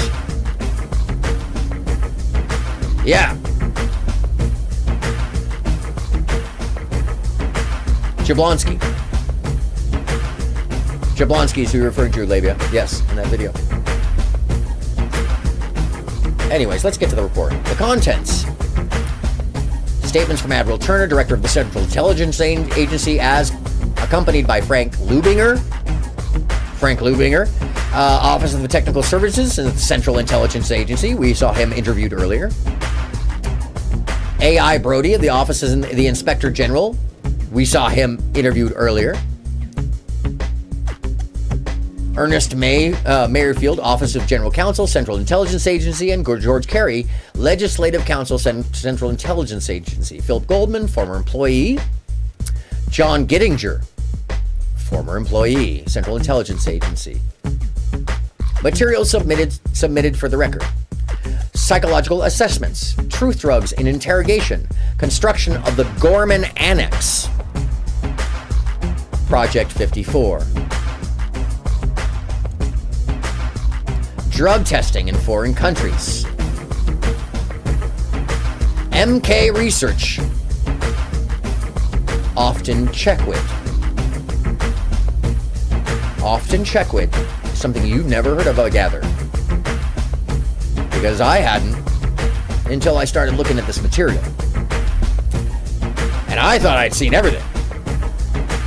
And then my favorite portion of this. Employees terminated because of their participation in MK Ultras and Subproject 3. QK Hilltop definition. Let's get at it. So the committee met pursuant to notice at 9:07 a.m. in room 1202, Dirksen Senate Office Building. Senator Daniel K. Inouye, chairman of the Select Committee of the Intelligence, presiding. Present, Senator Inouye, and we've talked about this. Let me get down to the statements. Senator Inouye. I'll do my best Inouye for you. The Senate Select Committee on Intelligence is meeting today and is joined by the Subcommittee on Health and Scientific Research, chaired by Senator Edward Kennedy of the Massachusetts and Senator Richard Schweiker of Pennsylvania.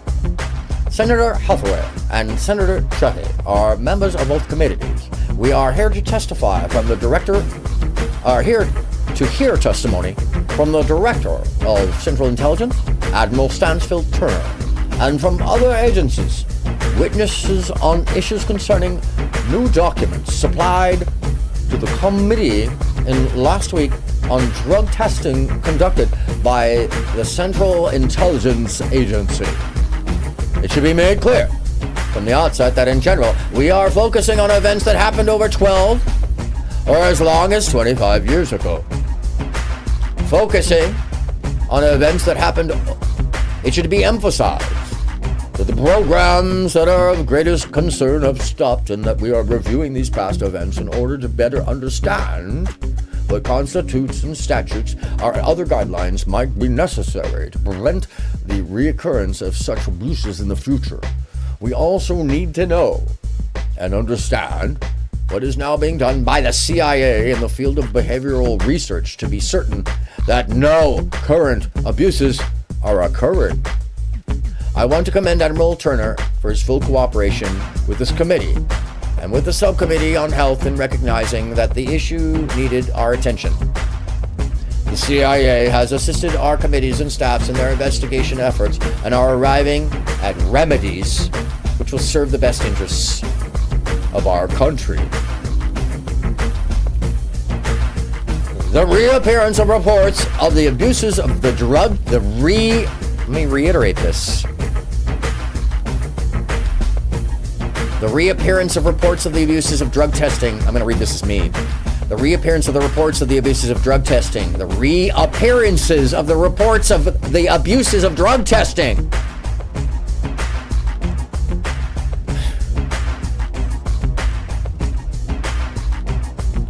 The reappearance of the reports of the abuses of the drug testing program and reports of other previous unknown drug programs project for behavioral control underline the necessity for effective oversight procedures both in the executive branch and in the Congress. The Select Committee on Intelligence has been working very closely with President Carter, the Vice President, and Admiral Turner and his associates in developing basic concepts for statutory guidelines which will govern all activity of the intelligence agencies of the United States. Mind you, the guidelines had not been set under control of the House committees yet. This is very important to note.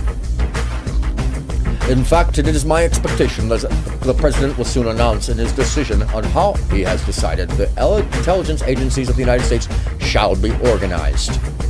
This committee will be working closely with the President and Admiral Turner in placing his new structure under the law to develop effective oversight procedure. Why do I mention this and go this far?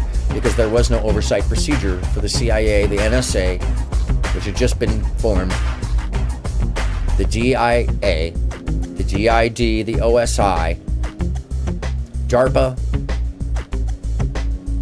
the Pentagon. They're all separately authorized at that time. And only through the Pentagon was the president able to control, in any way, shape, or form, the subset expenditures even, because that came down to Congress. So let's get down to the point where he talks about this. Some 2 years ago, the Senate Health Subcommittee heard chilling testimony about the human experimentation activities of the Central Intelligence Agency.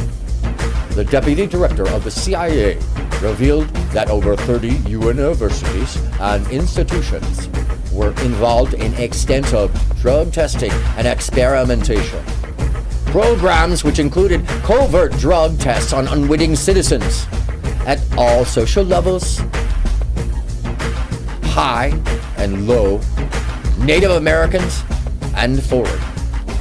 Several of these tests involved the administration of LSD to unwitting subjects in social situations. At least one death, that of Dr. Olson, resulted from these activities. The agency itself acknowledged that these tests were made little scientific sense. The agents doing the monitoring were not qualified scientific observers. The test subjects were seldom accessible beyond the first hours of the test. In a number of instances, the test subject became ill for 4 hours or days, and effective follow-up was impossible.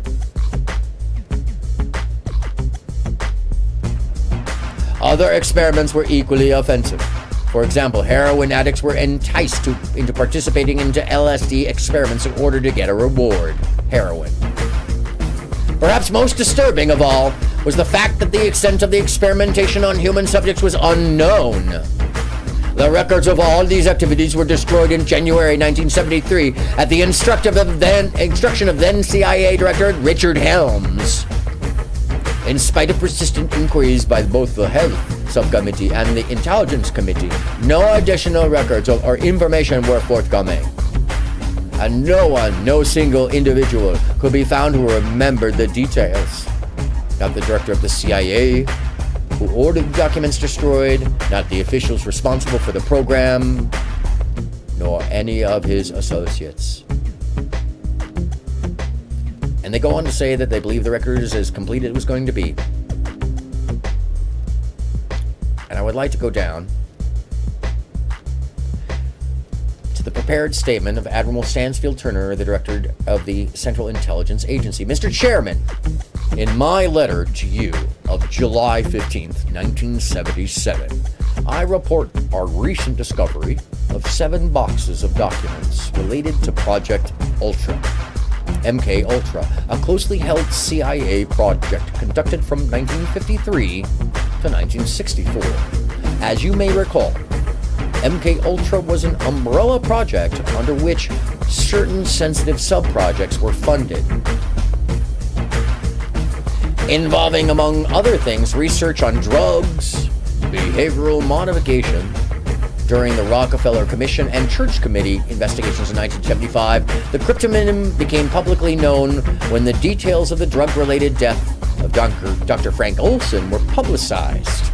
In 1953, Dr. Olson, a civilian employee of the Army of Fort Detrick, biochemical testing, by the way, leaped to his death.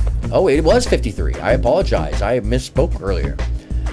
From a hotel room window in New York City about a week after having unwittingly consumed LSD administered to him as an experiment of a meeting of LSD researchers called by the CIA.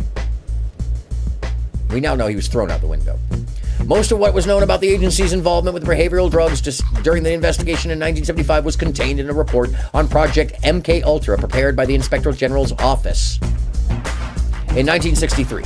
As a result of that report's recommendations, unwitting testing of drugs on U.S. citizens was subsequently discontinued, although that's not true. The MK Ultra related report was made available to the Church Committee investigators and to the staff of then Senator Kennedy's Subcommittee on Health. Until the recent discovery, it was believed that all of the MK Ultra files dealing with the behavioral modifications had been destroyed in 1973. On the orders of the retiring chief of the Office of Technical Services, with the authorization of then DCI, as had been previously reported. Almost all of these people who had any connection with the aspects of the project which interested Senate investigators in 1975 were no longer with the agency at that time. Thus, there was little detailed knowledge of MK Ultra, sub-projects available to the CIA during the Church Committee investigations, and this lack of available details, moreover, was probably not wholly attributed to the destruction of MK Ultra files in 1973. The 1963 report on MK Ultra by the Inspector General notes on page 14, present practices are to maintain no records of the planning and approval of test records, aka plausible deniability.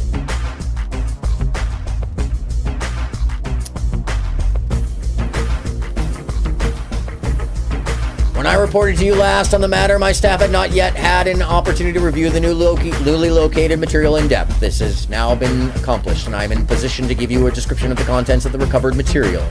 I believe you will be most interested in the following aspects of the recent discovery. What we believe the most significant aspects to this find to be, to begin as to how we discovered this material, is the material had been sent to our retired records center outside of Washington and was discovered there as a result of extensive search efforts of an employee charged with responsibility for maintaining our holdings and behavioral drugs and for responding to Freedom of Information Act requests on this subject. So this same person, this agent, was tasked with the responsibility of searching for the records, for maintaining the holdings on behavioral drugs, and for responding to the Freedom of Information Act's requests. During the Church Committee investigation of 1975, searches for MK Ultra related material were made by examining both the active and retired records of all branches of CIA. Considered at all likely to have association with MK Ultra documents, the retired records of the budget and fiscal section of the branch responsible for such work were not searched. However, this was because financial papers associated with the sensitive projects such as MK Ultra were normally maintained by the branch itself under the project file, not by the Budget and Fiscal Services Office, so no accountability. In this case at hand, however, the newly located material was sent to the Retired Record Center in 1970 by the Budget and Fiscal Section as part of its own retired holdings. They're just passing the information around. Nobody was taking responsibility. The reason for this departure from normal procedure is not known. Yeah, we know why.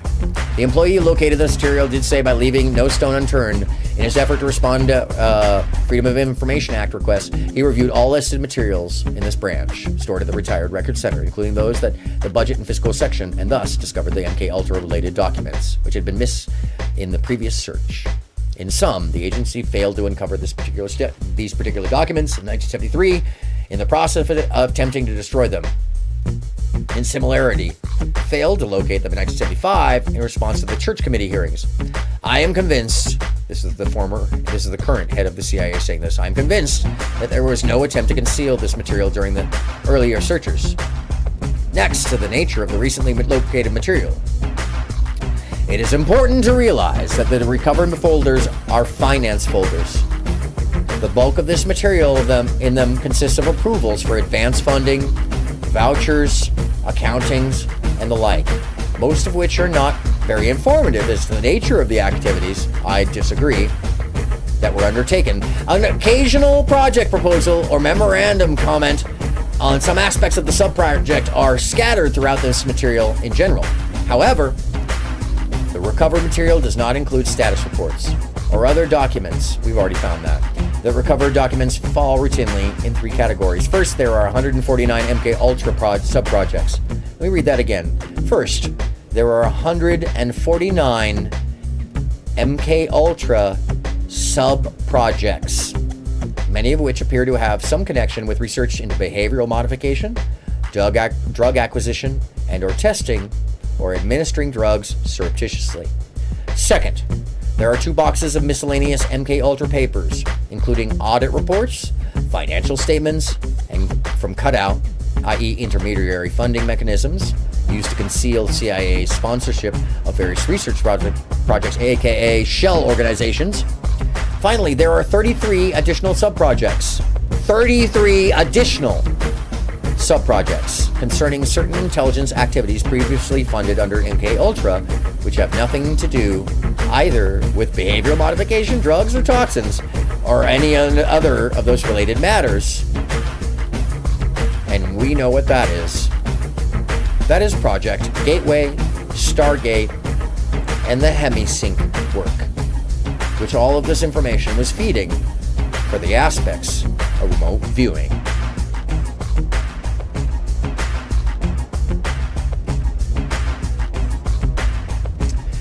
Number 1, research into the effects of behavioral drugs and or alcohol. 17 sub-projects probably not involved in human testing. 14 sub-projects definitely involving tests on human volunteers. 19 sub-projects probably including tests on human volunteers. While not known, some of these sub-projects may have included tests on unwitting subjects as well. There are 6 subjects involving tests on not unwitting subjects that they know for certain. Number 2, research on hypnosis. There are 8 sub-projects, including 2 involving hypnosis and drugs in combination. 3, acquisition of chemicals or drugs. There are 7 sub-projects. 4, aspects of magician's art useful in covert operations. Surreptitious delivery of drug-related materials.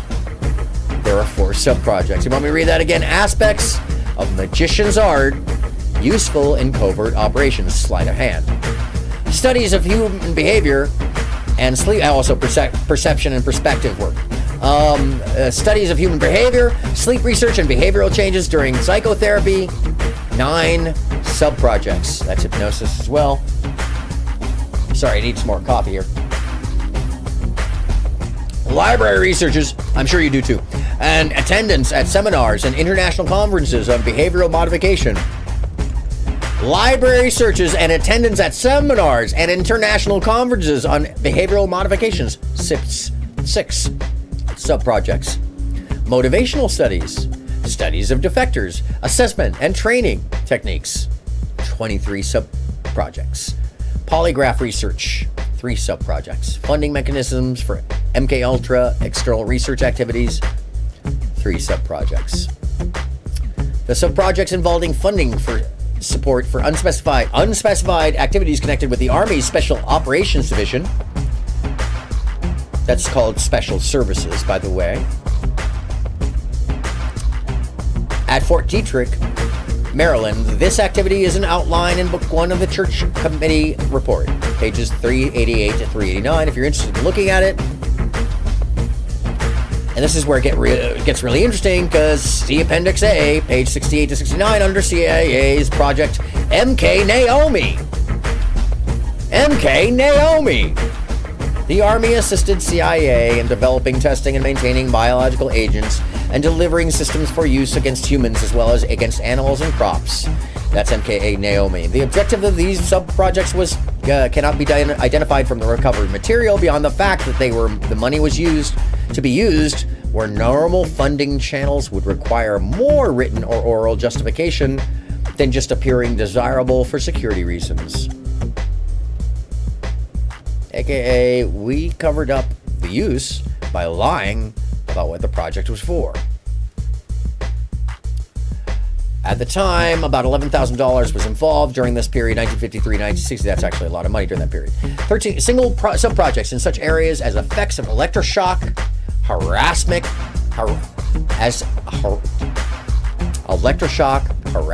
techniques for offensive use, analysis of extrasensory perception, gas-propelled sprays and aerosols,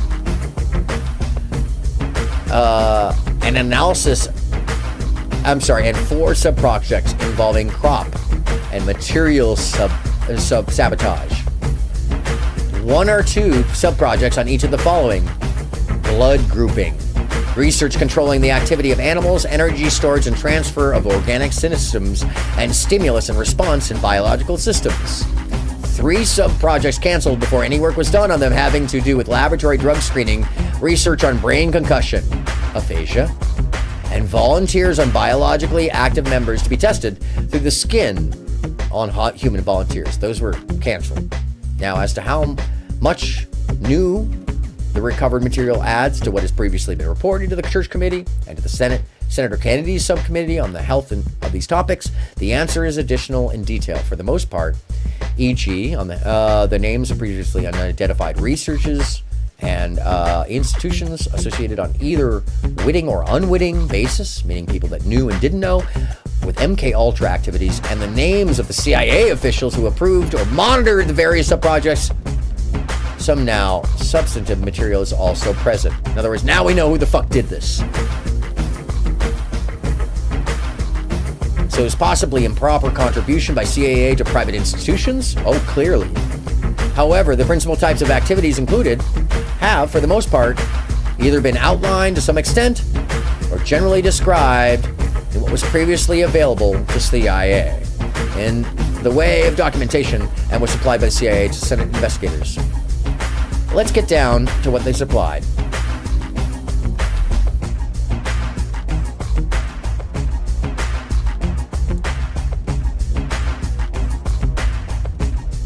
Oh, and I'm sorry. I should read that testimony there, because that is pretty amazing. He testifies under oath that... where is it? I just passed it by.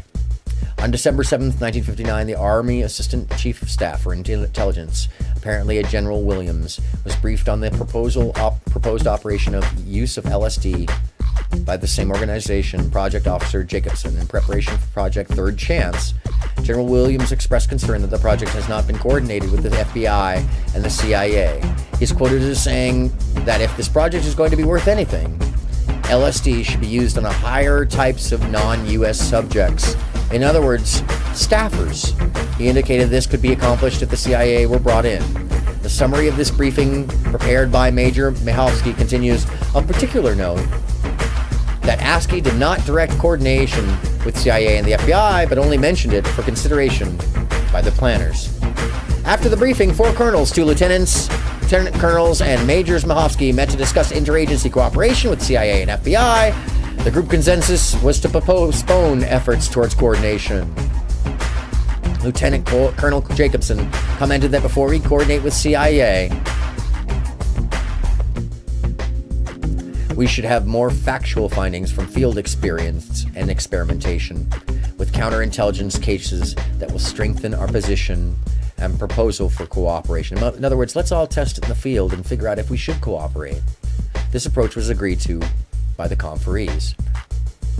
Had such coordination been achieved, the safety of these experiments might have been viewed differently, and the tests themselves might have been seen as unnecessary. Subordination of individual rights to national security considerations. 9/11.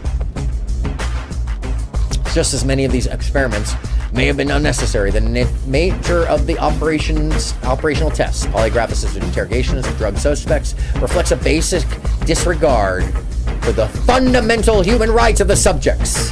The interrogation of an American soldier as part of the Third Chance 1961 tests, it is an example of this disregard. The trip report, aka the acid tests, from Project Third Chance, dated September 1961, recounted the circumstances surrounding and the results of the tests as followed.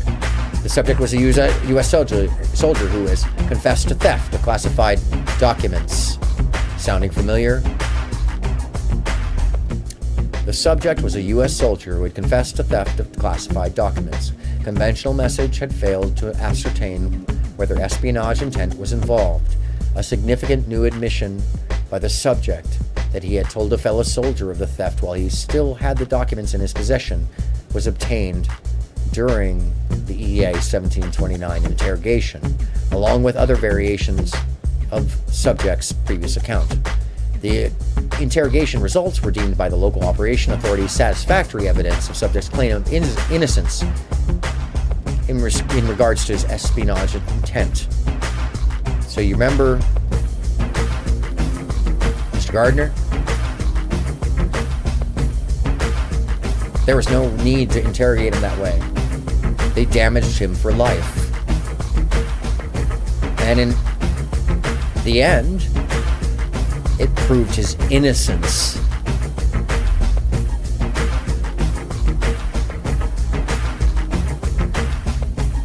SPT, Trip Report, Operation Third Chance. The subject apparently reacted very strongly to the drug, and the interrogation, while productive, was difficult. The case demonstrated the ability to interrogate a subject profitably throughout a highly sustained and almost incapacitating reaction to EA 1729, aka LSD. The apparent value to bringing a subject into the EA 1729 situation as a highly stressed state was indicated. The apparent value, the usefulness of employing a duress factor, the device of inviting the subject's attention to his EA 1729 influence state and threatening to extend this state indefinitely, even to a permanent condition of insanity, or to bring an end to the discretion of the interrogators, was shown to be effective, they say. The need for pre-planned precautions against extreme paranoid reactions to EA 1729 was indicated. It was brought to the attention by this case that where subject had undergone extended intensive interrogation prior to the EA 1729 episode and has persisted in an aversion repeatedly during conventional interrogations, adherence to the same version while under EA 1729 influence. However, extreme reaction may not necessarily be evidence of truth, but merely the ability to adhere to a well-rehearsed story. The strong reaction to the drug and the accompanying discomfort this individual suffered were exploited by the use of traditional interrogation techniques. While there's no evidence that physical violence or torture were employed in connection with this interrogation, physical and psychological techniques were used in the Third Chance experiments to exploit the subject's altered mental state and to maximize the stress situation. Jacobson described these methods in his trip report. We don't need to go into that because I think we've seen what happens. For the next 28 minutes, the subject remained semi-comatose. At 11:48, responses to painful stimuli were slightly improved. They were giving him pain. At 11:55, he was helped to a sitting position. At 12, he became shocked. Shocky again, was returned to supine position. At 12:12, he was more alert and able to sit up with help. At 12:20, subject was assisted to the interrogation table. He began moaning. He wanted to die, and rarely stated he didn't know. His phasic alertness persisted. He frequently refocused his eyes and eyelid with assistance. He frequently threw back his head, eyes closed. He was forced to walk for 5 minutes. He physically would cooperate until he became shocky again, sweating, thready, pulse like he described, the pain shooting through him. Subject remained for the next 3 hours in about the same condition. Continued attempts at interrogation yielded no relevant answers. 6 hours after receiving the drug, the subject began answering and giving relevant answers to his questions. 8.5 hours after the initial dosage, the subject was polygraphed, and the interrogation continued for 17.5 hours after the drug was administered. This is proof of the torture.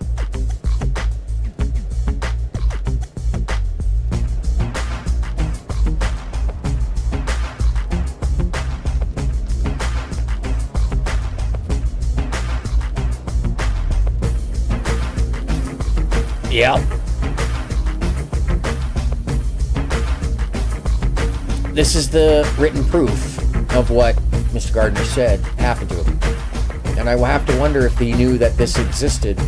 Oh yeah, we know he did, because he won $625,000 before he drowned in his own pool and was found by his 12-year-old. Thank you, Jan, for that information. Key. Good God. On the basis of this evaluation, the study concluded that the view of the stakes involved and the interests of the national security, the proposed plan for field testing should be approved. The surreptitious administration, let me say this again, on the basis of this evaluation, talking about Mr. Gardner, the study concluded that in view of the stakes involved and the interest of national security, the proposed plan for field testing, aka human testing in the world, should be approved. The surreptitious administration of drugs to unwitting subjects by the Army raised serious constitutional and legal issues. The considerations given these issues by the Army was wholly insufficient. The character of the Army's volunteer testing program and the possibility that drugs were simply substituted for other forms of violence or duress in field interrogations raises serious doubts as to whether national security imperatives were properly interpreted. The consent forms, which each American volunteer signed prior to the administration of LSD, are case in fucking point.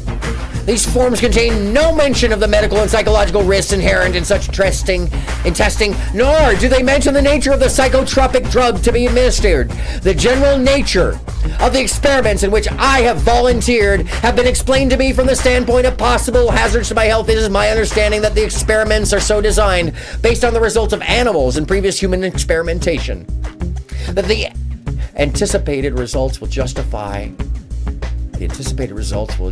the performance. Welcome, eccentric poet. I'm sorry that you're here at this time. You're seeing the summary, reading the government panel report. And what I'm reading is that time period's head of the CIA describing MK Ultra's use of LSD to that panel, and the subsequent authorization of testing on the public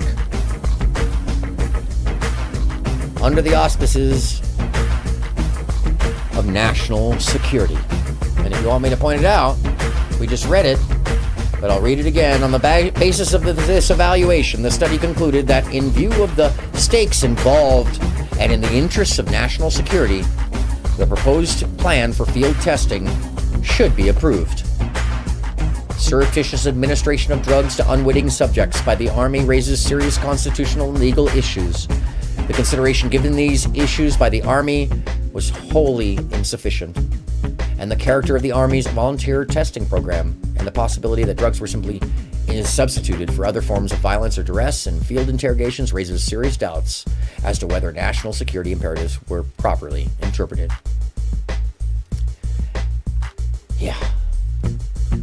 And the exclusion of any specific discussion of the nature of LSD in these forums raises serious doubts as to their validity. Any understanding that the anticipated results will justify the performance of the experiment without full knowledge of the nature of the experiment is an incomplete understanding.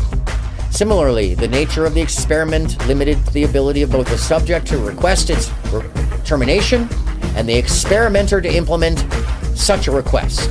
Finally, the euphemistic characterization of transitory discomfort and the agreement to rely on the skill and wisdom of the physician combined to conceal inherent risks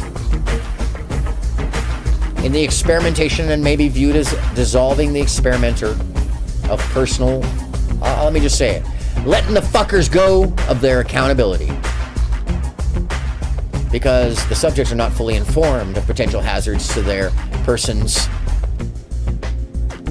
and the volunteer term is in name only. So let's get to some of this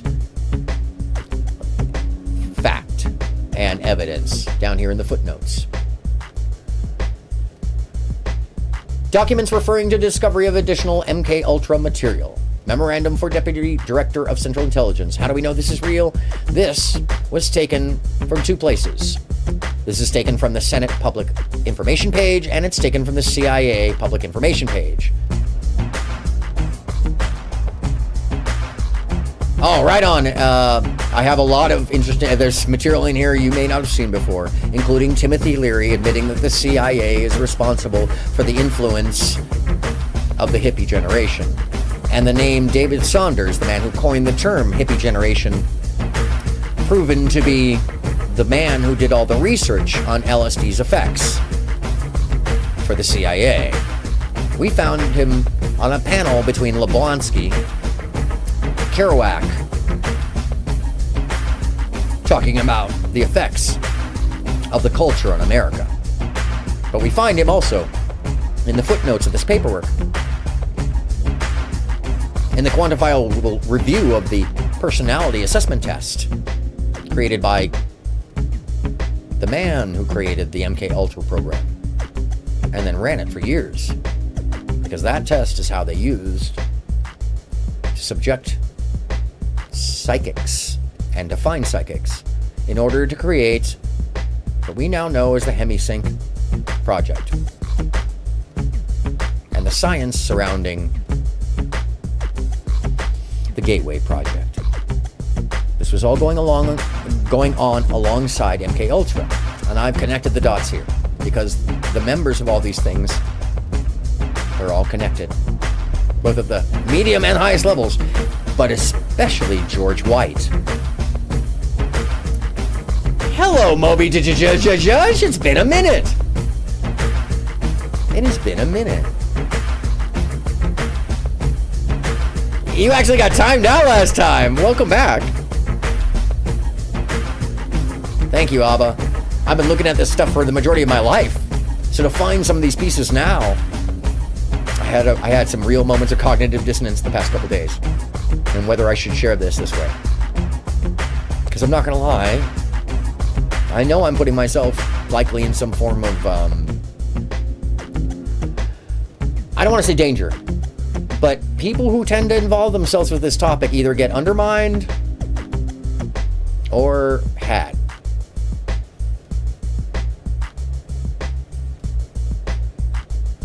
So, fuck it. It's better you know, frankly.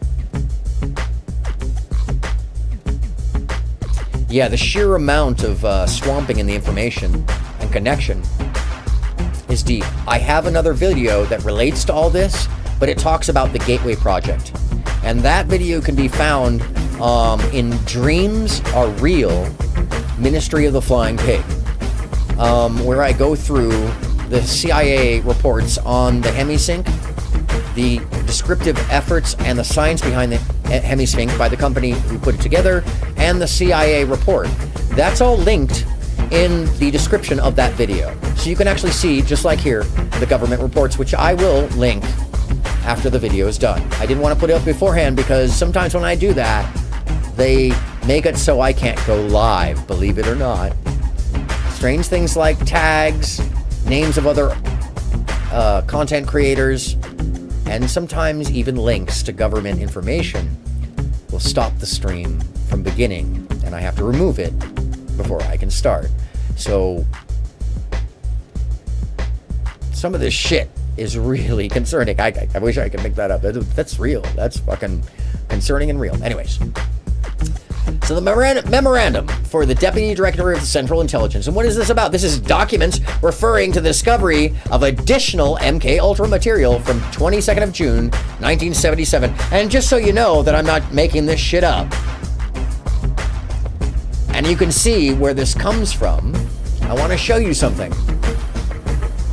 Up at the top of the page, this comes from intelligence.senate.gov. Sites, default, files, hearings, /95 mkultra.pdf. My pleasure, labia. Let us all think the best and most positive thoughts and change the world, because that's what all this is telling us we can do. And they are wantonly hiding it. They're covering it up. And they are disseminating aphasia instead of LSD, in my theory. Because it's a much more powerful and potent device. Fuck your brain up. Fuck your perception up. Destroy a little piece of your brain so you can't even communicate anymore. Well, hell, that might even create a vacuum. Because everybody's fighting. And the real question is,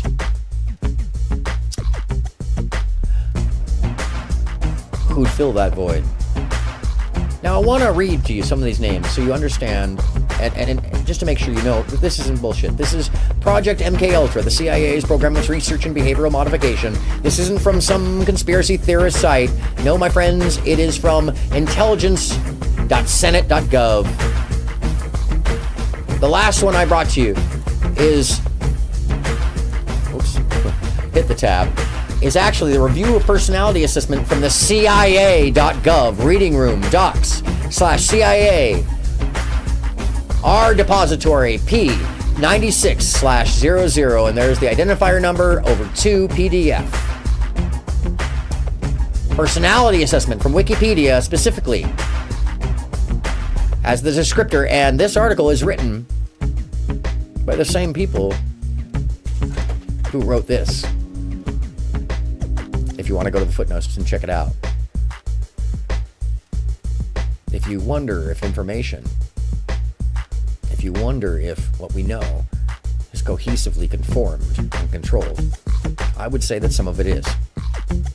Enough to instigate an immense amount of problems.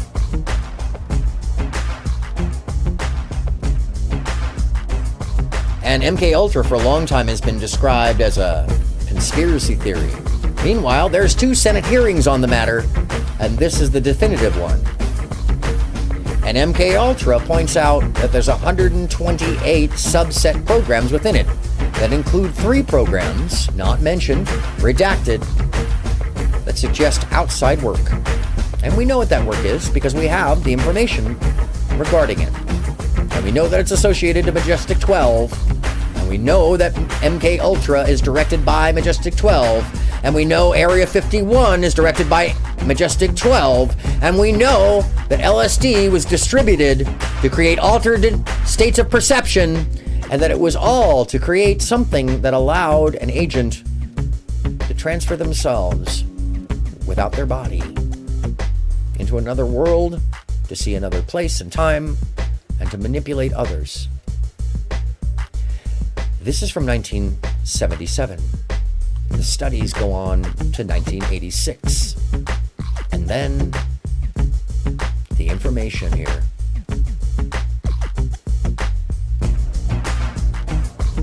becomes, well, top secret.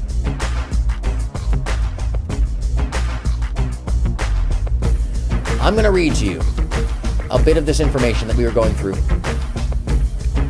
And as you can see, the notes that we'd already looked at in the total performance review right there, about how many actual remote viewers there are in amongst the groups. Thousands. That would be interesting to figure out.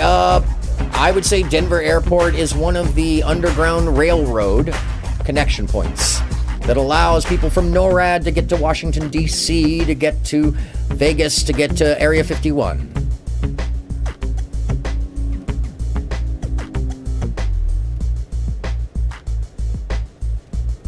Yeah, the government doesn't play when you get close.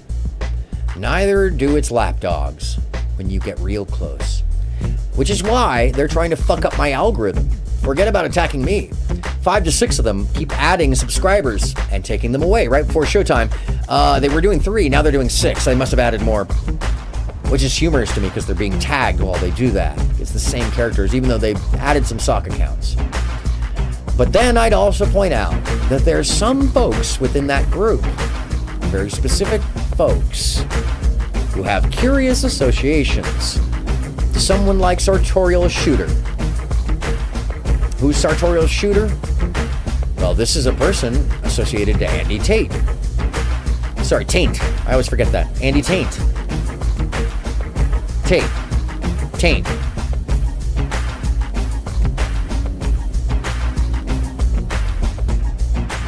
Sartorial Shooter works with Cambridge Analytica. Cambridge Analytica are the ones who broke and pushed the story behind Hillary Clinton's servers, who broke and pushed QAnon, who broke and pushed several different PACs for Trump, and more importantly, and most importantly, white nationalist governments and Brexit. So if you get angry, and I don't blame you for getting angry, tame it down because they want you angry. Focus it. Ignore the falderall. Ignore all that fucking bullshit. Regulate. Stand back. Look at the meta. And don't forget that someone like George White existed. And that the numbers I'm sitting in front of you are the total numbers for the amount of people that were identified in each of those groups that I showed you earlier as having the ability to remote view. Oh, I'm not voting Trump. Fuck that guy. Excuse me. Sorry. I wish there was like a 5th and 6th party. Frankly. I wish we were a little more like Europe. Anyways, let's get back to the paperwork, because this is what's important here. And this is where I'm going to share with you the most important receipts, because they are. A lot of people say, "Oh, I bring receipts." Speaking of which, let me just remind you, always cite your fucking sources, bitch. Let me say it again. I'm saying it to someone very specific. Cite your fucking sources, bitch. That goes out to MyTV, by the way, in honor of MyTV. Speaking of being taken advantage of by a whole group called the Lookup Network. So, yeah, there was failures in monitoring the use of the LSD. There's failures in monitoring its proliferation. There's failures in the program from the inception of MKUltra. Normal agency procedures were waived. In 1953, Mr. Helms, then assistant director, deputy director for plans, proposed the establishment of MKUltra.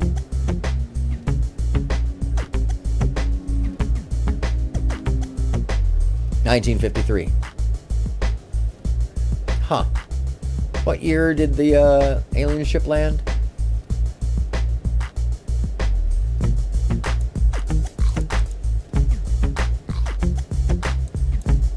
Richard Helms, the former head of the CIA.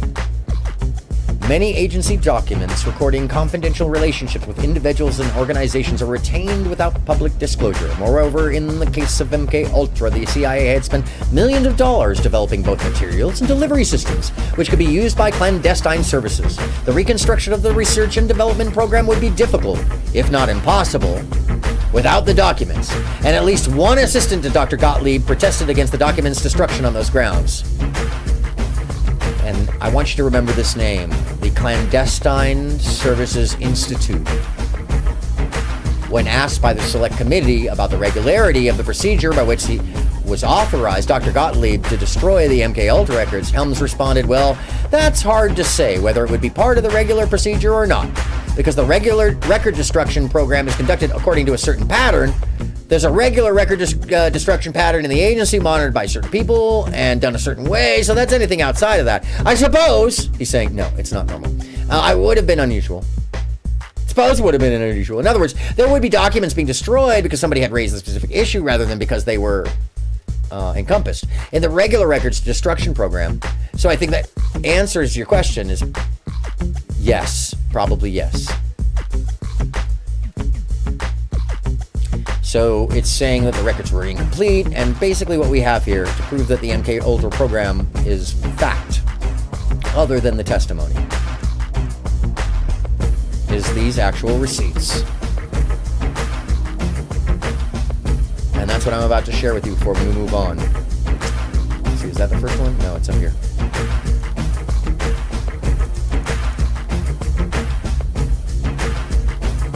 No lack of receipts, and some of these should shock you. So let's look at the proposal. The proposal says to study methods for the administration of drugs without knowledge of the patient, preparation of a manual. Method, a survey of methods which have been used by criminals for surreptitious administration of drugs. Analysis of the psychodynamics of the situation of this nature. That $1,000 will be allocated for the purpose and funds to be required as needed. Receipt. Example C. 6th of June, 1955. Oh, I'm sorry. 11th of August, 1955. Project subject MK Ultra. Memorandum for the record. Sub-project something 2. Subproject 2 is being initiated to provide a secure, efficient means of exploiting blank and blank. So that would be referring to sorry. Oh, it's redacted.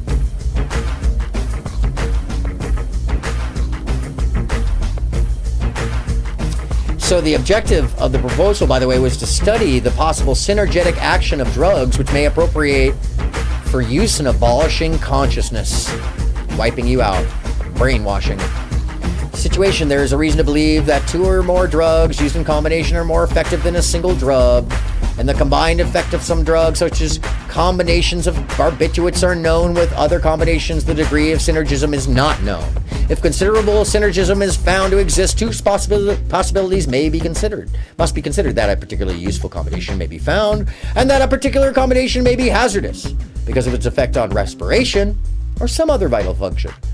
To minimize hazards, animal experiments should precede human experiments. $1,000. By the way, these are the business proposals. In Subproject 2, a practicing psychiatrist in a known facility, and a facility member has been of value to in general to MK Ultra project. They are talking about the Canadian research. Serving as an advisor and consultant, contacting individuals in the area and carrying out his own research program. Subproject 2 would include the following: miscellaneous research and testing services in the general field of MK Ultra, services as a contact and cutout for projects in the MK Ultra field, primarily those located in the blank, redacted, monitoring of selected projects in the MK Ultra field, when located in the central blank. Services as general consulting and advisor in the MK Ultra field. He would act as medical advisor and consultant, would be reimbursed for his services and expenses upon receipt of these, involved in irregular intervals, which when travel expenses are incurred, though, through the use of a common carrier, they will be documented and reimbursed in the usual manner that is consistent with standard government allowance. Make sure the guy gets paid for his work, right? In Subproject 16 is a continuation of Subproject 3, which involves the establishment and maintenance of facilities for the realistic testing of certain research and development items interested in CD-TSS and AFD-TSS. CD-TSS is cognitive dissonance. TSS, transsubservience, subconscious, and APD, aptitude perceptual dissonance, in the TSS. The facilities were set up under Subproject 3 and Subproject 16 is intended to provide for those continued maintenance of the facilities. Subproject 3 was originally intended to provide funds for the maintenance of the facilities for 1 year, but it turns out that the costs of alterations, equipment, and initial supplies were underestimated. Government. In Subproject 3, hence the necessity to establish Subproject 16 to fund it. $7,000.740. Sidney Gottlieb, Chief Chemical Division request. Signed by Research Chairman and Research Director. That'd be 13th of February, 1953. They opened a regular checking account in the amount of $100. They ordered checks printed to a company that didn't exist. MK Ultra, Subproject 23. The scope of this project is intended to encompass all of those activities now engaged by the redacted in its own facilities under the direction of CD-TSS. At the present time, the various projects, in other words, confusion. This project is meant to create confusion. At the present time, the various projects at the facility are being concluded, and it is deemed desirable from the standpoint of security and efficiency to replace these projects with a single project more general in its approach. Focus the damn thing and put everything under one umbrella so it's easier to hide the really bad shit. The attached proposal from Dr. Gottlieb indicates that the extent of the investigations that his facility will allow him to carry out on the materials developed in the 3 projects referred to in paragraph 1, as well as certain other materials of interest to CD-TSS 3.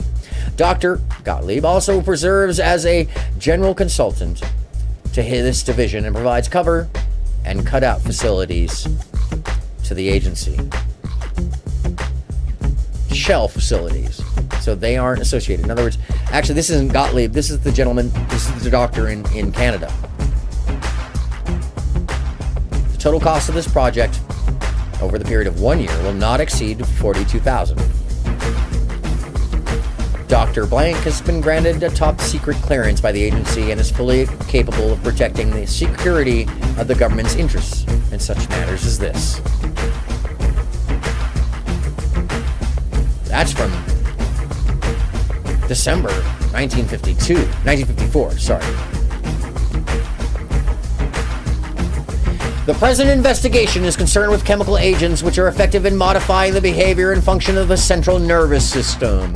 It is proposed to study a variety of known drugs in the pharmacological class that are present day used to synthesize new chemical agents or to modify existing ones as occasions may demand. The various chemical agents investigated or synthesized will be tested on animals to determine their acute and chronic toxicity. Their pharmacological effects will be studied by a variety of assay techniques, such as blood pressure determinations, bronchial dilation recordings, endocrine effects, etc.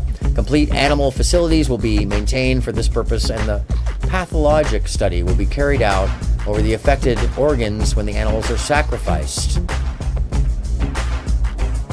Preliminary clinical investigation will be carried out. The more preceding chemical agents and appropriate laboratory procedures will be performed, such as blood counts, analysis, etc. Adequate reports will be submitted to the findings at quarterly intervals. The budget is now $30,000. That's what they're talking about, the $42,000 budget. Travel, medical, miscellaneous, chemical, laboratory supplies, animals, animal facilities, technicians, and the LSD, synthetic organic chem. Labia, are you getting kicked off? Oh, damn. It doesn't surprise me. So, memorandum for the record, increase in the scope of subproject 23, Project MK Ultra. Due to the considerable, meaning they're spreading the program. Due to the considerable increase in the scope of work undertaken at the direction of TSSCD under subproject 23 MK Ultra, the $42,000 sum originally obligated for this work is insufficient. The total cost will now be $57,000 as of January 28th, 1955. And 2 new sources of biologically active compounds of interest to be added: the magic mushroom and THC. How do I know this? Because it mentions it. The additional compounds are existing of tryptophan, not available from any other sources. Authorization for payment of certain expenses under Project MK Ultra. Chemicals Division. View of circumstances. Where is it?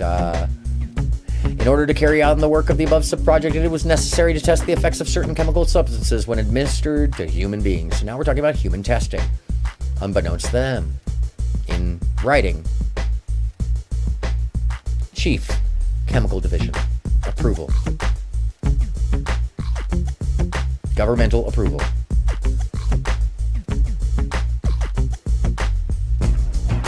Oh, really? Is it skipping right now?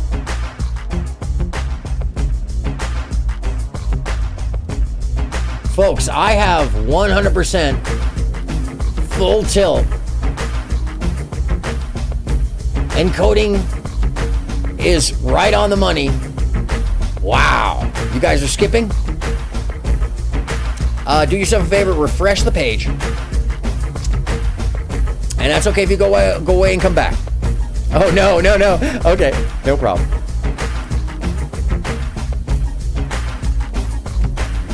From the director of the Central Intelligence Agency, Project MK Ultra, Subproject 35, December 21st, 1954. Well, the director's statutory authority to this is 14 years before the hippie generation. This is 14 years before the proliferation of LSD across the public. This is the start of the development and expression of mind control via drug usage. But it's the first person. Oh, Flezzy B, I'm sorry to hear that. Maybe it'll be easier later on. I'm also running it at 720 and 60 frames per second, so that'll also do it. It tends to, and also depending upon your feed. I don't know, I'm not sure. That's interesting. That's really weird, by the way. It's a project, let me get down to where the real interesting stuff starts.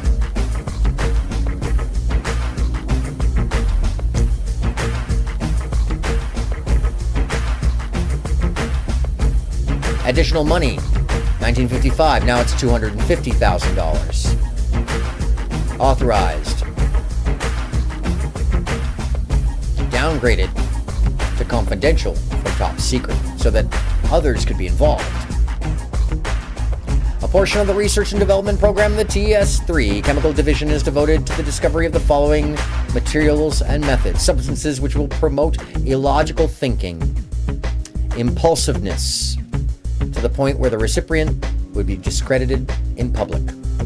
Substances which increase the efficiency of mentation and perception. So the research is being done to, 1, find substances which will promote illogical thinking, impulsiveness. Sound familiar? To the point where the recipient would be discredited in public. Substances which increase the efficiency of mentation and perception. In other words, your ability to understand. Materials which will provide or prevent, counteract the intoxicating effect of alcohol. Materials which promote the intoxicating effect of alcohol. Materials which produce the signs and symptoms of recognized diseases in a reversible way so that they may be used for malagry. Do you know what that is? It's called blackmail and fear state. Materials which render the induction of hypnosis easier or otherwise enhance its usefulness. Substances which will enhance the ability of individuals to withstand privation, torture, coercion during interrogation, and so-called brainwashing. Materials and physical methods which will produce amnesia, aka aphasia, for events preceding and during their use. Physical methods of producing shock and confusion over extended periods of time and capable of surreptitious use. Polyscopic hypnotation, aka subliminal implantation.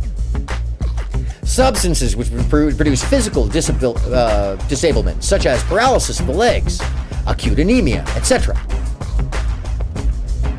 Substances that will produce pure euphoria with no subsequent letdown, aka soma, from George Orwell's Brave New World. Substances which alter personality structure in such a way that tendency of the recipient to become dependent upon another person is enhanced. I want to read that again. Tribalization through drug use. Substances which alter personality structure in such a way that the tendency of the recipient to become dependent upon another person is enhanced. This is 34 years before crack cocaine destroyed the inner cities of America, as developed and distributed by the CIA. Provably so.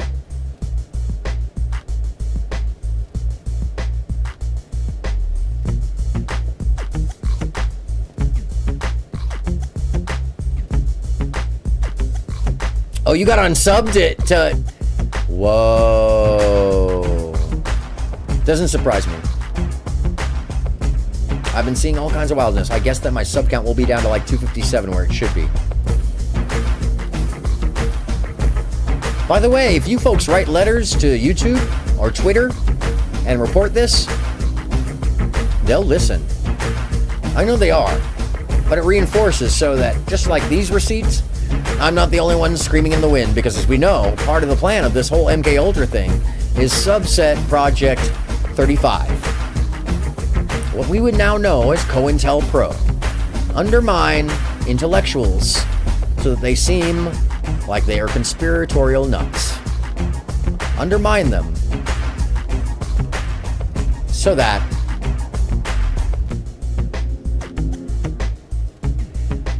they'll promote illogical thinking and impulsiveness to the point where the recipient would be discredited in public.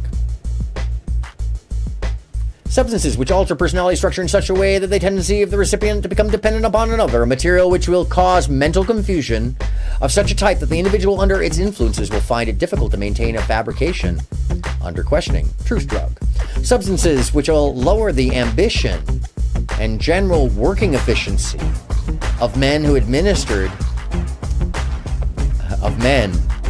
substances which will lower the ambition and the general working efficiency of men when administered in undetectable amounts.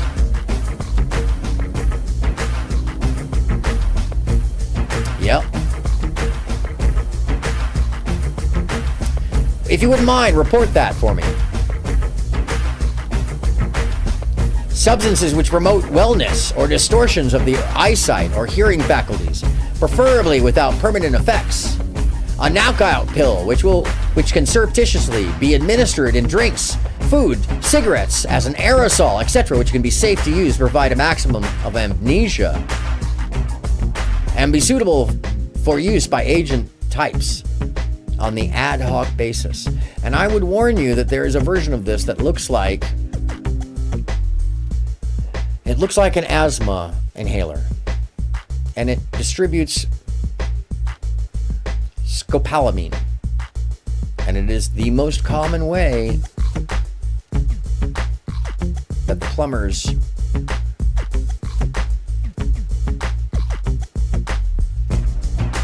that they come into your home, remove a sock, and blow air into your vein and stop your heart, or send an embolism into your brain. These things are undetectable. There's no drug. It dissipates in the blood, and unless you know to check for it, you won't look in the pathology report. A material which can surreptitiously be administered by the above routes, and which by in very small amounts will make it impossible for a man to perform any physical activity whatsoever. The development of materials of this type follows the standard practices of such ethical drug houses as redacted. It is relatively routine procedure to develop a drug to the point of human testing. Ordinarily, to the drug houses dependent upon services of private physicians for the final clinical testing. The physicians are willing to assume the responsibility, they say, which they weren't, because, my friends, they built facilities specifically for this. The proposed facility offers a unique opportunity for the secure handling of such clinical testing in addition to many advantages outlined in the project proposal. The security problems mentioned above are eliminated by the fact that the reciprocity for the testing will result completely upon the physician and the hospital. Blankety blank will allow peripherals to approve the work very closely and make sure that all tests are conducted accordingly to the recognized practices and require adequate safeguards. And that's unreadable. $125,000 in 1955. $3 million for the exclusive furnishings and equipment. And what is this? This is Project MK Ultra's building.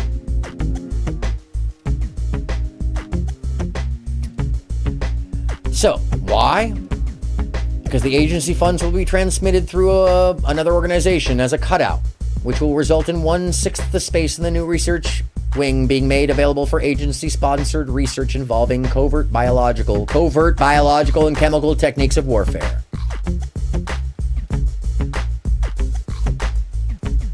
At the time, with CIA encouragement, indicated a willingness to contribute $500,000 to the construction efforts. The building fund was had to be raised as follows: $1 million contributed by blank, $250,000 donation from blank, $125,000 to be supplied by CIA, $1.25 million matching funds under public law. We paid for this as well. And $500,000 from blank, contributing $3 million in total.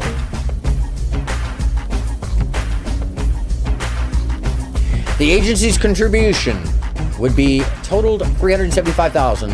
This investment, together with the equal sum resulting in the match funds, is fully justified in the opinion of the TSS, which they will be explained by Chief of the TSS, Dr. Sidney Gottlieb, the Director of the Chemicals Division. The scope of Subproject 35 has not changed since the Director originally approved a request by TSS for permission to spend $125,000 available.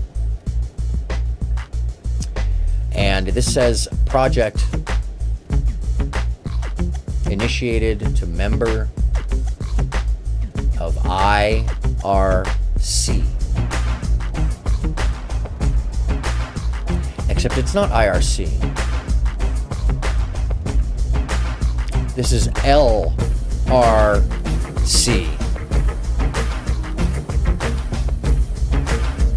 Yeah.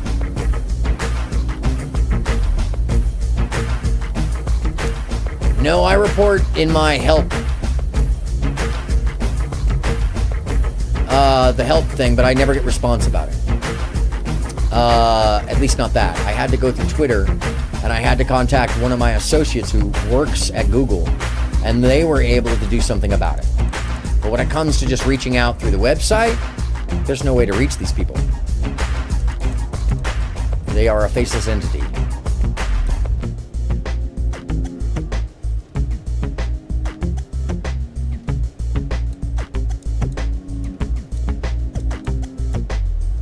Amendment to Subproject 35, Project MK Ultra, for the purpose of establishing a cover organization for highly sensitive projects in the field of biological, chemical, and radiological warfare. Ha! Now we have the DCI, the Department of Central Intelligence, an Army platform. They were the one testing for the Army. The Chemical Division of DPTSS would conduct certain sensitive projects in the fields of biological and chemical warfare and consists of a proposed arrangement whereby the agency covertly contributes funds to assist the MK Ultra project in the construction of a new research wing.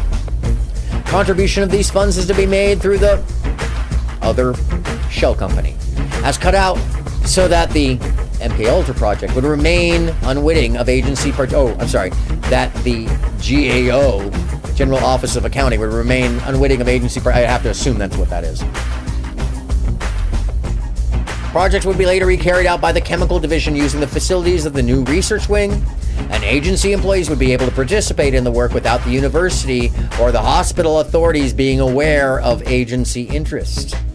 They're covertly handing this out to people like Timothy Leary,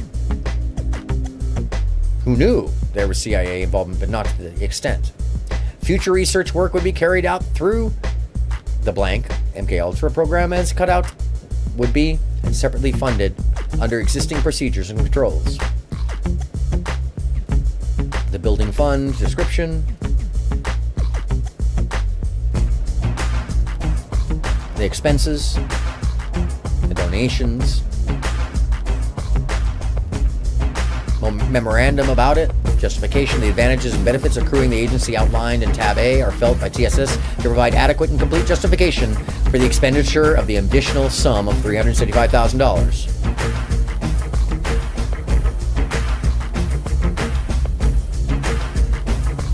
And then the lie. 1/6 of the total space in the new building. Full professional cover. Human patients and volunteers need the access to know. For experimental use will be available under controlled clinical conditions within the full supervision of blank. And that didn't happen. Once again, signed memorandum. Authorized.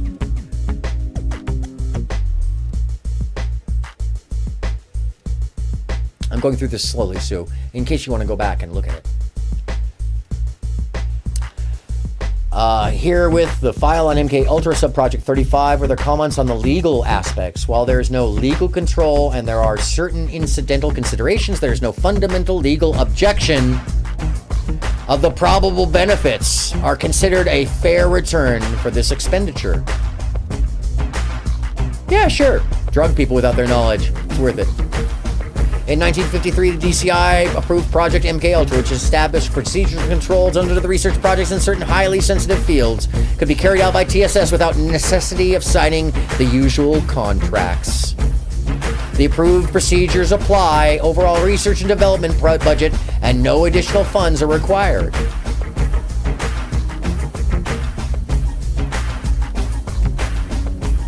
So when it was approved, it was not contemplated that it would be used for establishment of cover. Over 40 individual research and development projects have been established under this framework and have been carried out extremely successfully, both from technical and administrative points of view. The experience gained in handling these projects has emphasized the establishment of better cover for both. They figured a better way to cover it up. Yep, exactly.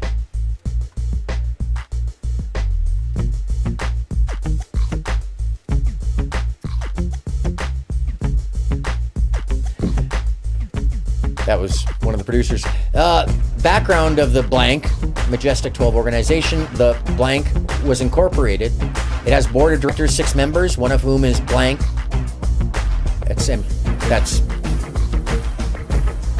majestic. It has a board of directors, 6 members, one of them who acts as executive director of the fund. It has solicited funds from various individuals to finance the program of basic research in the chemotherapy of cancer, asthma, hypertension, psychosomatic disorders, and other chronic diseases. That's a cover. Since 1951, the name of this person has cooperated within the chemical division of TSS and acted smoothly and efficiently, both as cutout for dealing with the contractors in the fields. They're talking about Gottlieb. And covert chemical and biological warfare as a prime contractor for the certain areas of biological research. Projects presently being handled for the agency by the fund are administered under the controls and procedures previously approved by MKUltra. During war, he served in the Bureau of Medicine and Surgery in the Navy. Since then, he has maintained a consulting relationship to the Navy Medical Research Program. Blank is top secret cleared, and witting of agency sponsorship of the programs carried out by the fund. The research wing will consist of buildings 6 stories high, 320 feet long, and 50 feet wide. 2/3 of the space will be research laboratories, while 100 research beds will occupy the remainder. That's for humans. Oh, what were they ordering? What were they using?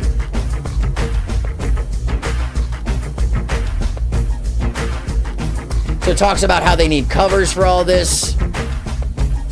The increasing number of people who, albeit properly cleared, are aware of the agency connection with the distribution of LSD, and probably Timothy Leary, the feeling that the agency employees contacting him, Dr. Gottlieb, etc., have no cover of any sort, consequently exposes him to unnecessary and highly undesirable personal links and risk. The widespread interagency awareness of the nature of the relationship between the fund and the agencies. In other words, it was an open secret. Another serious problem faced by TSSCD as a result of lack of suitable coverage is the difficulty in planning careers for technical and scientific personnel in the biological field. A long-range career concept of activity in this field inevitably includes proper cover for the individual concerned. What they're describing is an entire field of work of psychological impact and manipulation and engineering of the people at large, and a cover for them via all kinds of behavior and cover, from government positions and science positions to operations in running business.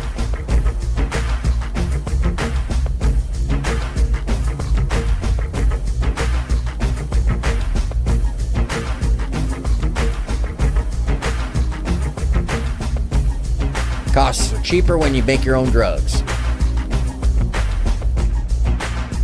The agency's sponsorship of sensitive research projects would be completely deniable, since no connection could exist between the university and the agency. You heard it right, the university. Excellent professional cover would be provided for up to 3 biochemical employees on the chemical division of TSS. This would allow open attendance at scientific meetings, the advancement of personal standings in the scientific world, and as such would constitute a major efficiency and morale booster. Human patients and volunteers for experimental use will be available under excellent clinical conditions with the full supervision of blankety blank. There will be available the equivalent of a hospital safe house. Safe house, meaning covert and hidden. It is expected that the output useful results of the chemical division in the biochemical field will be greatly improved through the more efficient use of technical personnel who would be able to spend more time on their actual laboratory work.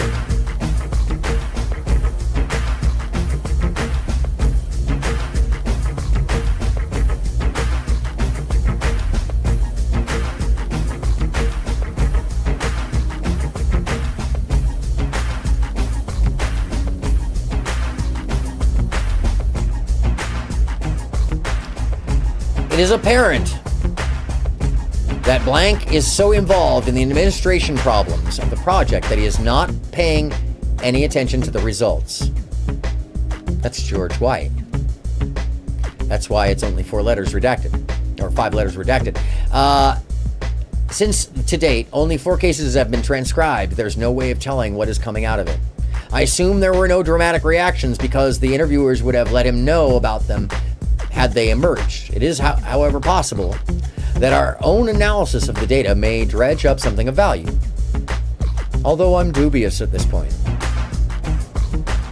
White gave me his usual long, involved talk on the difficulties he encountered which account for the delays. He's also talked at some length about his experiments with hypnosis, some aspects of which are really hair-raising. Finally, he made quite a particular continuing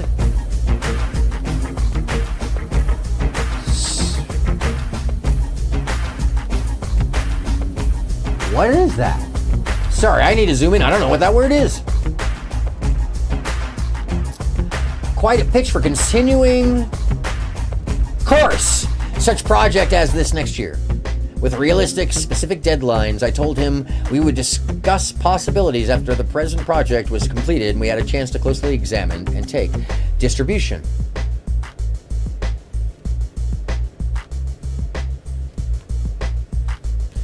So the experiment designed to test the effectiveness of certain medication in causing individuals to release guarded information has been completed in accordance with the original experimental design. With the exception of 25 instead of 30 cases were used. This matter was discussed in more detail in my letter of July 25th. Abstracts on all 25 cases. The science surrounding it. Transcriptions of the interviews. What Wechsler-Bellevue intelligence tests given at the hospital and previously given at the clinic, post-experimental rankings and evaluation sheets, and a schedule covering the drug administration have all been submitted to you under separate cover. Encloses the financial statement, which represents the final accounting. Dr. Blank was compensated in an amount exceeding that paid to Dr. Blank. This was occasioned by the fact that Dr. Blank spent much time checking the files. Checks are sent out. Sorry about the delay, Executive Director of the CIA. The research project will be carried out at blank, located at blank, which is located at blank. The hospital has 1,135 beds at the present time. They're talking about the Canadian hospital. At this point in time, there are 142 non-psychotics classified as criminal sexual psychopaths. There are 4 full-time psychiatrists and verifying numbers of medical interns, 2 psychologists and 4 social workers, nurses and attendants. The superintendent of the hospital, Blank, a witting member of the research team. We know who that is. The institution comes under the direction of the Executive Secretary of the State Department of Mental Health, and research project is normally approved by the coordinator of research at the State Department in Mental Health. Blank will secure this approval, and Blank redacted will make space available. And it is possible for the research teams to sleep at the hospital while carrying out their investigations.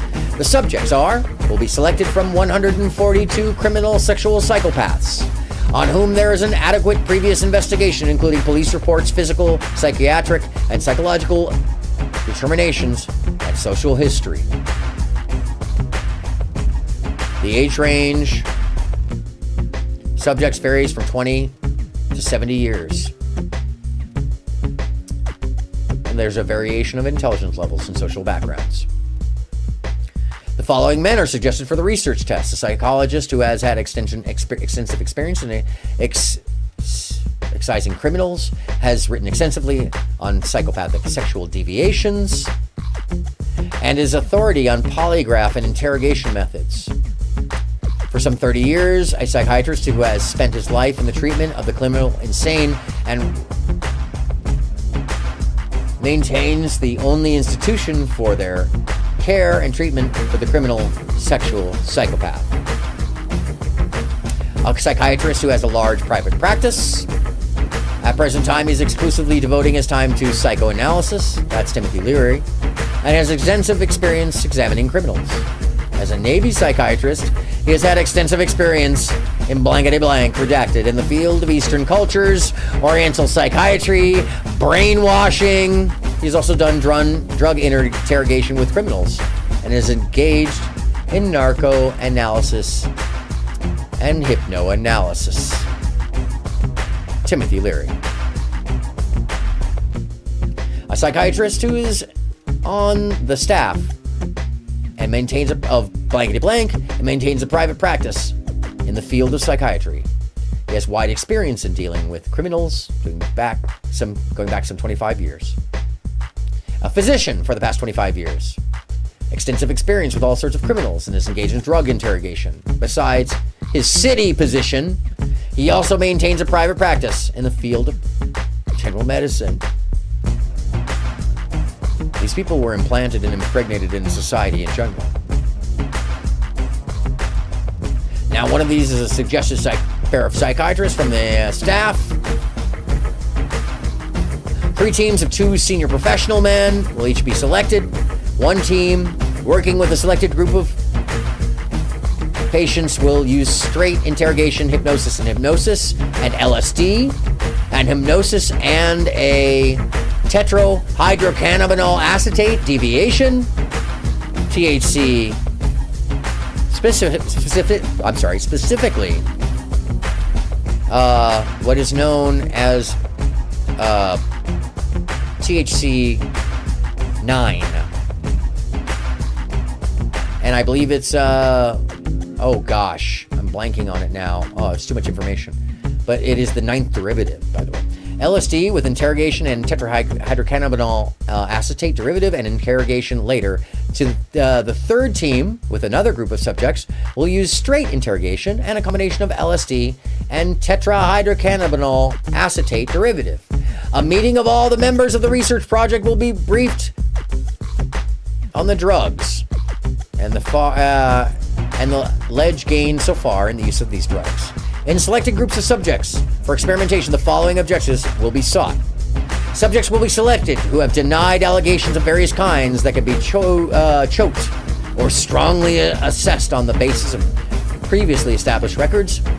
As far as possible, the actual research man administering drugs will not be aware of those drugs he is administering, and placebos will be interspersed with drug administrations. Precautions will be taken to neutralize age, intelligence, physical condition, and social background. Any other controllable factors in collecting groups. Administration of drugs will be done both openly and surreptitiously. Second, recording will be made of the interrogation, and written reports will be obtained in other cases. Due care will be exercised in equating methods of interrogation as far as this can be done. The results of interrogation with drugs and other techniques will be checked against existing records, and qualitative and quantitative reports will be evaluated.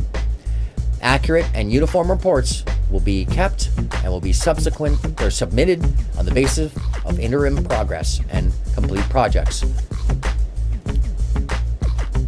Subject Project 42. In the past year, a number of covert and realistic field trials have been successfully carried out. The results of these experiments have provided factual data essential to establishing protocols for a number of contemplated operations. A continuation of covert and realistic field trials are necessitated by the production of new materials in TSD programs, particularly in areas requiring detailed knowledge of the effectiveness and efficiency and delivery system. Additional trials are also necessitated by the need for better controlled field-type experiments.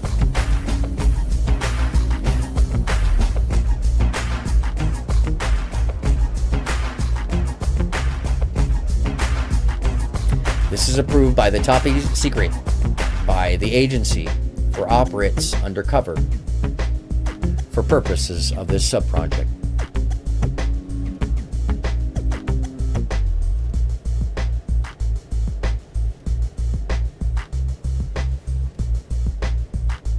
This is the R&D subproject 42 will be conducted by Mr. Blankety Blank, a seaman.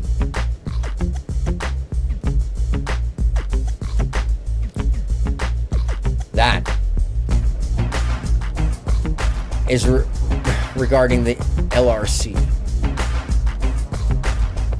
Testing was being done on a group of cultists alongside the public.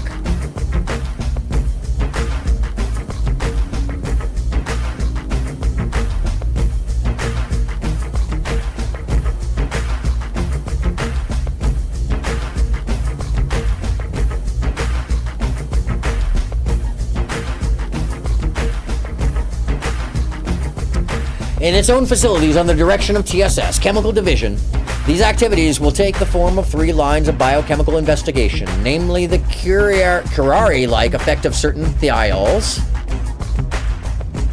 instant death, the preparation of hydrogenated quinolines and indole alkalides, mind wiping, and the continued study of diphenolic compounds, truth serums. In addition to the above investigations, the present biological testing as saying techniques will be elaborated and broadened to include cardiovascular and anti-carcinogenic effects of compounds resulting from the above programs. In other words, fake cancer and fake heart attack that becomes real, as mentioned earlier. The attached proposal from Blank indicates the extent of the investigations that his facilities will allow him to carry out on the materials developed in the 3 lines of research referred to in paragraph 1, referring to earlier research. Once again, has been granted top secret clearance by the agency and is fully capable of protecting the security of the government's interests in this matter. 1956, Labia. 1956.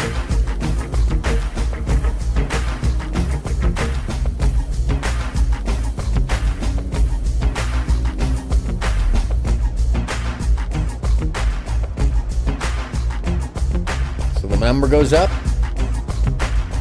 Other than its activities, this business is a cutout, meaning a cover.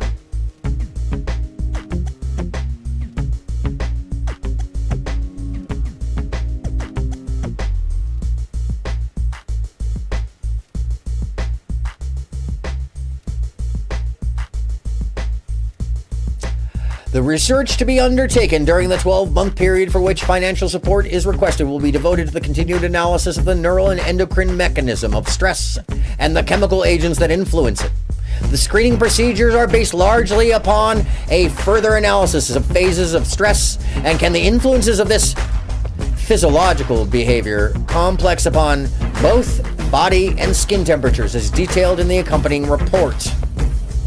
The chemical synthesis of new compounds will continue at the laboratory under the supervision of Blank, and at the direction of Blank, under the supervision of Blank, these chemical agents will be screened for their capacity to provoke stress or to suppress the stress reaction. Their capacity to, as in its acute or chronic phases. Animal testing will include pharmacological screening and proper toxicity studies of these compounds and heretofore.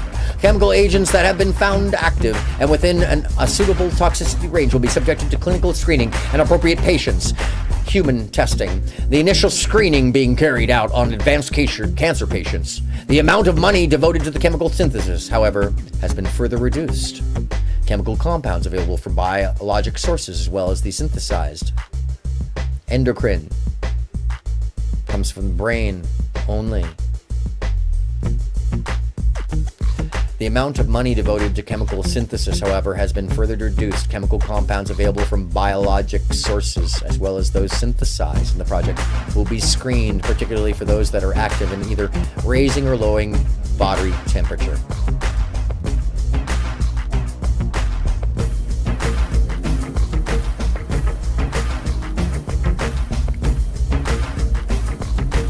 As heretofore, any agents would prove to be of interest.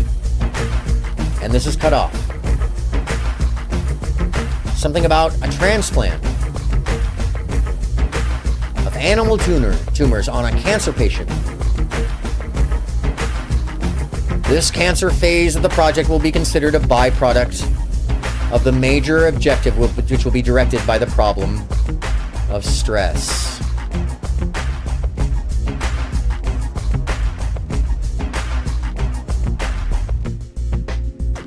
I'm missing dinner too as well. What time is it? Good. Oh, holy fuck.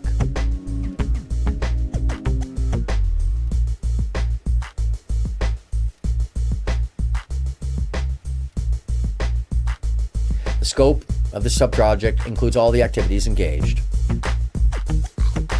The psychochemical and K fields. During the past year, important progress has been made in the area related to MK Ultra fields, related to stressor compounds, and the relationship of these materials to the physiological pathways through which both stress and reaction to it are mediated in human beings. Are you starting to see the connection? They've been stressing us out so that we adapt via aphasia.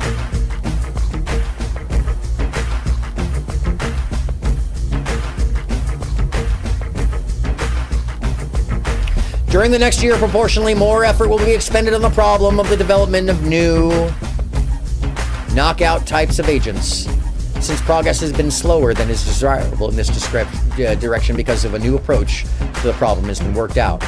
A new approach to the problem has been worked out. Also serves as a general consultant to the agency. Blankety blank. Continuation of MK Ultra project number 45. That's the building.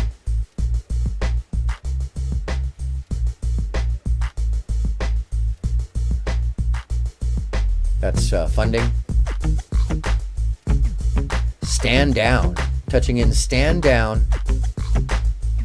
Policy. Where certified with DCI level. AK to play Nemesis. Signature. This sub-project is being established. Realistic tests of certain development items. During the course of development, it is sometimes found that certain very necessary experiments or tests are not suited to ordinary laboratory facilities, rather rationalizing here. At the same time, it would be difficult to not, if not impossible, to conduct such tests as operational field tests. This project is designed to promote or provide a capability and facilities to fill this intermediate requirement. The activities under the sub-project will be conducted by Timothy Leary, an individual in the import and export business. Oh, I'm sorry, that's incorrect. Wow. This person holds, I missed this, top secret Treasury Department clearance and secret agency approval. Possesses unique facilities and personal abilities which makes him invaluable in this kind of testing operation. Because of his peculiar talents, his capabilities as well, and his excellent connections with all the local law enforcement agencies, he will provide a unique and essential capability. He's no longer a resident of the area. It is necessary that a suitable replacement be provided in order that a capability. I wonder who that is.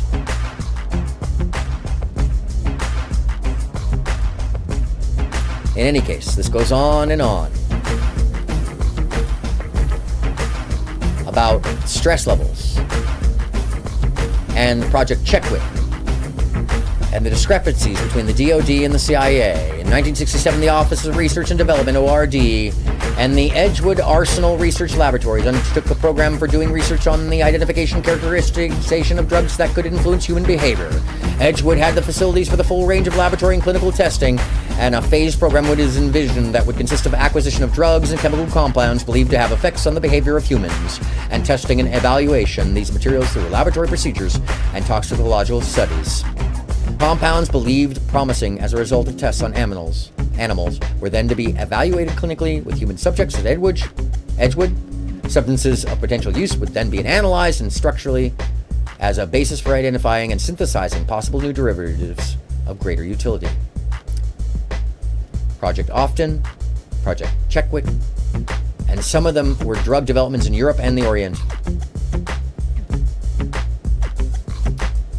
This is in 1973. While there is agreement that human testing occurred at that place and time, there's disagreement as to who was responsible for the financial and sponsorship. Well, we know now. During Admiral Turner, and by the way, this is Director of Central Intelligence. During Admiral Turner's 3rd of August 1977 testimony before your committee in the Senate Human Resources Subcommittee on Health and Scientific Research, you asked whether any agency employees had been terminated because of their participation in MK Ultra, Subproject 3. Admiral Turner indicated he did not believe any employees had been terminated.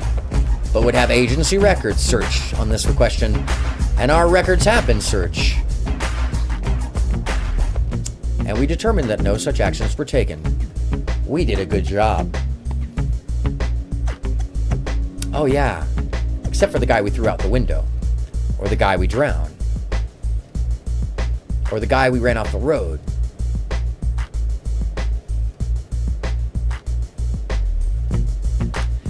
My friends, this brings us finally, and I know it's been a long haul, so thank you for sticking with me, because this information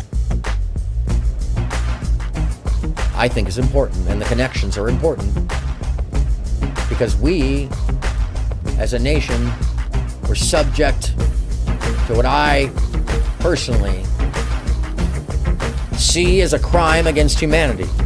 And frankly, I'm going to play one last piece that I played at the beginning, because I think it's important.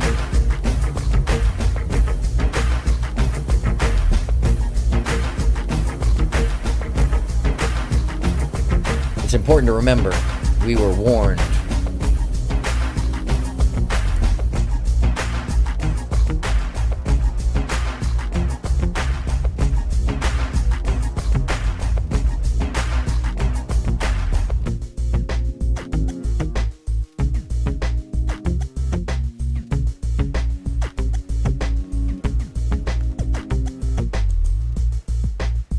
Can you detail for us what life in this brave new world which you fear so much, or what life might be like?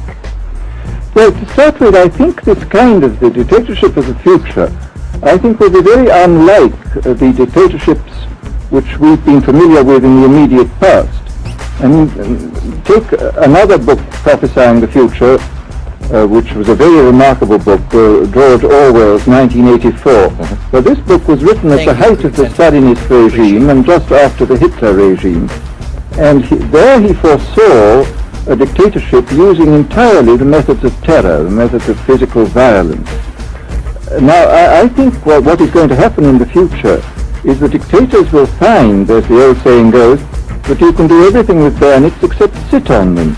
But if you want to preserve your power indefinitely, you have to get the consent of the ruled.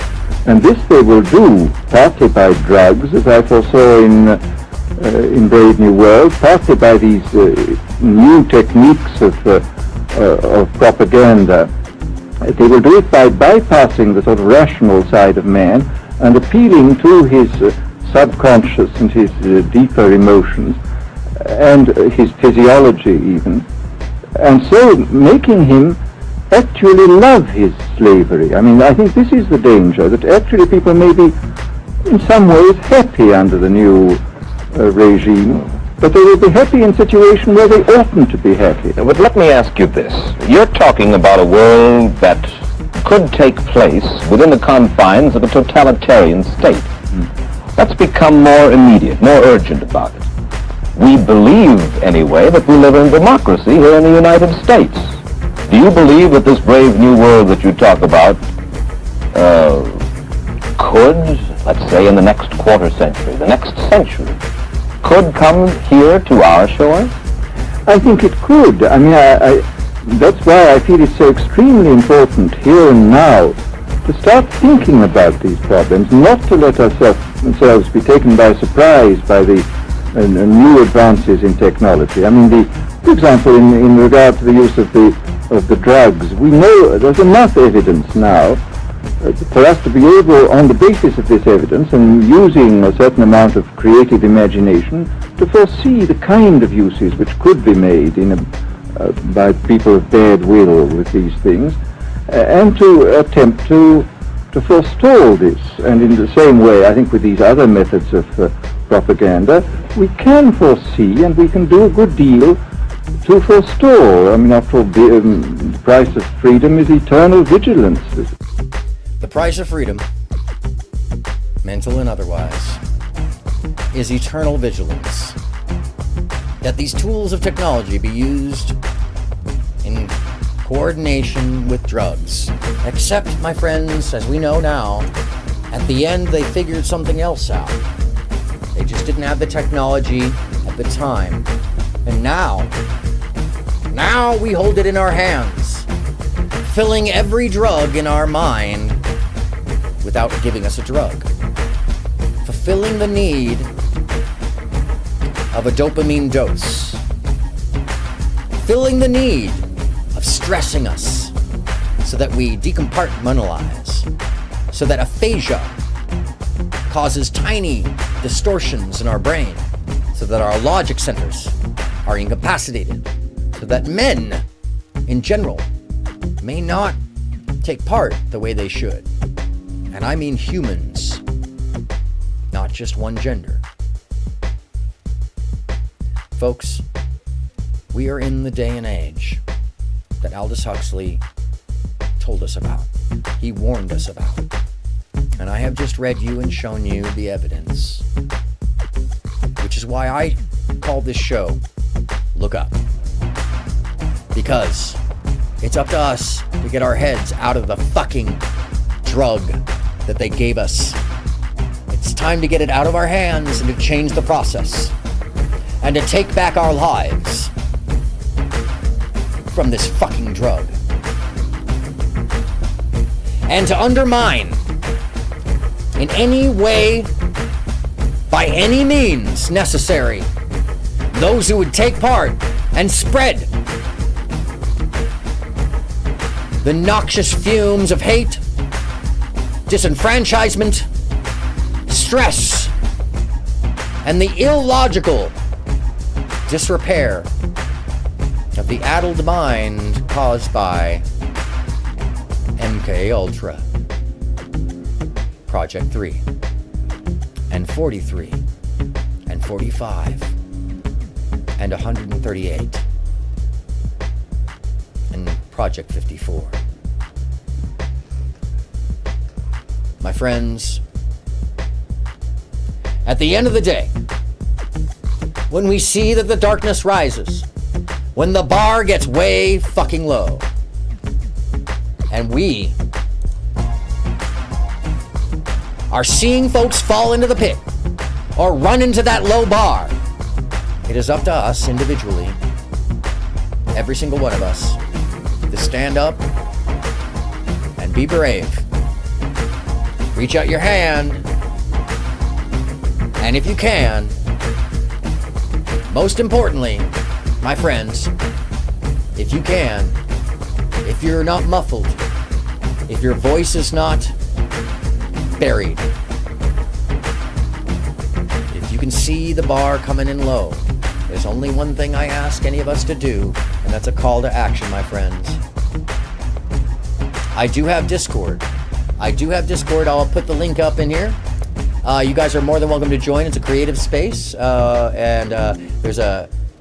Hold on a second. Let me put it over here. The producer's trying to hop in the act right now. I think he's trying to clear me out is what's going on. Let me, before I finish up here and give the tagline. And I didn't put the Discord in today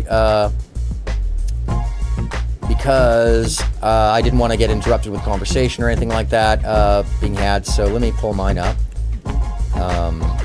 Thank you for reminding me, by the way. I'm going to just put the invite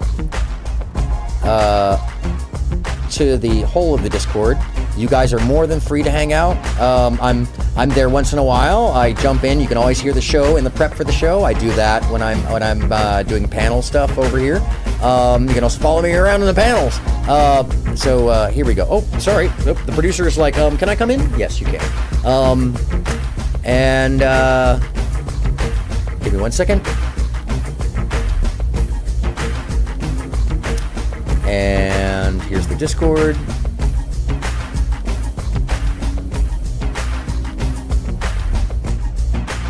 What happened? Did I get cut? No, I'm still running, right? Oh, weird. I'm telling you, this is one of those things that when you cover it, weird shit happens. Anyways, thank you for being here. I so deeply appreciate every single one of you for putting up with this, what is nothing less than a marathon of 6 motherfucking hours. Holy shit. Thank you. You guys are astonishing. at the end of the day, when the bar comes in low and you see someone about to fall, there's only one call to action, friends, and it's very clear now what that is. And you can say it with me. Look out!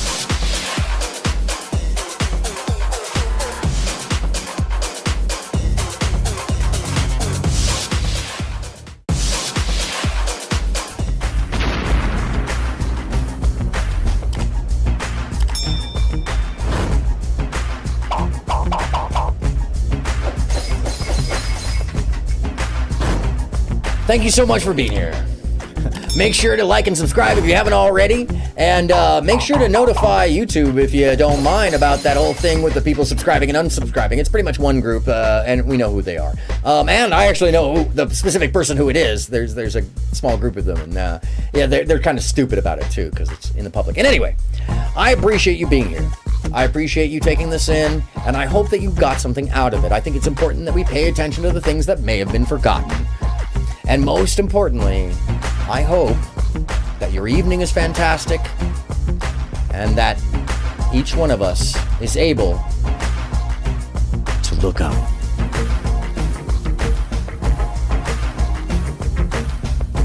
Thank you so much. Be safe. Have fun now. Click.